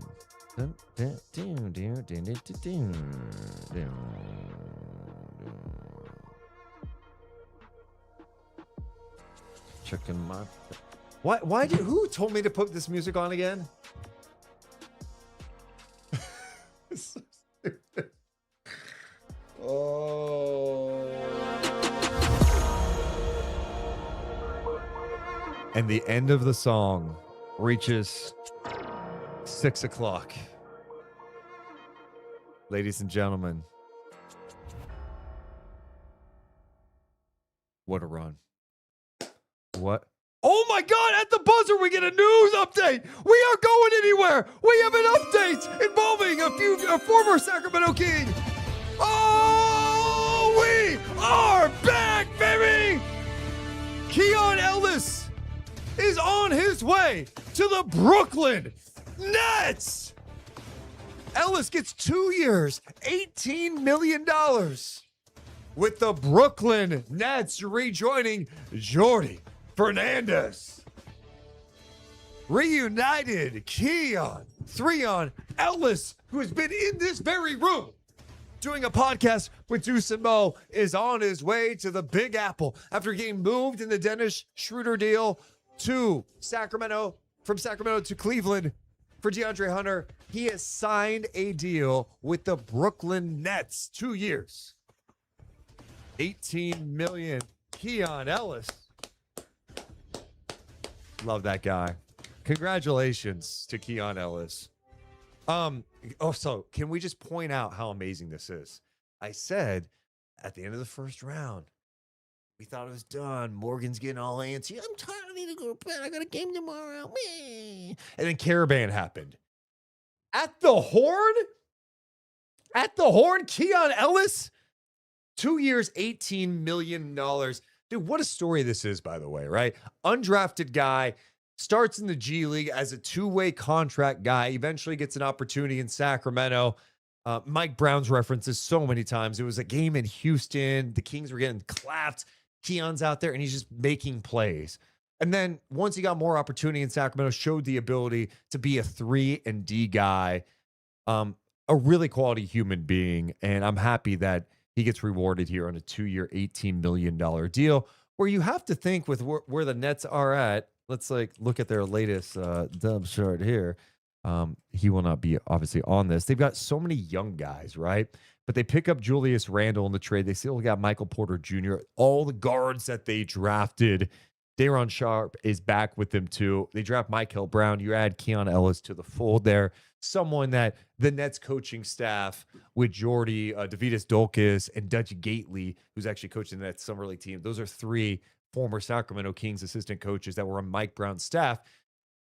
They're in Brooklyn now. They're very familiar with him. They were a part of his development early on. It's a really good opportunity for Keon Ellis. So,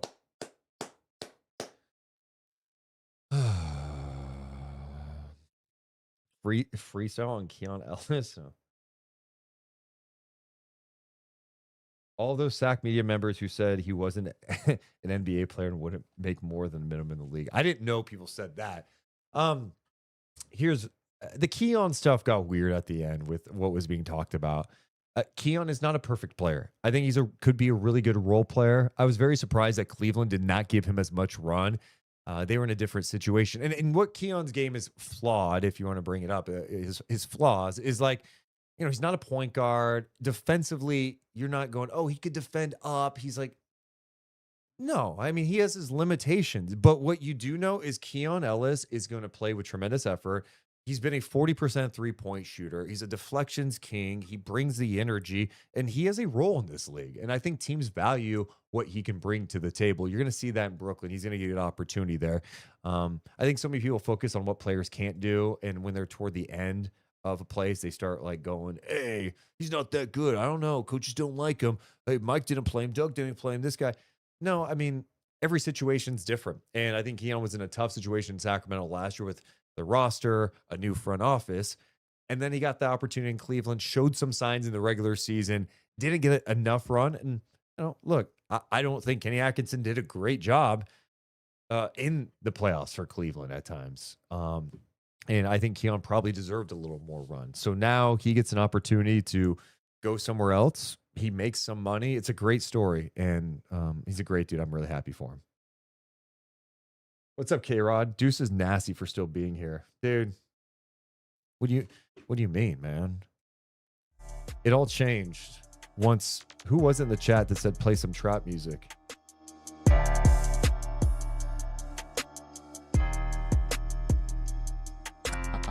That's ridiculous. Fire the laser.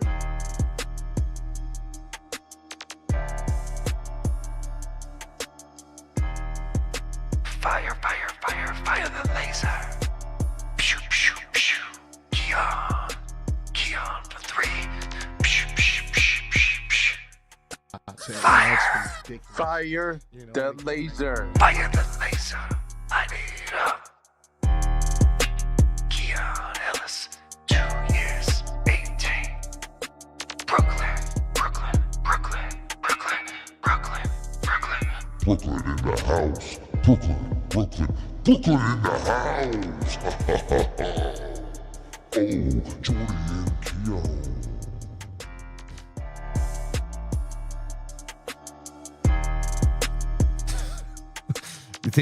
You didn't think I had that Coach Nick sample on the bag, did you, huh? Oh, That's a really good beam. That's a really good beam.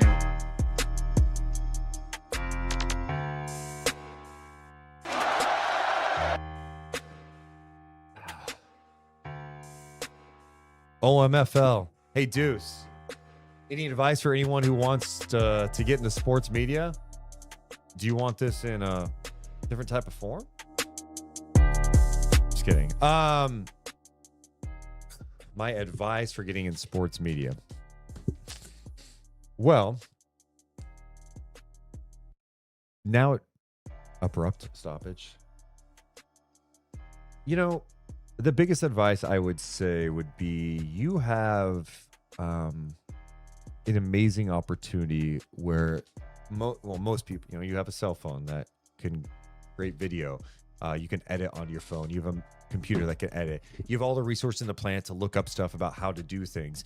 You don't need to, like, when we first started doing this podcast, I look back and see some of the shit we did, and I was embarrassed by like the setup, the lower thirds, all this stuff, and it's still not perfect, but we've taken steps. You know, we started on a MacBook thing, and you know, we had a shitty banner behind us, and you know, no one was watching, but it wasn't about that. All we wanted to do was create and create. So what you need to do is create shit and be different. Don't try to be like someone else. Find your voice, do stuff different, try things, fuck up, try again, keep going, build relationships, connect with people in the industry, learn from them. If you really want to, just know it's really hard. It's hard sometimes, but for me, I'm still pushing. I'm still trying to get to the next level, and I'm not going to stop, and you shouldn't stop either. So that's my advice. Create. Look at, you could build a following on TikTok, on Instagram, on YouTube. Create. If you want into writing, create. Try to be different. Don't just do what everyone else does. Be yourself. Build relationships.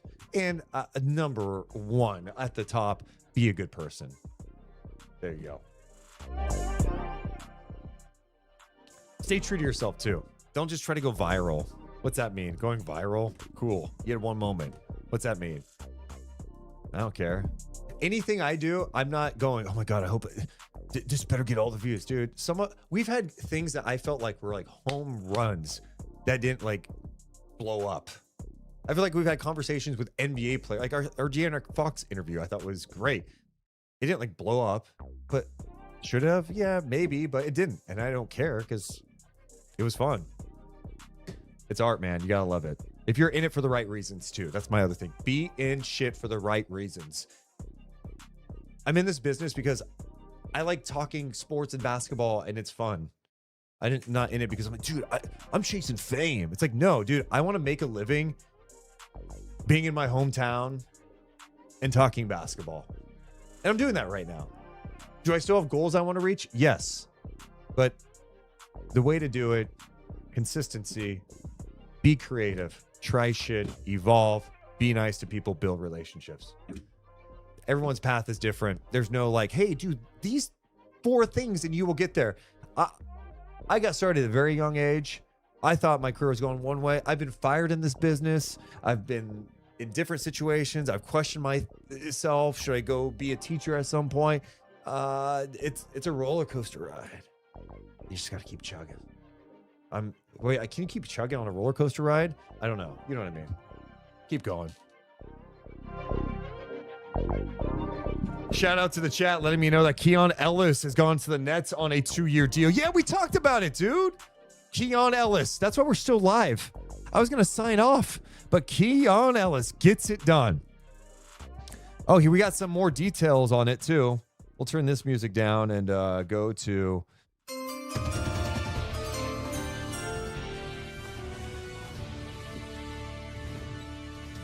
Keon Ellis, 2-year, $18 million guaranteed with the Brooklyn Nets. We're getting some more information about this deal from Shams Charania at ESPN. His agents have reported that this contains a full mutual option that fully guarantees the $18 million for Ellis, while allowing both sides to have a conversation about a new deal next summer. But either party can opt in to the deal, not opt out. Wow. Very confusing. I've never really heard of this. So it's like a mutual, hey, we get to the end, like, hey, do you want to keep going with this? Or do you want to work on a new deal? We'll figure it out. Keon, good for him. This is a chance for him to probably get some consistent playing time. And, you know, maybe has a fucking awesome year and then gets paid more next offseason. So happy.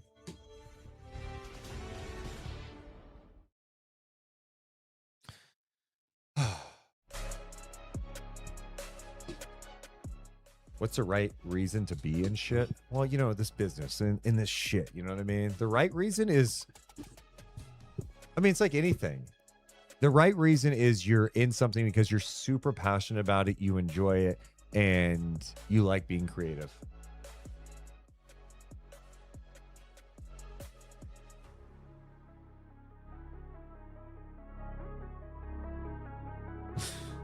Okay, is Biggie Blake trying to offer me lyrics to rap?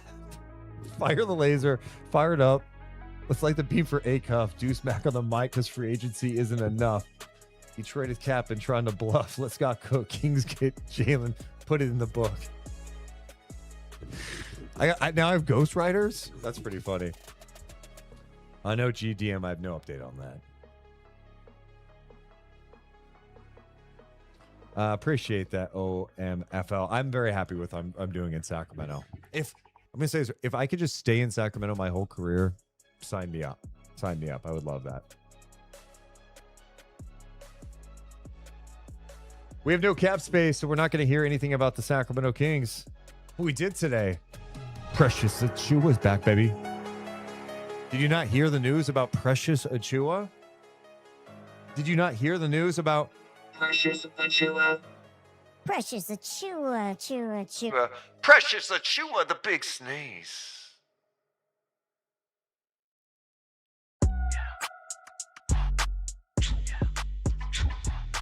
Big sneeze. Big sneeze. Got 2 years, 11.5 million. That's all we have. Deuce, you'd make an excellent college basketball coach. No, I wouldn't. I love you for like believing in me in that. No, I would not.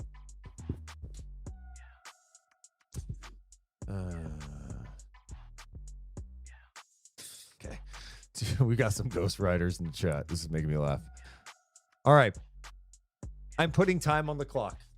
Officially, this is it. This is it. And look, Keon changed it. Keon Ellis, he extended this a little bit.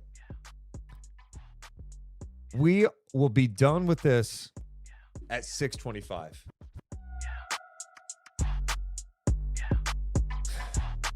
$6.25. We put a lid on this. It's over. Unless big news breaks tonight, then we'll come back live. We've been on for 4 hours and 20 minutes, man.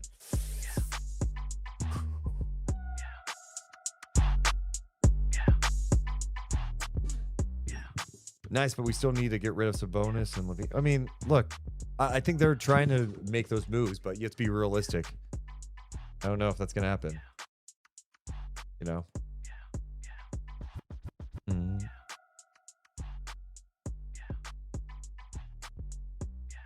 Good for Keon Ellis, man. I'm really happy for him. TC is in the building. Oh, did not mean to do that. You know, while we were here in this last stretch, probably, unless something major happens, right? We should just give a brief update about what transpired today, since someone in the chat did not know that Precious Achiuwa signed on a 2-year, $11.5 million deal. By the way, Precious Achiuwa, that's a great deal for him. Came in on a minimum deal after camp. They waive Isaac Jones, gets an opportunity. Man, he was so good for this team last year. Showed the physicality, the versatility, the brute force he brought to the game. And then also just like great teammate. He's a guy you want in your locker room. They get him 2 years, $11.5 million total. That's a great deal, I think, for Sacramento as they build this thing out, try to establish something in Sacramento. There haven't been a lot of crazy deals today. There have been big news, right? LeBron James not going back to the Lakers. That's official. LeBron's acknowledged that. The Lakers have put out a statement. There's a lot of talk. Where could he go? No one really knows. People are thinking maybe Golden State. Could it be Miami, Cleveland? Minnesota would have some interest. That's a possibility. Then we hear about Kawhi Leonard going back to Toronto. Kind of a crazy deal for Toronto to give up a lot of draft capital here, right? Unprotected picks in 31 and 33. That pick swap in 27. The second round picks along with Grady Dick and Brandon Ingram for 35-year-old Kawhi Leonard. What's that do for them in the East? I don't know. I feel like there needs to be more moves. It is only June 30th. We'll see what else plays out coming up here. So there's a lot of like, okay, what else is happening? Then you see the Blazers, right? after trading for John Morant, adding him yesterday to a team with Dame Lillard and Drew Holiday and Scoot Henderson. How's that all fit in? I wonder what's going on there. They added center today, Brendan Carlson from OKC. Okay, well, that's interesting because they're going to let Rob Williams go, right? No, they agreed to a new deal with Rob Williams today. 3 years, $44 million. Are they really out on the Jaylen Brown thing, or could they still be involved in some way? They've got all these guards. They've got maybe some picks that can move. And then you think about Donovan Clingan, you know? I don't know. There's something to watch. We saw Champagny HB go back to San Antonio.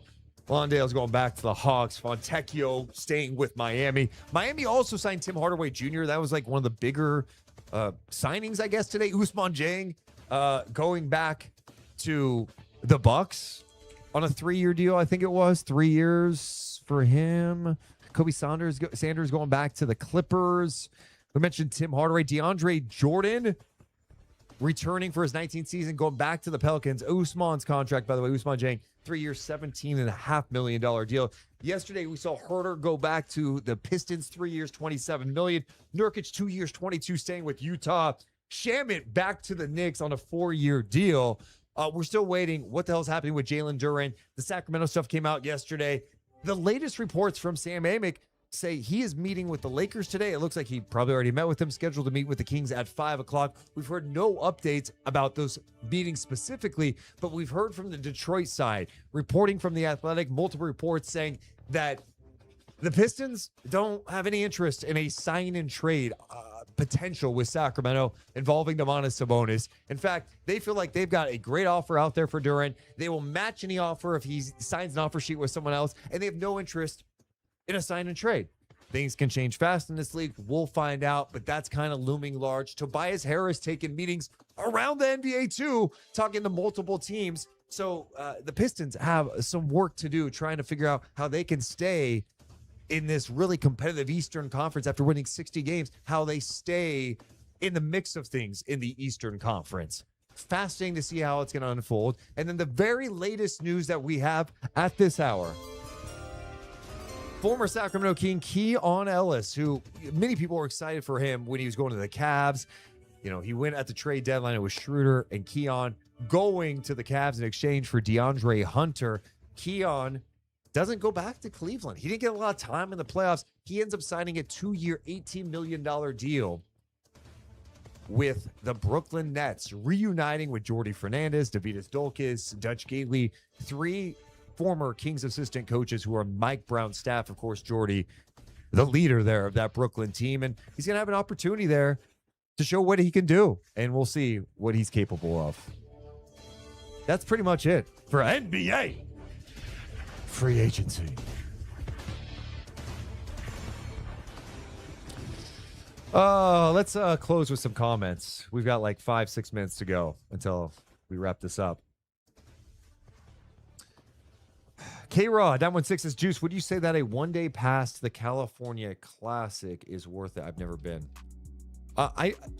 Yeah. I mean, if you're one of those people that loves watching basketball, having a chance to watch summertime hoops and a chance to see Darius Akoff and, you know, Cardwell get some run, Neat Clifford, the other rookies, Caravan and Sharp, like, it's your first chance to see them. You could say, hey, I saw them before they even played a regular season game. I think that's fun. It's also a chance to see, you know, other, you know, talented rookies. I don't know that Michael Brown is going to play for the Nets against the Kings. We'll find out, but that'll be interesting to see how they maneuver it.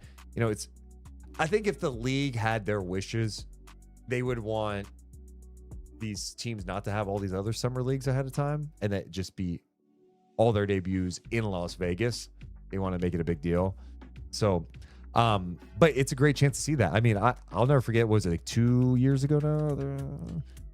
However many years ago, Steph Castle played his first ever like summer league game in Sacramento. It was really cool to see. Yeah, Blake, I don't know. I'm hearing some rumblings that Brown might not play on Friday. Maxime will not be playing for the Kings in the California Classic. He's with the French national team right now. But I think there's a shot he plays in Vegas. I can't imagine he'd play like a ton, but like he'd get some run. So you in Vegas, what hotels wouldn't you stay at? I'm not an expert in Las Vegas hotels. I've stayed at like 3 different ones. I've stayed at, I think one of my favorite hotels in Vegas, just from a location standpoint and because of like the restaurants around it, I think Aria is a good hotel. I like Aria. I've had the chance to stay at the Wynn before. That's like, and that's off the strip, but if you want to be in the thick of things, stay at MGM. I don't know. Hey, you're just sleeping there. That's how I look at it. You're just sleeping there. Get somewhere that's clean, somewhat quiet. You're going to be watching hoops all day anyway.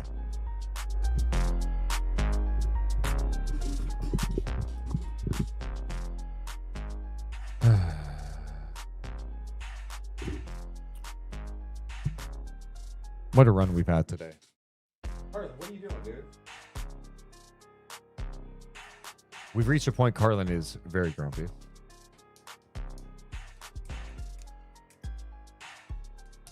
Yeah, if you guys have any Vegas tips, let our guy know.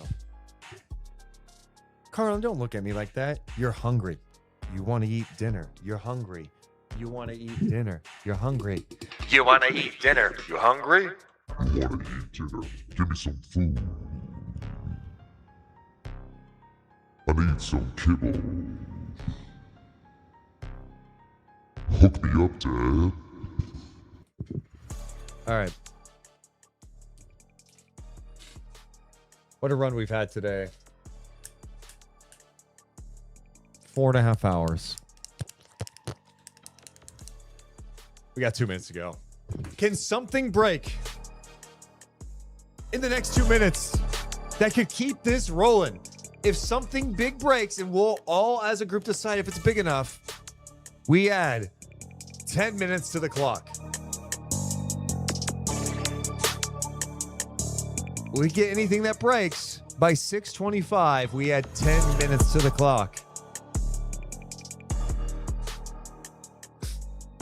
JackSack30 says, can we get a recap on player movement? Just got back on the stream after 2 hours. Shit. I just did it. I could do it again.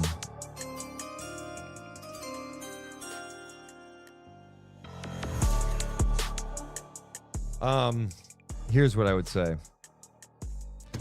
It's been a quiet day. The latest news that you just missed, and I'm doing this just for you. I'm a nice guy. I'm doing this just for you. You can hit rewind and let's I'm doing it just for you. Keon Ellis, former Sacramento Kings, signed a 2-year, $18 million deal with the Brooklyn Nets. You might have missed the last couple hours. Ousmane Dieng back with the Bucks. Does that move you? DeAndre Jordan is back with the New Orleans Pelicans, entering year number 19. Tim Hardaway Jr. signs with the Miami Heat. They need shooting. His dad played for them, too. Isn't that kind of crazy? Yeah, I'd say it is. Life's weird. Those are kind of the big ones in the last couple of hours. Brendan Carlson signs with the Blazers. Of course, big man with OKC wasn't getting a ton of time there, but they have all these centers with Young Hansen, right? Donovan Clingan. They re-signed Rob Williams today. What the hell is Portland up to? They're up to something after trading for John Morant yesterday. That's pretty much all you missed the last couple hours. There you go. The World Cup is delayed till 7. Dude, is this going to be like one of the most insane things I ever say if I go, hey, who's playing in the World Cup tonight? Is it Team USA? Wait, is Team USA today? I saw the end of that yesterday's game. Oh, USA's tomorrow. Oh, we've got Mexico tonight. Let's go. Mexico and Ecuador? 7 o'clock? Round of 32?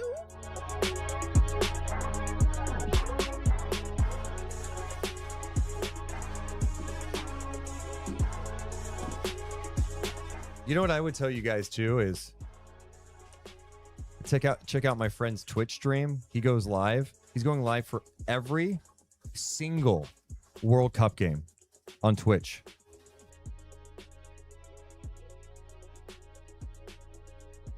Let's see. I'm going to drop it here. He's going live for every single. So honestly, it would mean the world if you guys went over there and just like said Deuce sent me.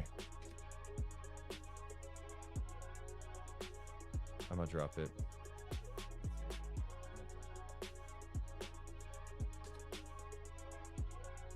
live for every single World Cup game. Tell him I sent you.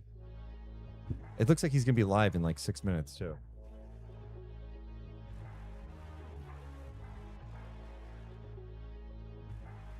Yeah, last night's finish was insane. With the penalty kicks. I was like, I don't watch soccer like this, but like, are penalty kicks always this bad?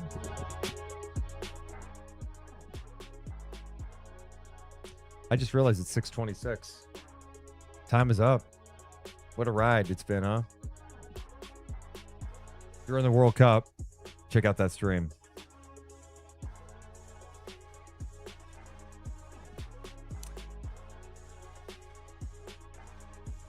Morgan, you rat. There's no we. Morgan missed so much. Dude, chat, the people who are here, let everyone know what Morgan missed in the last hour. Put on a show.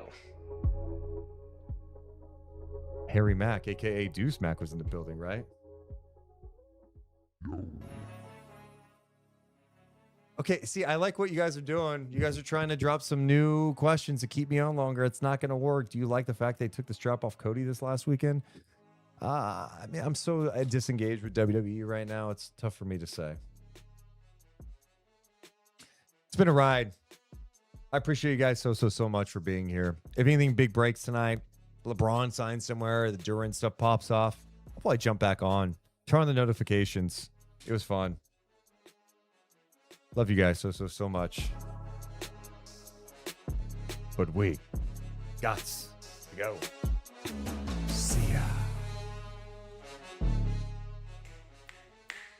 Deuce and Mo, Deuce and Mo, Deuce and Mo. They tell you what they know. Deuce and Mo, Deuce and Mo, Deuce and Mo. The podcast that you know.